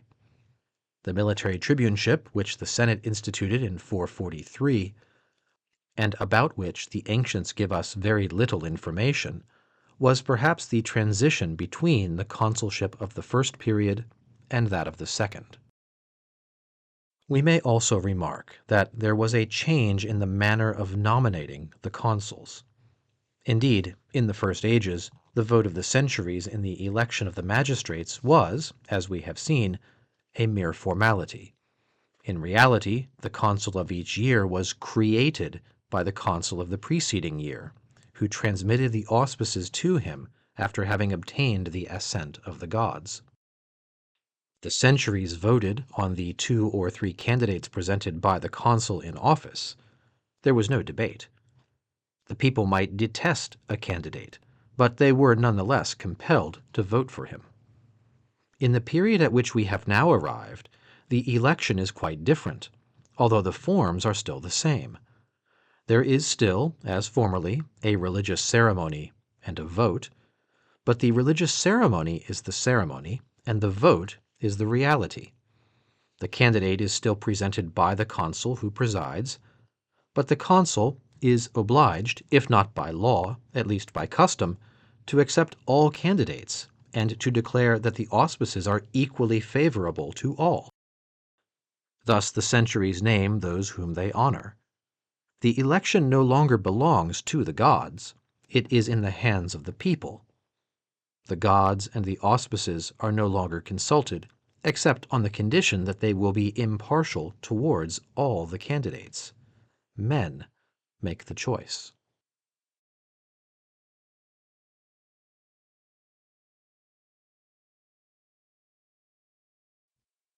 The Ancient City, Book 4, Chapter 10.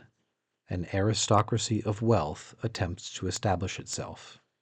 Establishment of democracy. Fourth Revolution. The government which succeeded to the rule of the religious aristocracy was not at first a democracy. We have seen from the example of Athens and Rome that the revolution which took place was not the work of the lowest classes. There were indeed some cities where these classes rose first, but they could found nothing durable. The protracted disorders into which Syracuse, Miletus, and Samos fell are a proof of this. The new governments were not established with any solidity, except where a class was at once found to take in hand, for a time, the power and moral authority which the Eupatrids and the Patricians had lost. What could this new aristocracy be? The hereditary religion being thrown aside, there was no longer any other social distinction than wealth. Men demanded, therefore, that wealth should establish rank, for they could not admit at once that equality should be absolute. Thus, Solon did not think best to do away with the ancient distinction founded on hereditary religion, except by establishing a new division, which should be founded on riches. He divided the citizens into 4 ranks and gave them unequal rights. None but the rich could hold the highest offices. None below the 2 intermediate classes could belong to the Senate or sit in the tribunals. The case was the same at Rome. We have seen that Servius destroyed the power of the Patricians only by founding a rival aristocracy. He created 12 centuries of knights chosen from the richest plebeians. This was the origin of the equestrian order, which was from that time the rich order at Rome.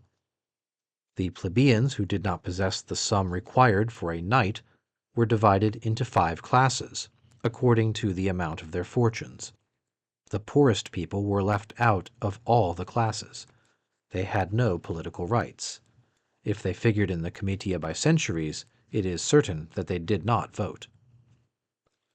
The Republican Constitution preserved these distinctions, established by a king, and the plebeians did not at first appear very desirous of establishing equality among themselves. What is seen so clearly at Athens and at Rome appears in almost all the other cities. At Cumae, for example, political rights were given at first only to those who, owning horses, formed a sort of equestrian order. Later, those who ranked next below them in wealth obtained the same rights, and this last measure raised the number of citizens only to 1,000. At Rhegium, the government was for a long time in the hands of 1,000 of the wealthiest men of the city. At Thurii, a large fortune was necessary to enable one to make a part of the body politic. We see clearly in the poetry of Theognis that at Megara, after the fall of the nobles, the wealthy took their places. At Thebes, in order to enjoy the rights of a citizen, one could be neither an artisan nor a merchant. Thus the political rights which, in the preceding epoch, belonged to birth, were, during some time, enjoyed by fortune alone. This aristocracy of wealth was established in all the cities, not by any calculation, but by the very nature of the human mind, which, escaping from a regime of great inequality, could not arrive at once at complete equality. We have to remark that these new nobles did not found their superiority simply upon wealth. Everywhere their ambition was to become the military class. They undertook to defend the city at the same time that they governed it. They reserved for themselves the best arms and the greater part of the perils in battle, desiring to imitate in this the nobility which they had replaced. In all the cities, the wealthiest men formed the cavalry. The well-to-do class composed the body of hoplites, or legionaries. The poor were excluded from the army, or at most they were employed as skirmishers, or light-armed soldiers, or among the rowers of the fleet. Thus the organization of the army corresponded with perfect exactitude to the political organization of the city. The dangers were proportioned to the privileges, and the material strength was found in the same hands as the wealth. There was thus, in almost all the cities whose history is known to us, a period during which the rich class, or at any rate the well-to-do class, was in possession of the government. This political system had its merits, as every system may have, when it conforms to the manners of the epoch, and the religious ideas are not opposed to it. The sacerdotal nobility of the preceding period had assuredly rendered great services. They were the first to establish laws and found regular governments. They had enabled human societies to live during several centuries with calmness and dignity. The aristocracy of wealth had another merit. It impressed upon society and the minds of men a new impulse. Having sprung from labor in all its forms, it honored and stimulated the laborer. This new government gave the most political importance to the most laborious, the most active, or the most skillful man. It was therefore favorable to industry and commerce. it was also favorable to intellectual progress. For the acquisition of this wealth, which was gained or lost ordinarily according to each one's merit, made instruction the first need, and intelligence the most powerful spring of human affairs.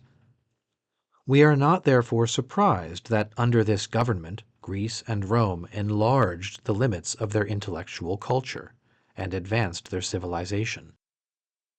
The rich class did not hold the empire so long as the ancient hereditary nobility had held it. Their title to dominion was not of the same value. They had not the sacred character with which the ancient eupatrid was clothed. They did not rule by virtue of a belief and by the will of the gods. They had no quality that had power over consciences, that compelled men to submit. Man is little inclined to bow except before what he believes to be right, or before what his notions teach him is far above him.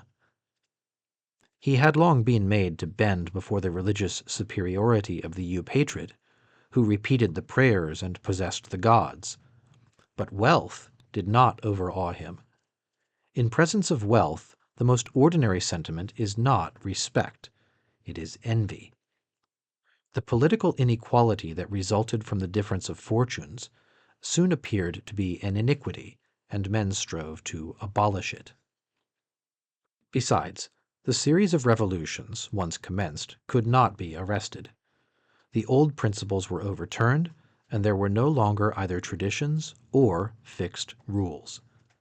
There was a general sense of the instability of affairs, which prevented any constitution from enduring for any great length of time. The new aristocracy was attacked, as the old had been. The poor wished to be citizens, and in their turn began to make efforts to enter the body politic. It is impossible to enter into the details of this new struggle. The history of cities, as it gets farther from their origin, becomes more and more diversified. They follow the same series of revolutions, but these revolutions appear under a great variety of forms.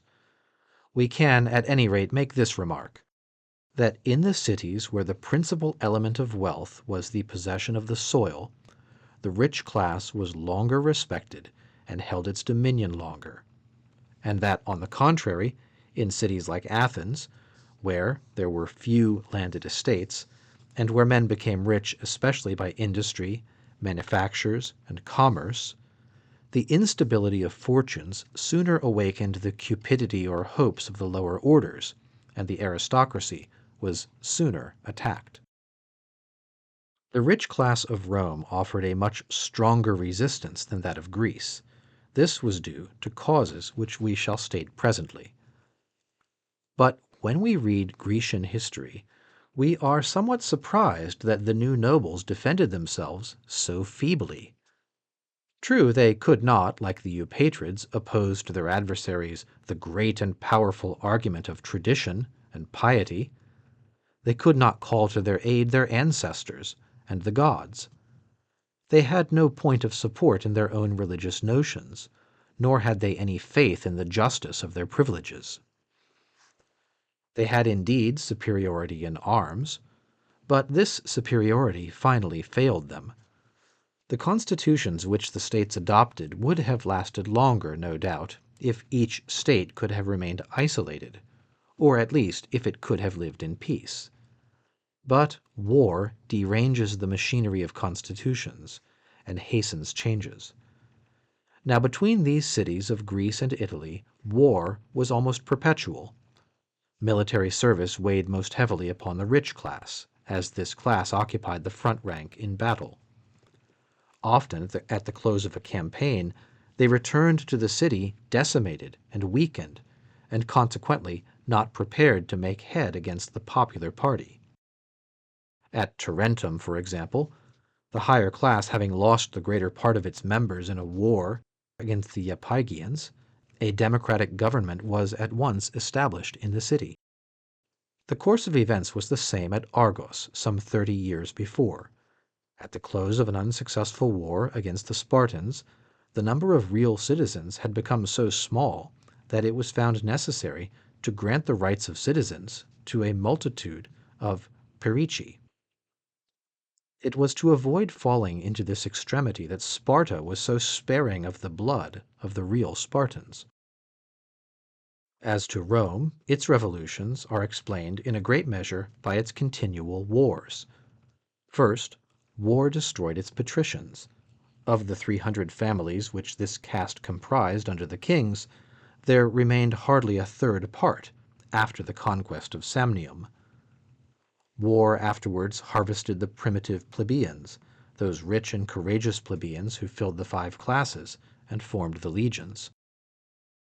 One of the effects of war was that the cities were almost always brought to the strait of putting arms into the hands of the lower orders.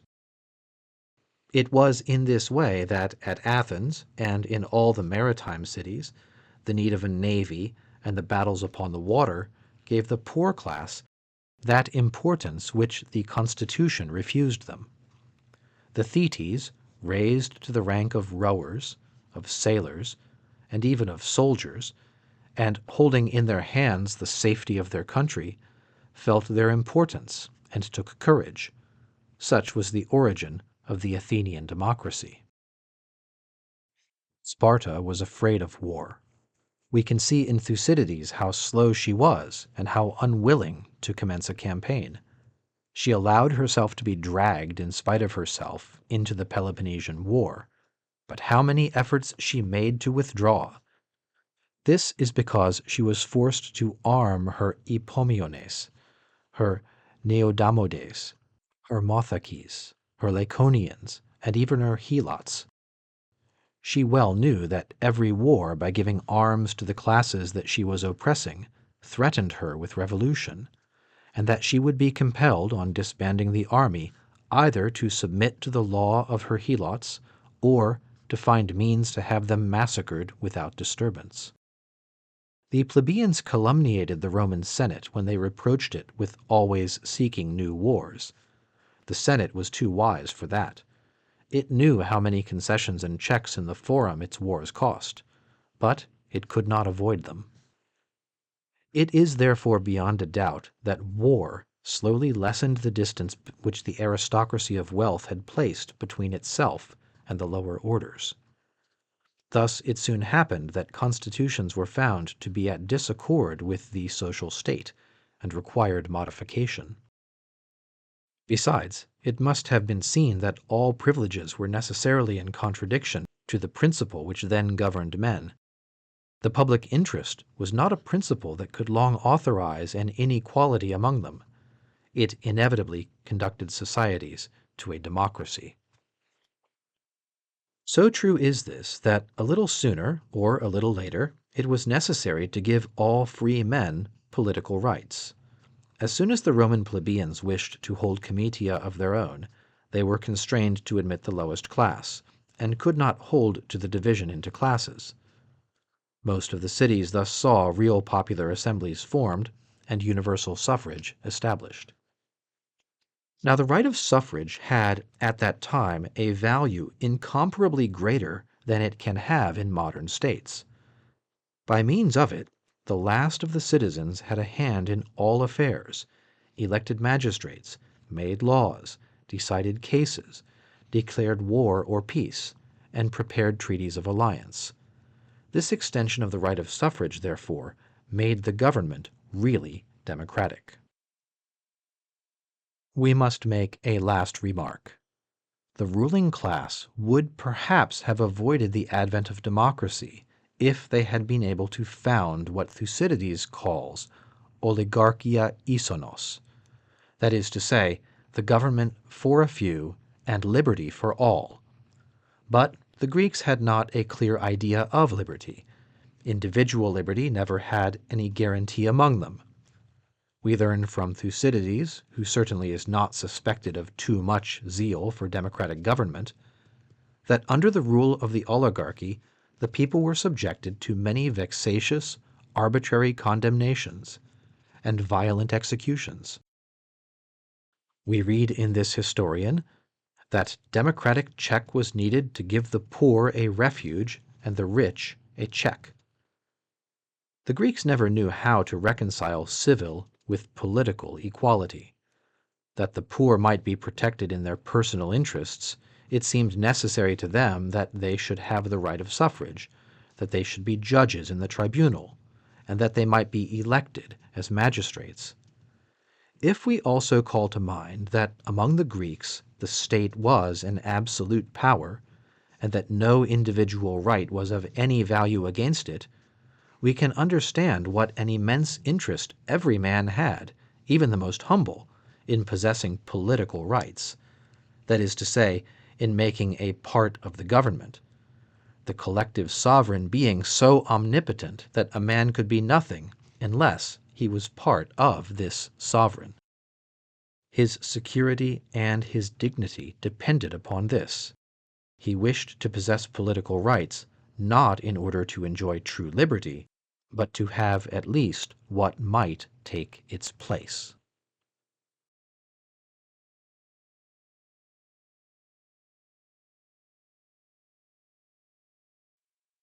The Ancient City, Book 4, Chapter 11, Rules of Democratic Government, Examples of Athenian Democracy.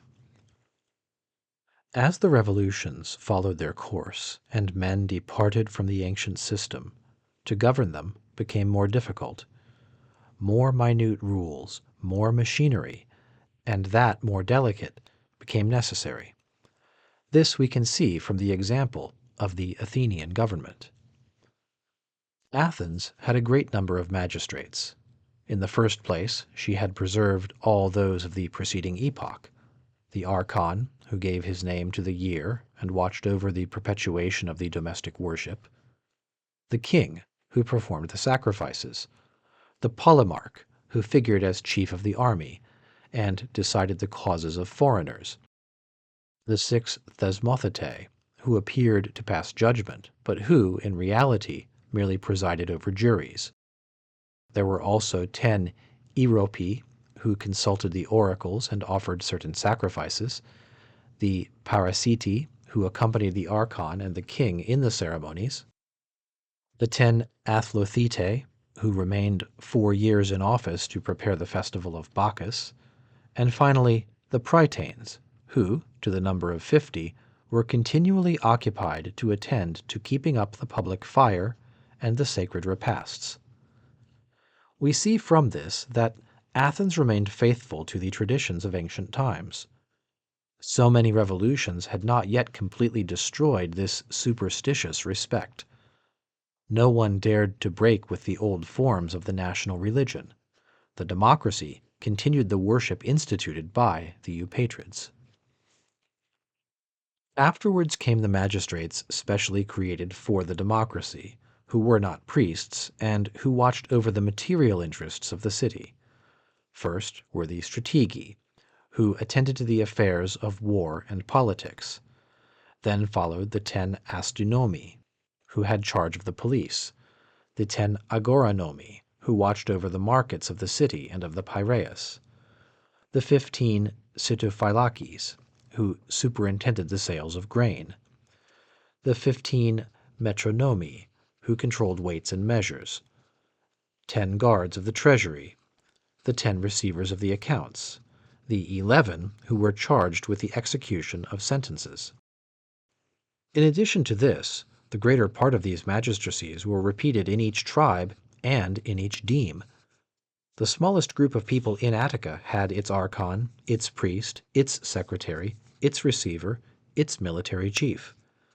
One could hardly take a step in the city or in the country without meeting an official. These offices were annual, so that there was hardly a man who might not hope to fill some one of them in his turn. The magistrate priests were chosen by lot. The magistrates who attended only to public order were elected by the people. Still, there was a precaution against the caprices of the lot, as well as against that of universal suffrage. Every newly elected official was subjected to an examination, either before the Senate, or before the magistrates going out of office, or, lastly, before the Areopagus. Not that they demanded proofs of capacity or talent, but an inquiry was made concerning the probity of the man, and concerning his family. Every magistrate was also required to have a property in real estate. It would seem that these magistrates, elected by the suffrages of their equals, named for only a single year, responsible and even removable, could have had little prestige and authority. We need only read Thucydides and Xenophon, however, to assure ourselves that they were respected and obeyed. There was always in the character of the ancients, even in that of Athenians, a great facility in submitting to discipline. It was perhaps a consequence of the habits of obedience with which the religious government had inspired them. They were accustomed to respect the state, and all those who, in any degree, represented it. They never thought of despising a magistrate because they had elected him. Suffrage was reputed one of the most sacred sources of authority. Above the magistrates, who had no other duty than that of seeing to the execution of the laws, there was the Senate. It was merely a deliberative body, a sort of council of state. It passed no acts, made no laws, exercised no sovereignty. Men saw no inconvenience in renewing it every year, for neither superior intelligence nor great experience was required of its members. It was composed of 50 prytanes from each tribe, who performed the sacred duties in turn, and deliberated all the year upon the religious and political interests of the city. It was probably because the Senate was only the assembly of the prytanes, that is to say, of the annual priests of the sacred fire, that it was filled by lot. It is but just to say that after the lot had decided, each name was examined, and anyone was thrown out who did not appear sufficiently honorable. Above even the Senate there was the assembly of the people. This was the real sovereign. But, just as in a well-constituted monarchy, the monarch is surrounded with safeguards against his own caprices and errors, this democracy also had invariable rules to which it submitted. The assembly was convoked by the prytanes or the strategi. It was holden in an enclosure consecrated by religion. Since morning the priests had walked around the pinks, immolating victims and calling down the protection of the gods. The people were seated on stone benches. Upon a sort of platform were the prytanes, and in front of them the prodri, who presided over the assembly. An altar stood near the speaker's stand, and the stand itself was reckoned a sort of altar. When all were seated, a priest, Chyrix, proclaimed, "Keep silence, religious silence, Euphemia. Pray the gods and goddesses," here he named the principal divinities of the country, "that all may pass most prosperously in the assembly for the greatest advantage of Athens and the happiness of its citizens." Then the people, or someone in their name, replied, "We invoke the gods that they may protect the city. May the advice of the wisest prevail. Cursed be he who shall give us bad counsel, who shall attempt to change the decrees of the law, or who shall reveal our secrets to the enemy." Then the herald, by order of the presidents, declared the subjects with which the assembly was to occupy itself. A question, before being presented to the people, was discussed and studied by the Senate. The people had not what is called in modern language the initiative. The Senate offered a draft of a decree, the bill. The people could reject or adopt it, but could not deliberate on any other question. When the herald had read the proposed law, the discussion was opened. The herald said, "Who wishes to speak?" The orators ascended the speaker's stand according to age. Any man could speak, without distinction of fortune or profession, but on the condition that he had proved that he enjoyed political rights, that he was not a debtor to the state, that his habits of life were correct, that he was lawfully married, and that he was a landowner in Attica, that he had fulfilled all his duties towards his parents, that he had taken part in all the military expeditions to which he had been assigned, and that he had never thrown his shield away in battle. These precautions against eloquence once taken, the people gave themselves entirely up to it.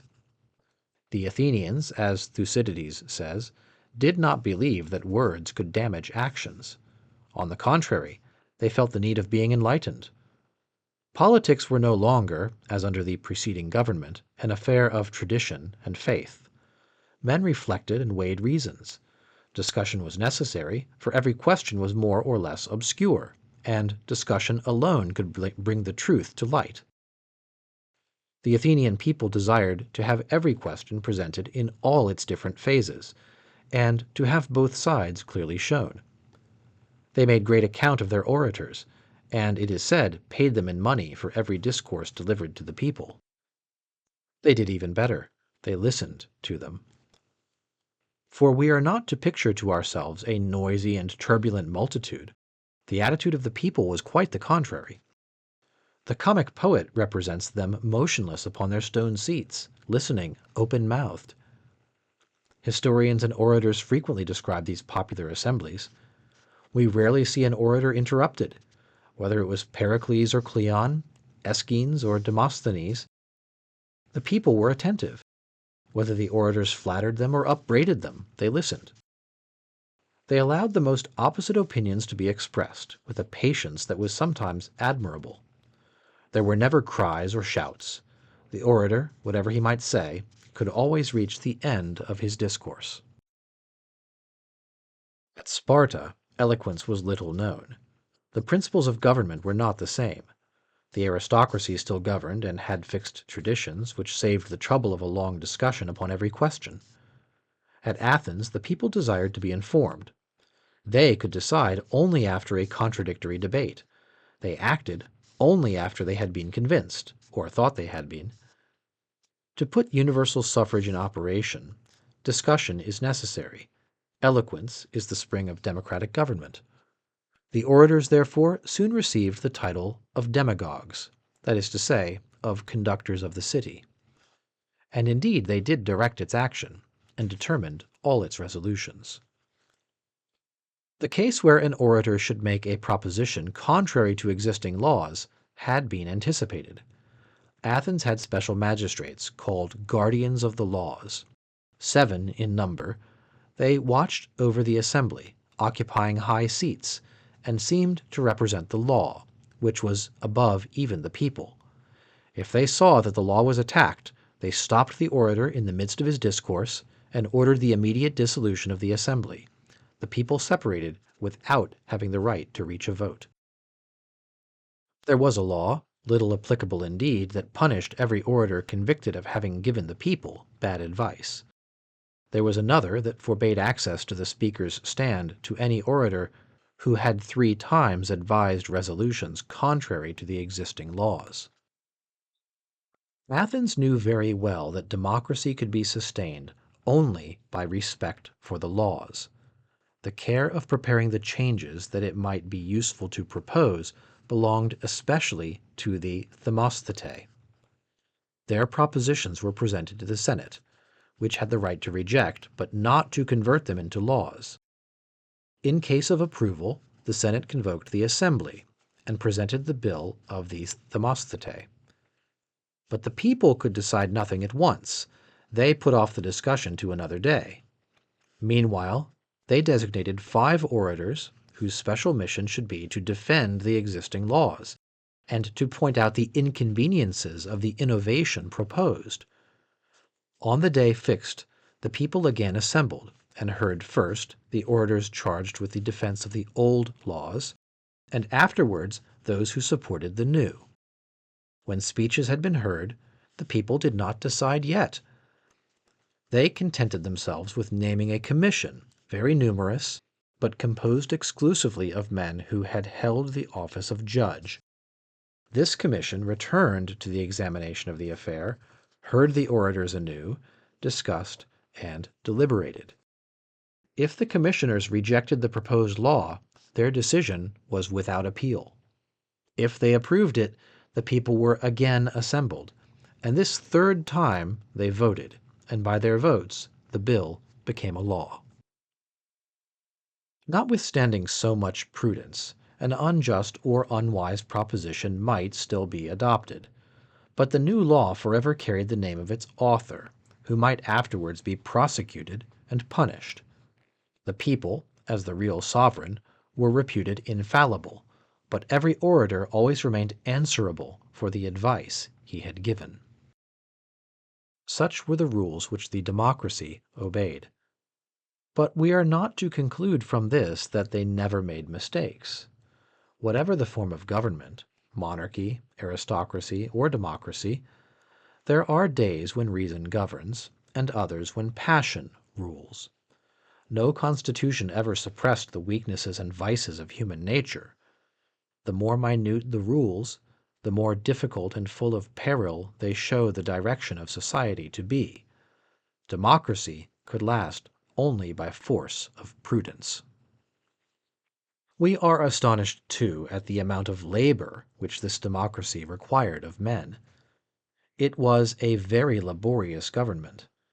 See how the life of an Athenian is passed. One day he is called to the assembly of his deme, and has to deliberate on the religious and political interests of this little association. Another day he must go to the assembly of his tribe. A religious festival is to be arranged, or expenses are to be examined, or decrees passed, or chiefs and judges named. 3 times a month, regularly, he takes part in the general assembly of the people, and he is not permitted to be absent. The session is long. He does not go simply to vote.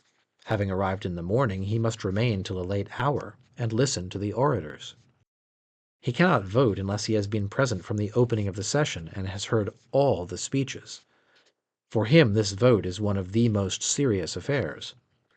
At one time, political or military chiefs are to be elected, that is to say, those to whom his interests and his life are to be confided for a year. At another, a tax is to be imposed, or a law is to be changed. Again, he has to vote on the question of war, knowing well that in case of war he must give his own blood or that of a son. Individual interests are inseparably united with those of the state. A man cannot be indifferent or inconsiderate. If he is mistaken, he knows that he shall soon suffer for it, and that in each vote he pledges his fortune and his life. The day when the disastrous Sicilian expedition was decided upon, there was no citizen who did not know that one of his own family must make a part of it, and who was not required to give his whole attention to weighing the advantages of such an expedition against the dangers it presented. It was of the greatest importance that one should see the subject in a clear light, for a check received by his country was for every citizen a diminution of his personal dignity, of his security, and of his wealth. The duty of a citizen was not limited to voting. When his turn came, he was required to act as a magistrate in his deme or in his tribe. Every 3rd year he was a heliast, and passed all that year in the courts of justice, occupied in hearing cases and applying the law. There was hardly a citizen who was not called upon twice in his life to be a senator. Then, for a year, he sat every day from morning till evening, receiving the depositions of magistrates, demanding their accounts, replying to foreign ambassadors, drawing up instructions for Athenian ambassadors, examining into all affairs that were to be submitted to the people, and preparing all the laws. Finally, he might be a magistrate of the city, an archon, a strategos, an astronome, if the lot or suffrage designated him. It was, we see, a heavy charge to be a citizen of a democratic state. There was enough to occupy almost one's whole existence, and there remained very little time for personal affairs and domestic life. Therefore, Aristotle says, very justly, that the man who had to labor in order to live could not be a citizen. Such were the requirements of a democracy. The citizen, like the public functionary of our day, was required to devote himself entirely to the state. He gave it his blood in war and his time during peace. He was not free to lay aside public affairs in order to give more attention to his own. It was rather his own that he was required to neglect in order to labor for the profit of the city. Men passed their lives in governing themselves. Democracy could not last except through the incessant labor of all citizens. Let their zeal diminish ever so little, and it perished or became corrupt.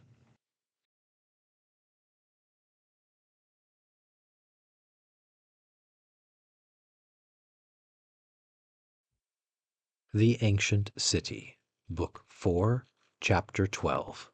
Rich and Poor. Democracy Perishes. The Popular Tyrants.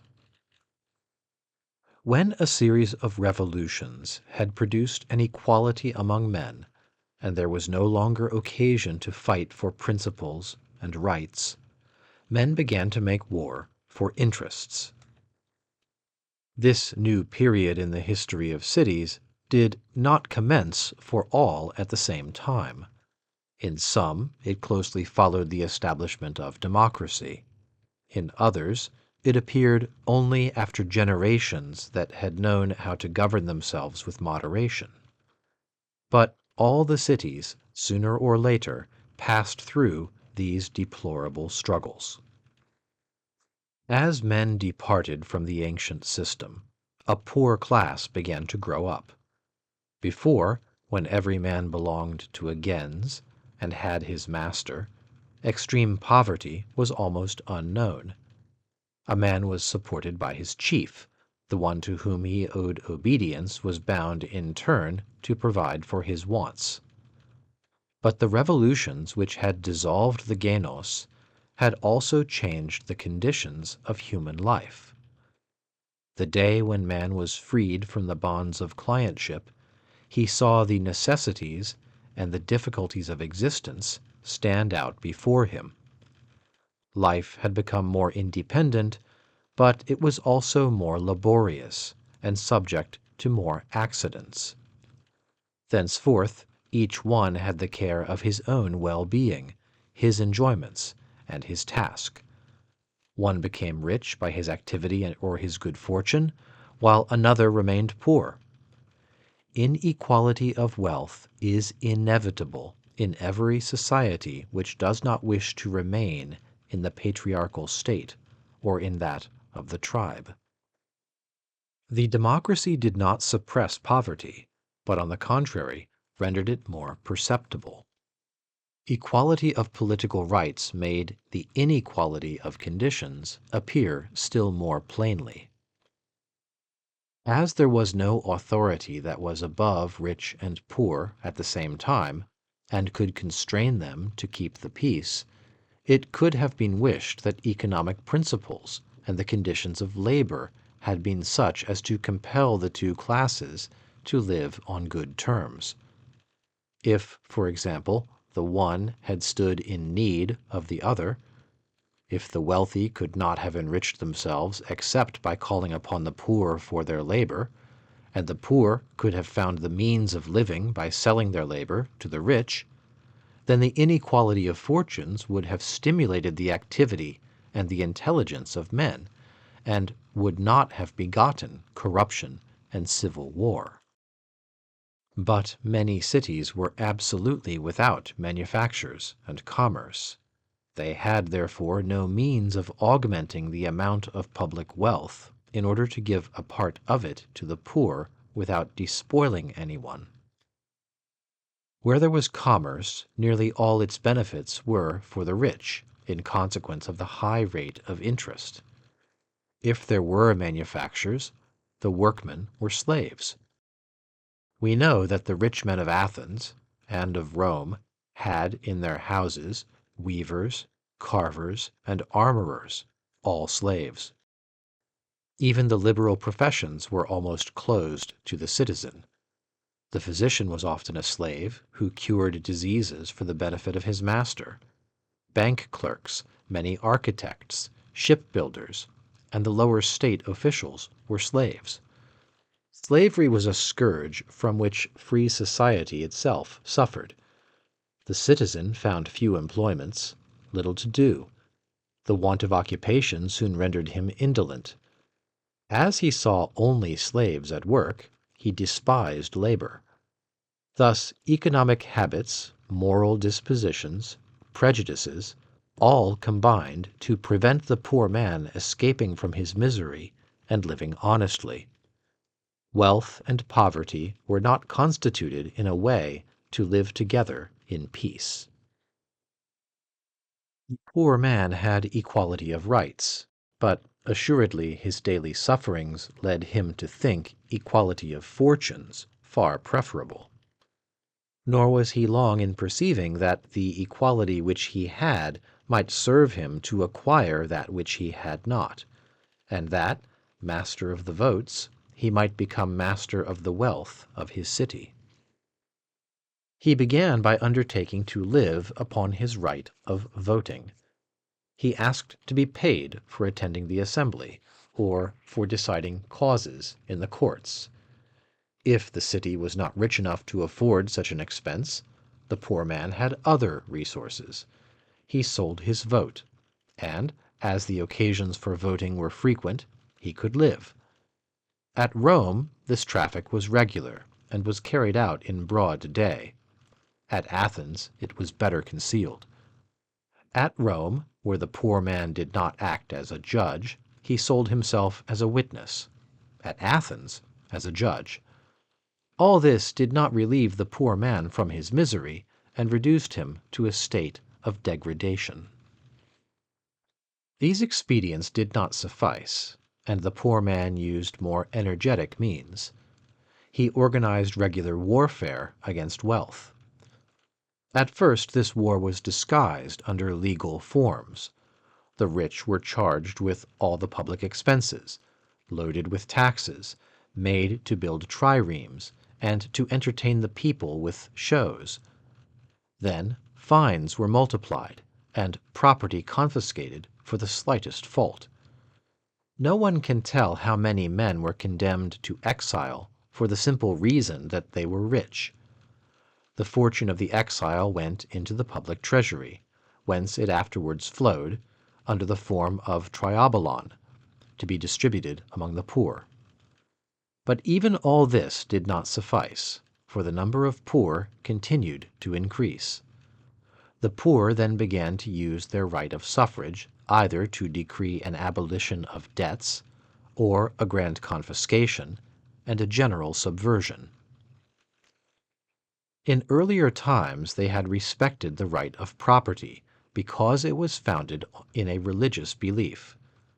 So long as each patrimony was attached to a worship, and was reputed inseparable from the domestic gods of a family, no one had thought of claiming the right to despoil a man of his field. But at the time to which the revolutions have conducted us, these old beliefs are abandoned, and the religion of property has disappeared. Wealth is no longer a sacred and inviolable domain. It no longer appears as a gift of the gods, but as a gift of chance. A desire springs up to lay hold of it by despoiling the possessor, and this desire, which formerly would have seemed an impiety, begins to appear right. Men no longer saw the superior principle that consecrates the right of property. Each felt only his own wants, and measured his rights by them. We have already seen that the city, and especially among the Greeks, had unlimited power, that liberty was unknown, and that individual rights were nothing when opposed to the will of the state. It followed that a majority of votes might decree the confiscation of the property of the rich, and that the Greeks saw neither illegality nor injustice in this. What the state had declared was right. This absence of individual liberty was, for Greece, a cause of misfortunes and disorders. Rome, which had a little more respect for the rights of man, suffered less. At Megara, as Plutarch relates, after an insurrection, it was decreed that debts should be abolished, and that the creditors, besides the loss of their capital, should be held to reimburse the interest already paid. At Megara, as in other cities, says Aristotle, the popular party, having got the power into their hands, began by confiscating the property of a few rich families. But once on this road it was impossible to stop. A new victim was necessary every day, and finally the number of the rich who were despoiled or exiled became so great that they formed an army. In 412, the people of Samos put to death 200 of their adversaries, exiled 400 more, and divided up the lands and houses. At Syracuse, hardly were the people freed from the tyranny of Dionysius when they decreed the partition of the lands. In this period of Greek history, whenever we see a civil war, the rich are on one side and the poor are on the other. The poor are trying to gain possession of the wealth, and the rich are trying to retain or to recover it. In every civil war, says a Greek historian, the great object is to change fortunes. Every demagogue acted like that Molpagoras of Chios, who delivered to the multitude those who possessed money, massacred some, exiled others, and distributed their property among the poor. At Messina, as soon as the popular party gained the upper hand, they exiled the rich and distributed their lands. The upper classes among the ancients never had intelligence or ability enough to direct the poor towards labor, and thus help them to escape honorably from their misery and corruption. A few benevolent men attempted it, but they did not succeed. The result was that the cities always floated between two revolutions, one to despoil the rich, the other to enable them to recover their fortunes. This lasted from the Peloponnesian War to the conquest of Greece by the Romans. In every city, the rich and the poor were two enemies living side by the side of each other, the one coveting wealth, the other seeing their wealth coveted. No relation, no service, no labor united them. The poor could acquire wealth only by despoiling the rich. The rich could defend their property only by extreme skill or by force. They regarded each other with the eyes of hate. There was a double conspiracy in every city.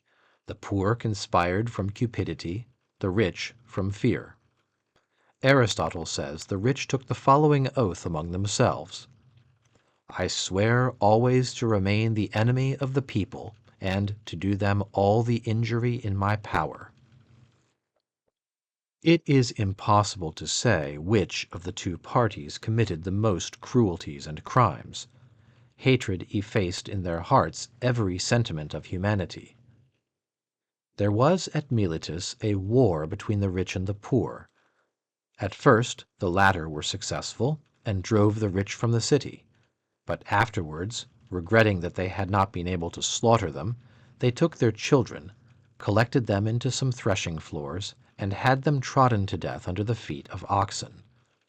The rich afterwards returned to the city and became masters of it. They took in their turn the children of the poor, covered them with pitch, and burnt them alive. Footnote: Heraclides of Pontus in Athenaeus 12:26.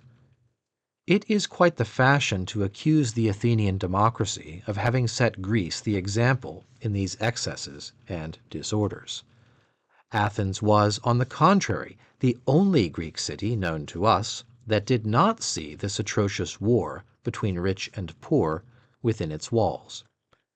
This intelligent and wise people saw, from the day when this series of revolutions commenced, that they were moving towards a goal where labor alone could save society. They therefore encouraged it and rendered it honorable. Solon directed that all men who had not an occupation should be deprived of political rights. Pericles desired that no slave should labor in the construction of the great monuments which he raised, and reserved all this labor for free men. Moreover, property was so divided up that a census taken at the end of the 5th century shows Little Attica to have contained more than 10,000 proprietors. Besides, Athens, living under a somewhat better economical regime than the other cities enjoyed, was less violently agitated than the rest of Greece. The quarrels between rich and poor were calmer, and did not end in the same disorders. End of footnote. What then became of the democracy? They were not precisely responsible for these excesses and crimes. Still, they were the first to be affected by them. There were no longer any governing rules. Now the democracy could live only under the strictest and best observed rules. We no longer see any government, but merely factions in power. The magistrate no longer exercised his authority for the benefit of peace and law, but for the interests and greed of a party. A command no longer had a legitimate title or a sacred character. There was no longer anything voluntary in obedience, always forced. It was always wanting for an opportunity to take its revenge. The city was now, as Plato said, only an assemblage of men, where one party was master and the other enslaved. The government was called aristocratic when the rich were in power, democratic when the poor ruled. In reality, true democracy no longer existed. From the day when it was mastered by material interests, it was changed and corrupted. Democracy, with the rich in power, had become a violent oligarchy. The democracy of the poor had become a tyranny. From the 5th to the 2nd century before our era, we see in all the cities of Greece and of Italy, Rome still excepted, that the republican forms are imperiled, and that they have become odious to one party. Now, we can clearly see who wish to destroy it, and who desire its preservation. The rich, more enlightened and more haughty, remain faithful to republican government, while the poor, for whom political rights have less value, are ready to adopt a tyrant as their chief. When this poor class, after several civil wars, saw that victories gained them nothing, that the opposite party always returned to power, and that, after many interchanges of confiscations and restitutions, the struggle always recommenced, they dreamed of establishing a monarchical government which should conform to their interests, and which, by forever suppressing the opposite party, should assure them for the future the fruits of their victory. And so they set up tyrants. From that moment the parties changed names. They were no longer aristocracy or democracy. They fought for liberty or for tyranny. Under those two names, wealth and poverty were still at war. Liberty signified the government where the rich had the rule and defended their fortunes. Tyranny indicated exactly the contrary. It is a general fact, and almost without exception in the history of Greece and Italy, that the tyrants sprang from the popular party and had the aristocracy as enemies. The mission of the tyrant, says Aristotle, is to protect the people against the rich. He has always commenced by being a demagogue, and it is the essence of tyranny to oppose the aristocracy. The means of arriving at a tyranny, he also says, is to gain the confidence of the multitude, and one does this by declaring himself the enemy of the rich. This was the course of Pisistratus at Athens, Theagenes at Megara, and Dionysius at Syracuse. The tyrant always made war upon the rich. At Megara, Theagenes surprises the herds of the rich in the country and slaughters them. At Cumae, Aristodemus abolishes debts and takes the lands of the rich to give them to the poor. This was the course of Nicocles at Sicyon and of Aristomachus at Argos. All these tyrants writers represent as very cruel. It is not probable that they were all so by nature, but they were urged by the pressing necessity, in which they found themselves, of giving lands or money to the poor. They could maintain their power only while they satisfied the cravings of the multitude and administered to their passions. The tyrant of the Greek cities was a personage of whom nothing in our day can give us an idea. He was a man who lived in the midst of his subjects, without intermediate officers and without ministers, and who dealt with them directly. He was not in that lofty and independent position which the sovereign of a great state occupies. He had all the little passions of the private man. He was not insensible to the profits of a confiscation. He was accessible to anger and to the desire of personal revenge. He was disturbed by fear. He knew that he had enemies all about him, and that public opinion approved assassination, when it was a tyrant that was struck down. We can imagine what the government of such a man must have been. With 2 or 3 honorable exceptions, the tyrants who were set up in all the Greek cities in the 4th and 3rd centuries reigned only by flattering all that was worst in the multitude, and by destroying all that was superior in birth, wealth, or merit. Their power was unlimited. The Greeks could see how easily a republican government, when it did not profess a great respect for individual rights, was changed into a despotism. The ancients had conferred such powers upon the state that, the day when a tyrant took this omnipotence in hand, men no longer had any security against him, and he was legally the master of their lives and their fortunes.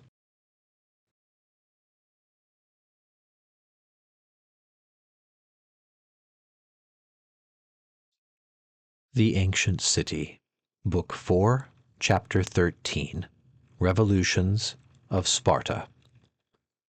We are not to believe that Sparta remained 10 centuries without seeing a revolution. Thucydides tells us, on the contrary, that it was torn by dissensions more than any other Greek city. The history of these internal dissensions, it is true, is little known to us. But this is due to the fact that the government of Sparta made a rule and a custom of surrounding itself with the most profound mystery. The greater part of the struggles that took place there have been concealed and forgotten. But we know enough of them at least to say that if the history of Sparta differs materially from that of other cities, it has nonetheless passed through the same series of revolutions. The Dorians were already united into a people when they overran Peloponnesus. What had caused them to leave their country? Was it the invasion of a foreign nation, or was it an internal revolution? We do not know. But it appears certain that, at this stage in the life of the Dorians, the old rule of the gens had already disappeared. We no longer distinguish among them this ancient organization of the family. We no longer find traces of the patriarchal government, or vestiges of the religious nobility, or of hereditary clientship. We see only warriors, all equal under a king. It is probable, therefore, that a first social revolution had already taken place, either in Doris or on the road which conducted this people to Sparta. If we compare Dorian society of the 9th century with Ionian society of the same epoch, we perceive that the former was much farther advanced than the other in the series of changes. The Ionian race entered later upon the revolutionary road, but passed over it quicker. Though the Dorians, on their arrival at Sparta, no longer had the government of the gens, they had not been able so completely to free themselves from it as not to retain some of its institutions, as, for example, the right of primogeniture and the inalienability of the patrimony. These institutions could not fail to establish an aristocracy in Spartan society. All the traditions show us that, at the time when Lycurgus appeared, there were 2 classes among the Spartans, and that they were hostile to each other. Royalty had a natural tendency to take part with the lower class. Lycurgus, who was not king, became the chief of the aristocracy, and at the same blow weakened royalty, and brought the people under the yoke. The declamations of a few of the ancients and of many of the moderns on the wisdom of Spartan institutions, on the unchangeable good fortune which the Spartans enjoyed, on their equality, and on their living in common, ought not to blind us. Of all the cities that ever were upon the earth, Sparta is perhaps the one where the aristocracy reigned the most oppressively, and where equality was the least known. It is useless to talk of the division of the land. If that division ever took place, it is at least quite certain that it was not kept up. For, in Aristotle's time, some possessed immense domains, others had nothing or almost nothing. One could hardly reckon 1,000 proprietors in all Laconia. If we leave out the Helots and the Laconians and examine only Spartan society, we shall find a hierarchy of classes superposed one above the other. First, there are the Neodamodes, who appear to be the former slaves, freed. Then come the Epunctae, who had been admitted to fill up the gaps made by war among the Spartans. In a rank a little above figured the Mothakes, who, very similar to domestic clients, lived with their masters, composed their cortege, shared their occupations, their labors, and their festivals, and fought by their side. Then came the class of bastards, who, though descended from true Spartans, were separated from them by religion and law. There was still another class called inferiors, Epomiones, who were probably the younger disinherited sons of families. Finally, above all these was raised the aristocratic class, composed of men called the equals, Omi. These men were indeed equal among themselves, but were much superior to all the rest. The number of this class is not known. We know only that it was very small. One day one of their enemies counted them in the public square, and found some 60 of them in the midst of a multitude of 4,000 people. These equals alone had a part in the government of the city. To be outside this class, says Xenophon, is to be outside the body politic. Demosthenes says that a man who entered the class of equals became, by that alone, one of the masters of the government. They were called equals, he further says, because equality ought to reign between the members of an oligarchy. On the composition of this body we have no precise information. It was recruited, as it should seem, by election. But the right of electing belonged to the body itself, and not to the people. To be admitted to it was what they called, in the official language of Sparta, the reward of virtue. We do not know how much wealth, rank, merit, and age were required to compose this virtue. It is evident that birth was not sufficient, since there was an election. We may suppose that it was rather wealth which determined the choice in a city which had love of money in the highest degree, and where everything was permitted to wealth. However this may be, these equals alone had the rights of citizens. They alone composed the assembly. They alone formed what was called at Sparta the people. From this class came, by election, the senators, to whom the constitution gave very great authority, for Demosthenes says that the day a man entered the Senate, he became a despot toward the multitude. This Senate, of which the kings were simple members, governed the state according to the habitual custom of aristocratic bodies. Annual magistrates, whose election belonged indirectly to it, exercised in its name an absolute authority. Thus, Sparta had a republican government. It even had all the externals of a democracy: king-priests, annual magistrates, a deliberative senate, and an assembly of the people. But this people was an association of some 200 or 300 men. Such was, after Lycurgus, and especially after the establishment of the ephors, the government of Sparta. An aristocracy, composed of a few rich men, placed an iron yoke upon the Helots, upon the Laconians, and even upon the greater number of the Spartans. By its energy, ability, unscrupulousness, and disregard of all moral laws, it succeeded in holding its power during 5 centuries. But it stirred up cruel hatreds, and had to suppress a great number of insurrections. We have not spoken of the plots of the Helots. All those of the Spartans are not known. The government was too wise not to seek to suppress even the recollection of them. Still, there are a few which history has not been able to overlook. We know that the colonists who founded Tarentum were Spartans who had attempted to overthrow the government. An indiscretion of the poet Tyrtaeus revealed to all Greece that, during the Messenian Wars, a party had conspired to obtain a division of the lands. What saved Sparta was the extreme division which existed in the lower orders. The Helots did not agree with the Laconians, and the Methaches despised the Neodamodes. No coalition was possible, and the aristocracy, thanks to its military education and the close union of its members, was always strong enough to make head against any one class of its enemies. The kings attempted what no class could realize.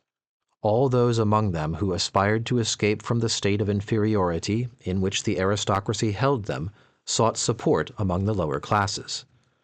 During the Persian War, Pausanias formed the project of elevating royalty and the lower orders at the same time by overthrowing the oligarchy. The Spartans put him to death, accusing him of having conspired with the king of Persia. His real crime was rather entertaining the thought of freeing the Helots. We can see in history how numerous were the kings who were exiled by the ephors. The cause of these condemnations is easily guessed, and Aristotle says, "The kings of Sparta, in order to make head against the ephors and the Senate, became demagogues." In 397 B.C., a conspiracy came near overthrowing this oligarchic government. A certain Cynodon, who did not belong to the class of equals, was the chief of the conspirators. He would bring one whom he wished to join in this plot to the public square, and make him count the citizens. By including the ephors and the senators, they would reach the number of about 70. Cynodon would then say to him, "Those men are our enemies. All the others, on the contrary, who fill the square, to the number of more than 4,000, are our allies." He would add, "When you meet a Spartan in the country, see in him an enemy and a master. All other men are friends." Helots, Laconians, Neodamodes, Epomenes, all were united this time, and were the accomplices of Cynodon. For all, says the historian, had such a hatred for their masters that there was not a single one among them who did not declare that it would be agreeable to him to eat them raw. But the government of Sparta was admirably served. No secret could be kept from it. The ephors pretended that the entrails of the victims had revealed the plot to them. No time was left for the conspirators to act. They were seized and secretly put to death. The oligarchy was once more saved. Favored by this government, the inequality continued to increase. The Peloponnesian War and the expedition into Asia had caused money to flow to Sparta, but it had been distributed in a very unequal manner, and had enriched those only who were already rich. At the same time, small properties disappeared. The number of proprietors, who in Aristotle's time amounted to 1,000, was reduced to 100 a century after him. The entire soil was in a few hands at a time when there was neither manufacture nor commerce to furnish occupation for the poor, and when the rich employed slaves in cultivating their immense domains. On the one hand were a few men who had everything, on the other a very great number who had absolutely nothing. In the life of Agis and in that of Cleomenes, Plutarch presents us with a picture of Spartan society. We there see an unbridled love of wealth. Everything is made secondary to this. Among a few there are luxury, effeminacy, and the desire endlessly to augment their fortunes. Beyond these there is a miserable crowd, indigent, without political rights, of no weight in the city, envious, full of hatred, and condemned by their condition to desire a revolution. When the oligarchy had thus pushed affairs to the last possible limits, revolution was inevitable, and the democracy, so long arrested and repressed, finally broke down the barriers. We can also easily believe that, after ages of compression, the democracy would not stop with political changes, but would arrive with the first bound at social reforms. The small number of Spartans by birth, there were, including all the different classes, no more than 700, and the debasement of character, a result of long oppression, explain why the signal for changes did not come from the lower classes. It came from a king. Agis undertook to accomplish this inevitable revolution by legal means, which increased for him the difficulties of the enterprise. He presented to the Senate, that is to say, to the rich men themselves, 2 bills for the abolition of debts and the partition of the lands. We cannot be too much surprised that the Senate did not reject these propositions. Agis had perhaps taken his measures to have them accepted. But the laws once voted remained to be put in execution, and these reforms are always so difficult to carry through that the boldest fail. Agis, stopped short by the opposition of the ephors, was constrained to go outside the law. He deposed those magistrates and named others by his sole authority. He then armed his partisans and established for a year a reign of terror. During that time he was enabled to apply the law concerning debts, and to burn in the public square all evidences of debt. But he had not time to divide up the land.